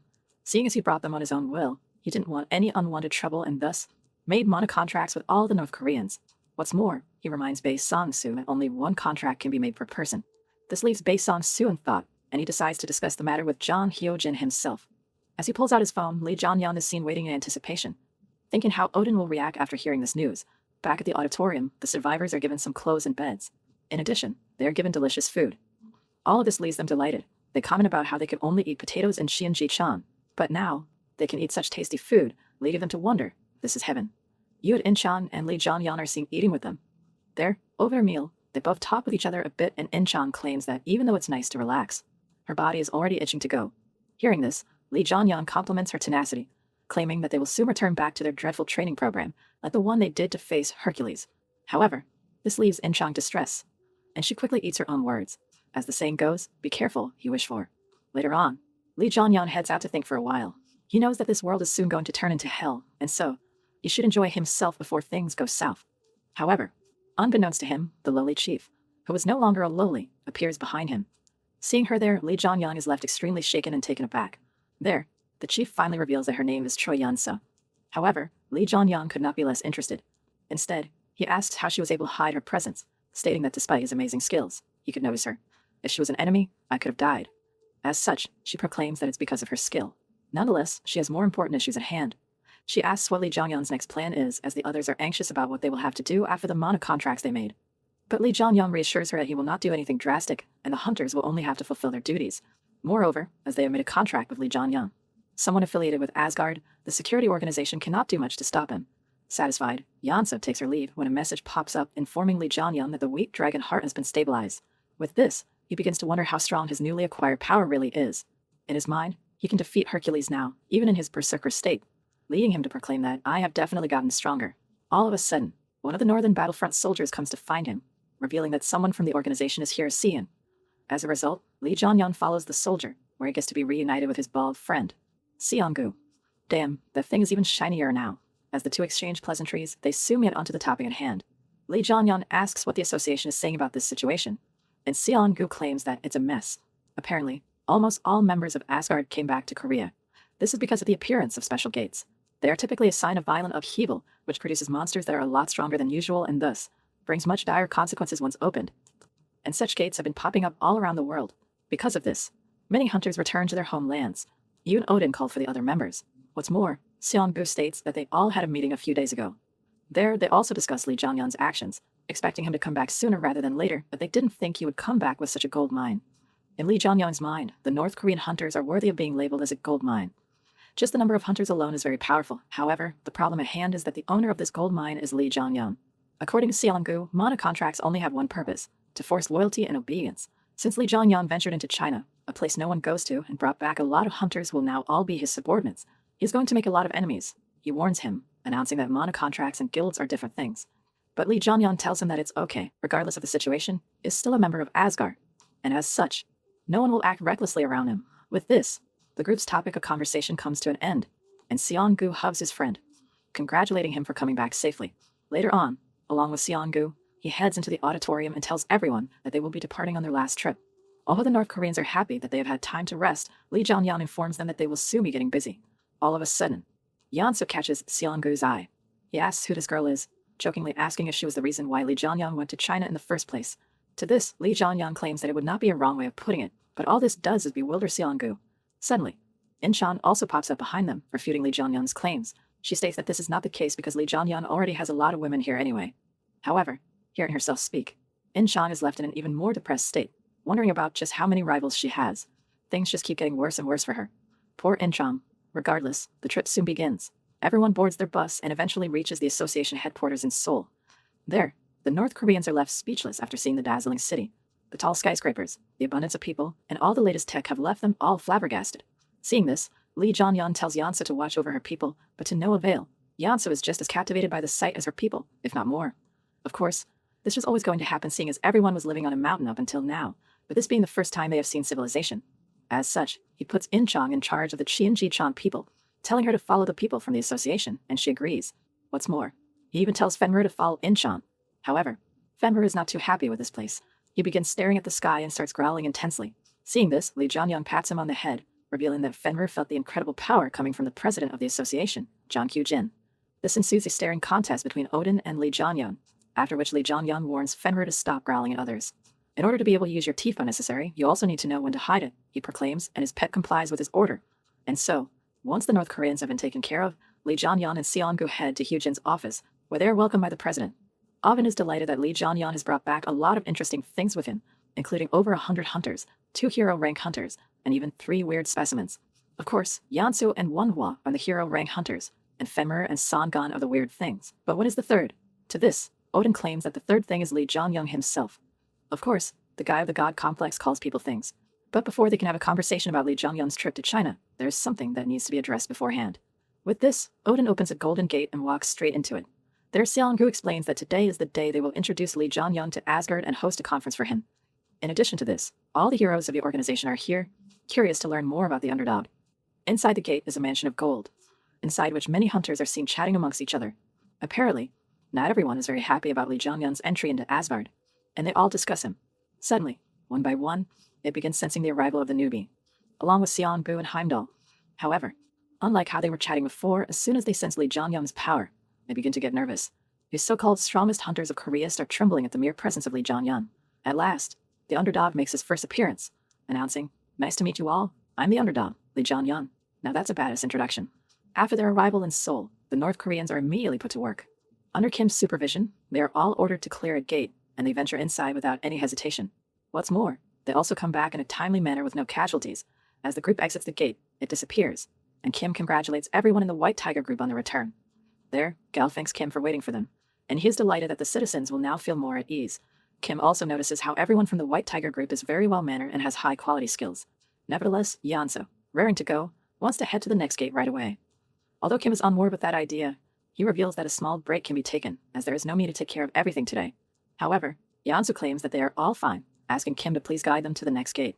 Taken aback by her feminine charm, Kim begins to blush and happily agrees. On the other hand, in a special gate, In-chang, Manhwa, and Lee Jong-hyun are seen leveling up as well. Yoon Gomes and Yeonmu are joining in on the battle, and with all their powers combined, Yoon's special gate stands no chance. Nonetheless, despite leveling up, it looks like the Sky of Apocalypse is not too happy with his sponsor. Regardless, they easily clear the gate on their own and make their way outside. There, In-chang comments on how the sponsors are definitely taking more interest in them, maybe because they were fighting a special gate with stronger monsters. But to Lee Jong-hyun, this is not all fun and games. To him, the stronger they get, the more special gates will appear, resulting in the world being filled with magic power. Soon, the cataclysm will begin, he proclaims. His announcement, coupled with the intense look on his face, sends a chill down Manhwa and In-chang's spine. As a result, Lee Jong-hyun compliments them on their efforts up until now, claiming they will have to work even harder going forward. With this, he turns back, but In-chang stops him, asking what he means by that. To her, it sounded like Lee Jong-hyun is going somewhere, and he revealed that he plans on going on a short trip around the world. Hearing this, something feels a bit wrong to In-chang, but she ultimately decides that resting is important too and agrees with the trip. In Lee Jong-hyun's mind, however, this is all but a trick. If he were to reveal his plans in more detail, it would only worry Incheon more that he's going to meet with other women. But in this situation, he simply tells Manhwa and Incheon to join up with the White Tiger group, also deciding to leave behind Fenmer, although he has told everyone he is going on a trip. It's his responsibility as someone from the future. He knows what the future holds, and as such, this makes it his problem to change history. I need to meet with Odin, he claims. A few days go by, and Lee Jong-hyun then borrows the right to use Bifrost from Seong-gu, although he happily hands it over to Lee Jong-hyun. Seong-gu is perplexed as Odin doesn't allow anyone this right. However, Lee Jong-hyun explains that Odin was forced into this because of the deal he made with him. Apparently, after returning from China, Lee Jong-hyun told Odin a piece of information that the others didn't, one that was separate from the survivors, information about the black-clothed man. A few days prior, Lee Jong-hyun met with Odin and told him about this black-clothed man who was making evil moves. He's the same man who turned China into a barren wasteland and even destroyed Baekdu Mountain. His information was enough to intrigue Odin, who willingly orders Lee Jong-hyun to figure out the identity of this man, claiming that Asgard will fully support him on this mission without any reservations. Manipulation 101. Because of this, all members of Asgard would cooperate with the underdog as much as possible. And so, using the Bifrost, Lee Jong-hyun makes his way to the Round Table Council's headquarters. Once there, he is greeted by a man in shining armor. Seeing him there, Lee Jong-hyun explains how he didn't expect to meet this man here. The one standing before him is Lancelot, one of the Knights of the Round Table. The Round Table Council is a hidden British organization that has a different point of view than the other world organizations. Unlike the others, which manipulate humanity under the guise to save them, the Round Table Council are complete bystanders, those who hold power yet stand quietly, acting neither in good nor evil. Even though the Round Table is a powerhouse because of their leader, Merlin, even without her, they would still be very powerful. And the reason for that is the Round Table's Order of Knights. Apparently, this order consists of hunters who are stronger than regular heroes, and they always play a major role in any crisis that take place in England. There, Lancelot claims that since Merlin is interested in Lee Jong-hyun, everyone else is curious about him as well, including Lancelot himself. However, Lee Jong-hyun notices how the man in front of him has a lot of animosity in his eyes. As per Lee Jong-hyun, this is because Lancelot was famously known for being in love with Merlin. Despite this, Merlin didn't reciprocate his feelings, and hence, the relationship between them was ruined. This wasn't because Lancelot was a traitor or anything. Rather, he was just too much. His obsession over her was just too much for her to handle. One might even say he exhibited yandere tendencies. What's more, the rumors are that most of the issues in the Round Table are because of Lancelot, making Lee Jong-hyun think he has stepped into something troublesome. Regardless, Lee Jong-hyun wants to get on with his business and wishes to meet with Merlin. However, he keeps getting interrupted by the knight. Eventually, Lee Jong-hyun has had enough and asks what he is doing. He simply wants to meet with Merlin for their official business, but Lancelot is acting rudely to him. Hearing this, Lancelot asks how he is acting rudely, but in response, Lee Jong-hyun claims that a knight who doesn't even realize his rudeness doesn't deserve to be called a knight. In reality, he is simply provoking Lancelot, knowing that Merlin is watching this unfold. But the proud hero is gravely insulted by this comment. Immediately, he stands up infuriated and tries picking a fight with the underdog. Nonetheless, before things get violent, at last, Merlin shows up. There, Yushi scolds Lancelot for disrespecting her guest. As a result, overcome with emotions, the knight challenges Lee Jong-hyun to a duel. Of course, Merlin is against this idea, but Lee Jong-hyun willingly agrees, telling Lancelot, "Let's head to the tournament hall. Lancelot is going to get wrecked." The news of their duel spreads like wildfire, and all the knights come to watch the duel. What's more, even Gawain and Galahad, the leaders of the Order of Knights, come to witness the fight. There, it looks like the knights hold their leaders in high regard. Anyway, the duel soon begins. There, Gawain comments on how Lancelot and Lee Jong-hyun use the same weapon, a spear, remarking that it is going to be an interesting duel between the spears of the East and West. As the battle is about to begin, Lancelot works the crowd, resulting in Lee Jong-hyun mocking him even more. He calls his opponent an entertainer, deeming it unfit for him to be called a sir. What's more, Lee Jong-hyun confirms if he can even kill someone in the Round Table's duel, learning that this is the case. As a result, Lancelot claims that he was going to show mercy and not kill his opponent, but Lee Jong-hyun just mocks him further, proclaiming him as the fake knight Lancelot. Having been disrespected enough, Lancelot becomes enraged and moves in for the kill. Meanwhile, Lee Jong-hyun reminds himself about how Lancelot is known as the one-shot knight, capable of piercing to anything in a single strike. Regardless, unafraid, he too unleashes an attack, and using the tip of his spear, stops Lancelot's fearsome incoming blow. Seeing this, the other knights are left in shock, and even Lancelot is left in a pinch, unable to even move. On the other hand, Lee Jong-hyun is completely in control of the situation. Suddenly, Gawain intervenes in the duel, claiming that that's enough. I guess that this much humiliation is enough for one day. After hearing Gawain introduce himself, Lee Jong-hyun immediately recognizes him as the Green Knight. According to him, when he awakened as a hunter, he cleared gates like a berserker. His entire body was always covered with the blood of his fallen prey, earning him the nickname the Green Knight. Hearing him stop the duel, Lee Jong-hyun complies and ceases his pressure on Lancelot's spear, thinking, there shouldn't be any reason for me to fight against him. With this, Lancelot falls to the ground in defeat. As a result, Gawain tells his subordinate to learn to gauge the difference between this strength and his foes. What's more, he orders Galahad and Lancelot to clean up the duel ground, and they both agree. As these events unfold, Lee Jong-hyun understands that Gawain is someone who cannot be taken lightly and has been assessing his strength all this time. On the other hand, Gawain is also highly impressed with Lee Jong-hyun's skills, remarking that the rumors that Lee Jong-hyun defeated Hercules weren't a lie. Good thing it can only cost you a commander-level knight's honor to find out. Later on, after the ordeal comes to a swift end, Lee Jong-hyun once again meets with Merlin. However, this is the only time. He claims that this time he agreed to fight because he wanted to, and there will not be a second time. According to him, Merlin completely controls the Round Table Council, including the heads of the Order of the Knights, forcing everyone to completely obey all her orders. Because of this, if she wished, she could have made it so that Lancelot and he never even fought in the first place. Nevertheless, Merlin did want those two to clash, and hence, Lee Jong-hyun agreed in order to pay off his debt to her. Hearing this, Merlin calls him blunt, asking, "Wasn't the reason you participated because you wanted to?" However, Lee Jong-hyun claims that he is just too prideful. In reality, he wanted to see just how much he had grown in China, and either way, he got what he wanted. In addition to this, even Merlin's goal has been accomplished. She knew that Lancelot was going to taste defeat but still willingly allowed the duel. As a result, Merlin explains that although Lancelot has incredible potential, he is too arrogant, and his obsession over Merlin is unhealthy. Because of this, he needs an opportunity to grow, an opportunity that would only come after tasting a horrendous loss. And since he has done this, she considered the debts to be paid off. However, there is still the debt from when you made a promise with me. With this, Merlin then changes form into the kid Arthur, who wants his beloved Excalibur at this very moment. As a result, Lee Jong-hyun summons the sword he had Yansu watch over in Baekdu Mountain and presents it to Arthur. But this simply enrages Arthur. Furious, he asks if the underdog is joking, but that doesn't seem to be the case. He tells Arthur to take the sword first before getting mad, but despite this, he is still pissed. This decorative sword that's full of magic power is supposed to be Excalibur, he questions. Dude found out it was fake in a millisecond, thinking Lee Jong-hyun has betrayed him. Arthur moves in to attack his foe. However, Merlin appears behind him, stopping him. Seeing Merlin, Arthur is left speechless, finally thinking that this sword really might be the Excalibur he was seeking. Both Arthur and Merlin seem to be happy that their curse has been lifted, and they are now in separate bodies. Unfortunately, Lee Jong-hyun reveals that this is but a fake to trick their sponsor, the Lady of the Lake. Hearing this, Merlin understands that Lee Jong-hyun knew what Excalibur was and therefore was able to create a fake. Apparently, the real Excalibur is in a lake full of magic power and has been left there for centuries. Because of this, the weapon has taken an immense magical power, and knowing this, Lee Jong-hyun was able to partially recreate such a weapon. However, as per her, when a sponsor realizes that this sword is fake, the curse will once again be set in place. Hearing this, Arthur grows infuriated once again, but Merlin calms him down. Even though it's a fake, it will last a while, he proclaims, and Lee Jong-hyun backs the words up. Lee Jong-hyun states that this will not happen unless Arthur and Merlin lead the Round Table estate. In action to this, he mentions that sponsors are very arrogant. They only find what they want to, and as such, even if their sponsor does find out this sword is a fake, it will not act for the time being.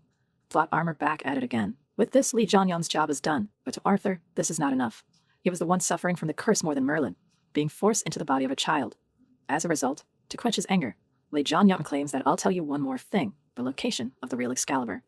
On the other hand, somewhere else in a forest, explosions are wreaking havoc and destroying the pristine scenery. These explosions are revealed to be from Hercules' attacks, who was currently fighting against a white-haired guy. This guy is easily dodging all of Hercules' blows, despite the fearsome hunter still being in a state of madness. Regardless, Hercules doesn't stop for a single moment and keeps up his barrage of attacks. Nevertheless, his attack still reaches foe, who calls Hercules slow and swings his sword toward him. Hercules dodges the strike. However, using the dust storm kicked up, the white-haired man sneaks up behind him and hits Hercules in the back. Even though the blow is not very powerful, it causes Hercules to shriek aloud in pain. What's more, the evil red color in his eye also disappears, bringing him back to his senses. With this, Hercules asks just what the hell is up with that sword, and his fool claims that he recently picked it up not too long ago. In Hercules' mind, the moment that sword touched him, he was unable to control his magic power and fell to the ground.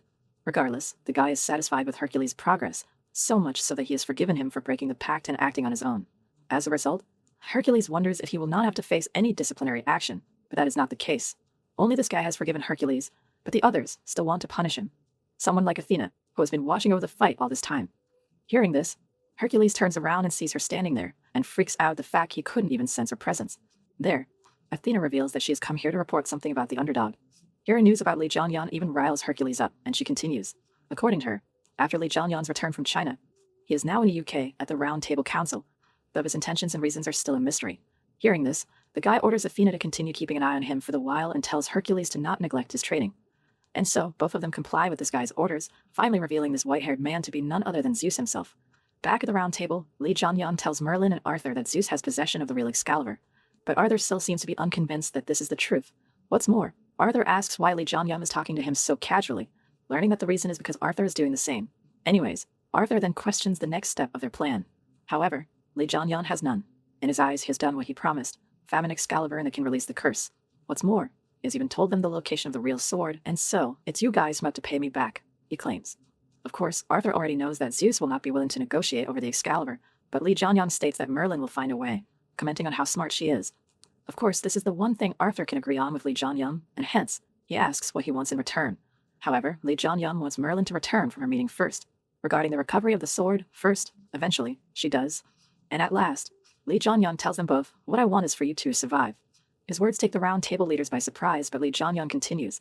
He wants them two to also trust his words and follow what he says, claiming, and if they do so, he will be willing to settle their debt. Of course, being the child he is, Arthur still has problems with Lee Jong-hyun asking for two things in return to settle only one debt. However, if surviving is really too big of a hassle for the leaders of the Round Table Council, they can meet their end. But the underdog is rooting for their survival. Hearing this, Merlin accepts these terms but asks for a better explanation. As a result, Lee Jong-hyun claims that soon, something significant is going to take place. He claims that both Arthur and Merlin must have felt the strange mana and the appearance of the special gates, hence the reason they order the Order of the Knights to return. In response, Merlin states that she has noticed that the magic power density across the UK has risen at an alarming rate. Lee Jong-hyun blames the special gates for this, adding that more and more of these gates will appear in the future. As such, Merlin asks if this is the something major that will take place, but that is not the case. It's when all of those special gates disappear. We have to prepare for that time. His seriousness ensures the Round Table leaders that he is not joking around. Later that day, Lee Jong-hyun joins Arthur in his special training place he often trains at. Because many of the Round Table aren't aware of his existence, he has to stay hidden and ask Lee Jong-hyun to have a fight with him, commenting that the underdog has gotten stronger since the last time they met. Not one to shy away from a fight, Lee Jong-hyun agrees, remarking that he is different from before. But before the duel starts, he questions if Arthur has ever fought with Zeus. "Dude, I know you are the protagonist and all, but don't get too cocky." Hearing this, Arthur chuckles a bit, claiming Lee Jong-hyun will die if he keeps on asking such things, but confesses that he indeed has. This riles up Lee Jong-hyun even more, and at last, the battle is about to begin. Not wasting a single second, Arthur summons his weapon and jumps in to unleash a strike. But for someone like Arthur, this attack is too slow. He mocks his foe and deflects the attack, making the underdog take a few steps back. There, Lee Jong-hyun realizes that a duel against Arthur is not just a test of his fighting prowess. Rather, he will have to use everything he has got to have a chance of winning. As such, he begins using his authority, roll over fire, and combined with his Flame Monarch title, grows incredibly more powerful. Seeing this, even Arthur is impressed, and the two continue their barrage of attacks on each other. Arthur, at high speeds, clashes again and again with his opponent and is even able to land a ranged attack, sending Lee Jong-hyun flying into the air. With this, he then mocks the underdog once again, asking if, "Is that it?" Understanding that he is in a pinch. Lee Jong-hyun refuses to back down even in such a situation. He proclaims that "I'm going to land at least one shot on that guy," and begins absorbing the magic power in the area using his dragon heart. Seeing this, Arthur is taken aback at this technique, and at last, Lee Jong-hyun finally unleashes his ultimate attack. This causes a huge steam cloud to be kicked up, and from it, Arthur emerges with a small wound on his cheek. Having tasted this technique, he asks what this blow was, and Lee Jong-hyun claims he calls this technique's Sun Flare. This leads to Arthur complimenting his opponent, but before long, the damage Arthur delivered during the attack takes control. Lee Jong-hyun, who was standing completely fine until a moment ago, gets engulfed in a blue shoe and begins vomiting blood before collapsing on the ground. To this, Arthur apologizes, stating that he couldn't control his strength properly as it has been a long time. In addition, he claims that although it is impossible for Lee Jong-hyun to fight Zeus right now, he might be able to defeat him in the future. And so, this brings us to the lodging in the Round Table Manor, where Lee Jong-hyun is already up and awake thanks to Merlin's abilities. Even though he lost, he is happy that he was able to land a blow on Arthur. Delighted at this feat, "I've really gotten stronger," he proclaims. All of a sudden, there's a knock on his door, and Gawain walks inside. Once there, Gawain wants to have a chat with Lee Jong-hyun, and so the two relocate to somewhere more private. There, Gawain claims that he has heard from Merlin that Lee Jong-hyun has warned them about a major crisis that will take place in England. He apologizes to him for the rudeness his subordinate, Lancelot, showed him and thanks him for his righteous attitude he has shown. Hearing this, Lee Jong-hyun tells him that it is all right, but asks for the real reason Gawain showed up. Therefore, Gawain finally lets out his real intentions. He announces that he is aware Arthur and Lee Jong-hyun dueled with each other yesterday, stating that he too would like to face him one day. Despite his desire, he has yet to get a chance to do so and asks Lee Jong-hyun if he would like to duel with him instead. With this, Gawain begins emitting a strong aura and summons his weapon. Of course, Lee Jong-hyun has already predicted that this was the case and immediately agrees, claiming that "I was also curious about your skills." And so, the duel begins and ends, and we get to see absolutely none of it. In addition to this, while Lee Jong-hyun remained at the Round Table Council, Gawain, Galahad, and even Lancelot fought him again. This ordeal leaves Lee Jong-hyun exhausted. He came here just to deliver his fake Excalibur, but it has been duels, and at last, he is finally about to depart from the manor. As he heads back, Merlin gives him yet another necklace, claiming it will increase his stats, and Lee Jong-hyun gratefully accepts it. However, Merlin also has another request. She asks Lee Jong-hyun to go and visit the Nile if he has time, stating that Inev, the same guy who helped Lee Jong-hyun survive from Athena's attack, begged Lee Jong-hyun to do so. Hearing his name, Lee Jong-hyun remembers Inev as the guy who saved him and even came to meet him in the dead of night. What's more, because of his intervention during the Great War, Inev was even punished, and his disciplinary actions have just been finished. Hearing all this, Lee Jong-hyun knows that the Round Table will warn all other organizations of the Cataclysm as well. This marks the end of everything he wanted to do at the Round Table, but he still has something he needs to do in England. As such, he tells Merlin that he will think about it and leaves the manor. As he exits, even Arthur bids him farewell. This brings Lee Jong-hyun to Park Yujin's shop, however, is left puzzled when he learns she's not there. Instead of her, a blonde woman is manning the register, and he asks if Park Yujin isn't at the store. Nevertheless, the woman begins speculating on her own. In her eyes, it doesn't look like he's a loan shark, nor does he look like an unsatisfied customer, making her think you must be here to buy something. Is this chick a detective or something? But that is not the case. Lee Jong-hyun simply wants to meet with Yujin and ask her whereabouts.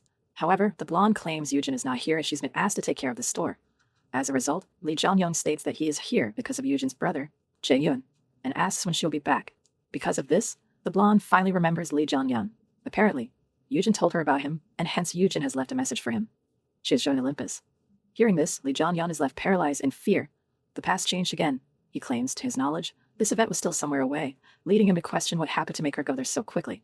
Nevertheless, with this, Lee Jong-hyun then makes his way to Egypt. Once there, he calls upon In-cham, who is enjoying her rest time at the beach. Children, please close your eyes. Upon receiving the call, In-cham is told to get ready and come to Egypt along with everyone except the White Tiger group. Of course, In-cham complies, stating that she's been aching to do something for a while. Moreover, Lee Jong-hyun also calls up Seong-gu and informs him of his presence in Egypt. This confuses Seong-gu, who thought Lee Jong-hyun was going to come right back. According to him, Egypt is already in troubled state, and his appearance will not cause more issues. As such, Seong-gu tells him to stay quiet until he gets things settled on his end. But the underdog, like the trouble magnet he is already in some trouble. Back in Egypt, an unarmed Lee Jong-hyun is seen being confronted by a horde of Egyptian warriors. As things unfold, Lee Jong-hyun is now being held in a room. The Egyptian warriors chat amongst themselves, wondering why the underdog came here. But regardless, they first need an interpreter. All of a sudden, two men with strange marks on their eyes arrive at the place. They announce that they are going to take Lee Jong-hyun with them, whereas the warriors reveal these two men are from the executive branch. Ni of the Nile is making a move. With this, the men confirm if Lee Jong-hyun is the underdog and then take him somewhere else. There, he meets with Yu Young-tae, a member of the Egyptian branch of the Korean Association. Jung-tae claims that he was contacted by the headquarters and was told others will be arriving here soon. Hearing this, Lee Jong-hyun thinks that it must be In-cham and the rest, remarking on how quick they are. As such, he asks about the situation in Egypt.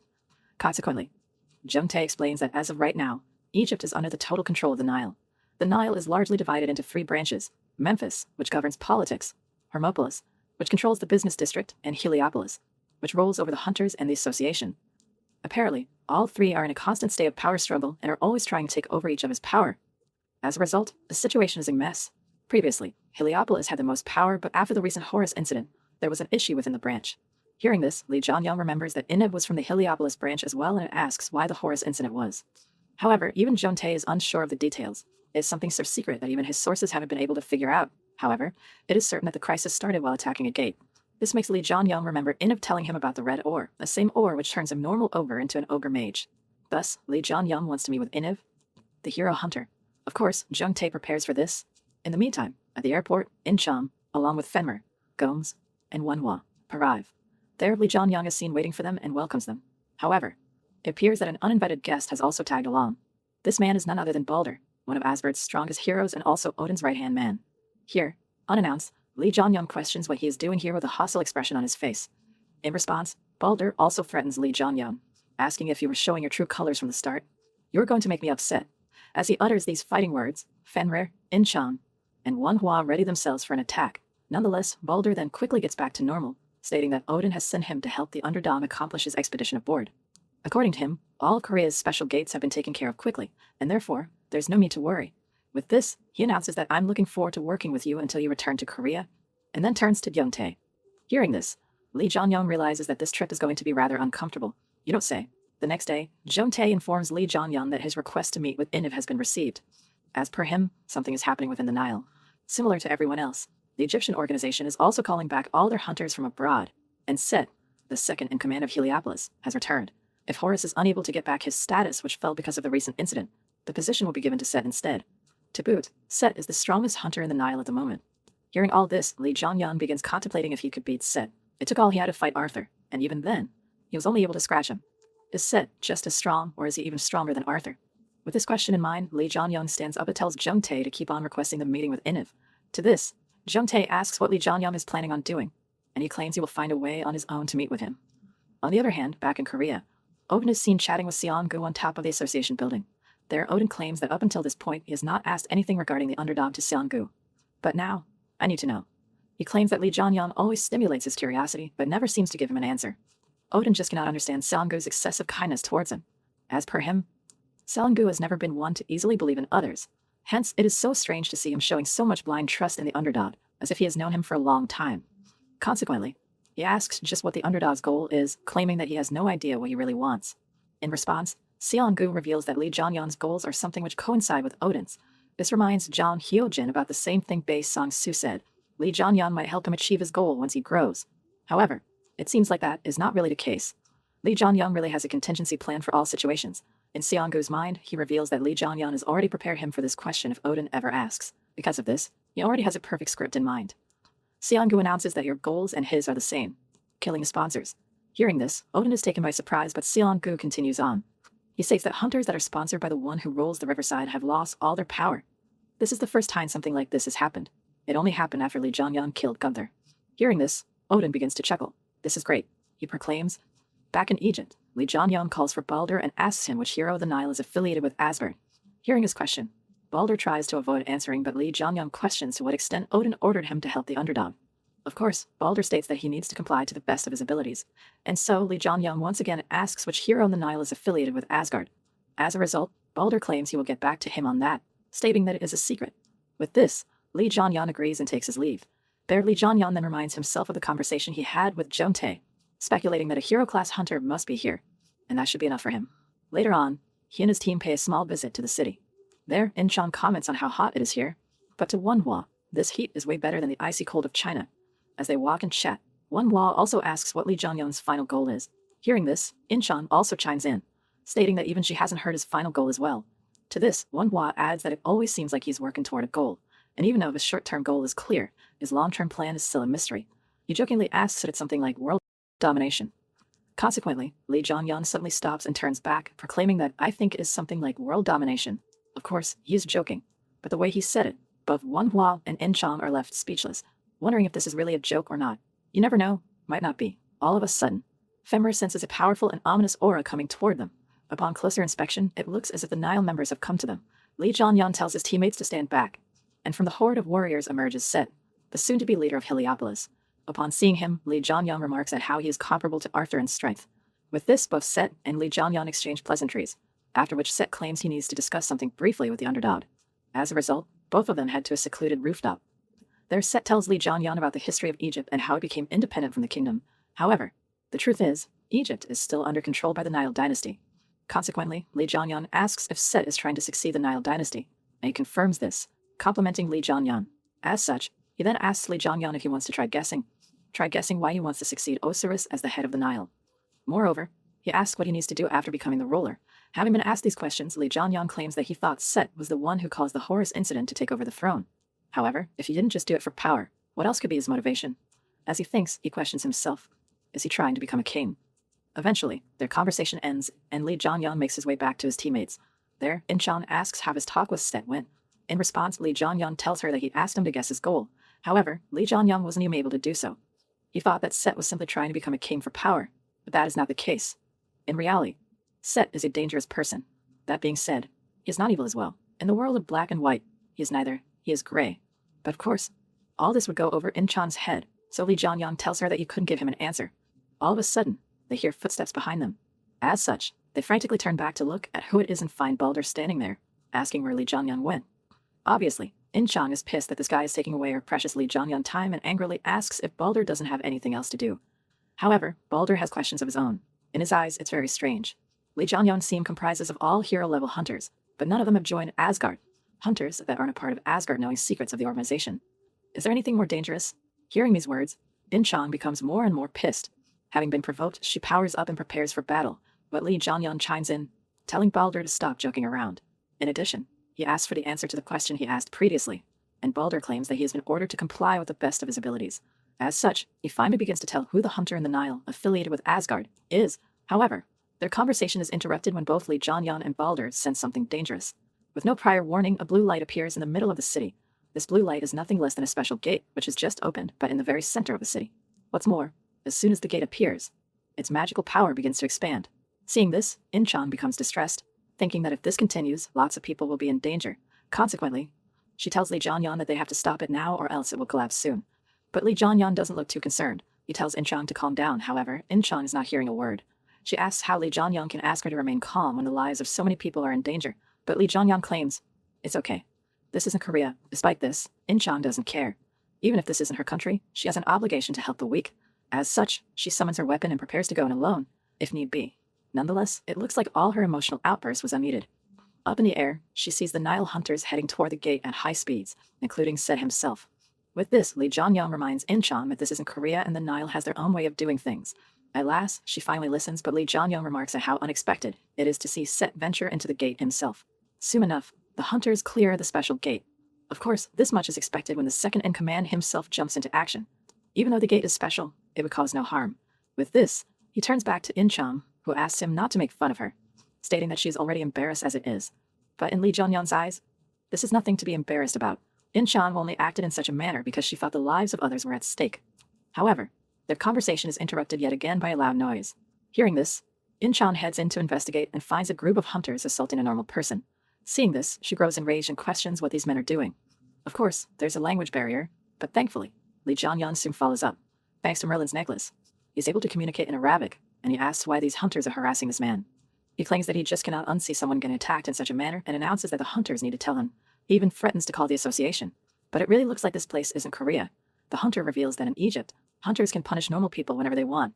Consequently, the hunters begin laughing out loud manically, but this doesn't last for long. In a split second, the arm of the group leader is chopped off and lands on the ground. As the hunter shrieks in pain, Set shows himself. He announces that though this is the case, Egypt also has its own laws. Hunters from the Nile have the right to punish other hunters. Now that's an oxymoron. In a matter of moments, Lee Jong-hyun and In-chan are left watching the aftermath of a horrendous fight. The corpses of the arrogant hunters lie lifelessly on the ground, while the earth is painted in their blood. Witnessing such a sight, In-chan questions Lee Jong-hyun if Set is a good person. Even though he did such an act to save the normal person, this was clearly too excessive. In Lee Jong-hyun's mind, he was going to save the man, disregarding the Nile's influence. Even though Set was aware of this, he still killed hunters. He didn't need to. Once again, In-chan questions if Set really is a good person, but, unable to answer, he replies that he is not sure. After this ordeal, the two return to their lodging, and the next day, Lee Jong-hyun is finally allowed to meet with Enev. Although the meeting was allowed, both of them are accompanied by other hunters. Enev is with Lamia, alias Bastet, and Lee Jong-hyun is with Balder. Of course, both the Nile and Asgard are keeping a close eye on them. There, as they exchange pleasantries, Enev asks what the reason for this meeting is. However, Lee Jong-hyun claims he just wants to chat, but in reality, this is far from the truth. Using magic, he sets up a link between him and Enev, and using it, they can communicate with each other in their minds. Using this mind link, Lee Jong-hyun tells Enev to give a positive answer to affirm something, and if he wants to do the opposite, give a negative reply.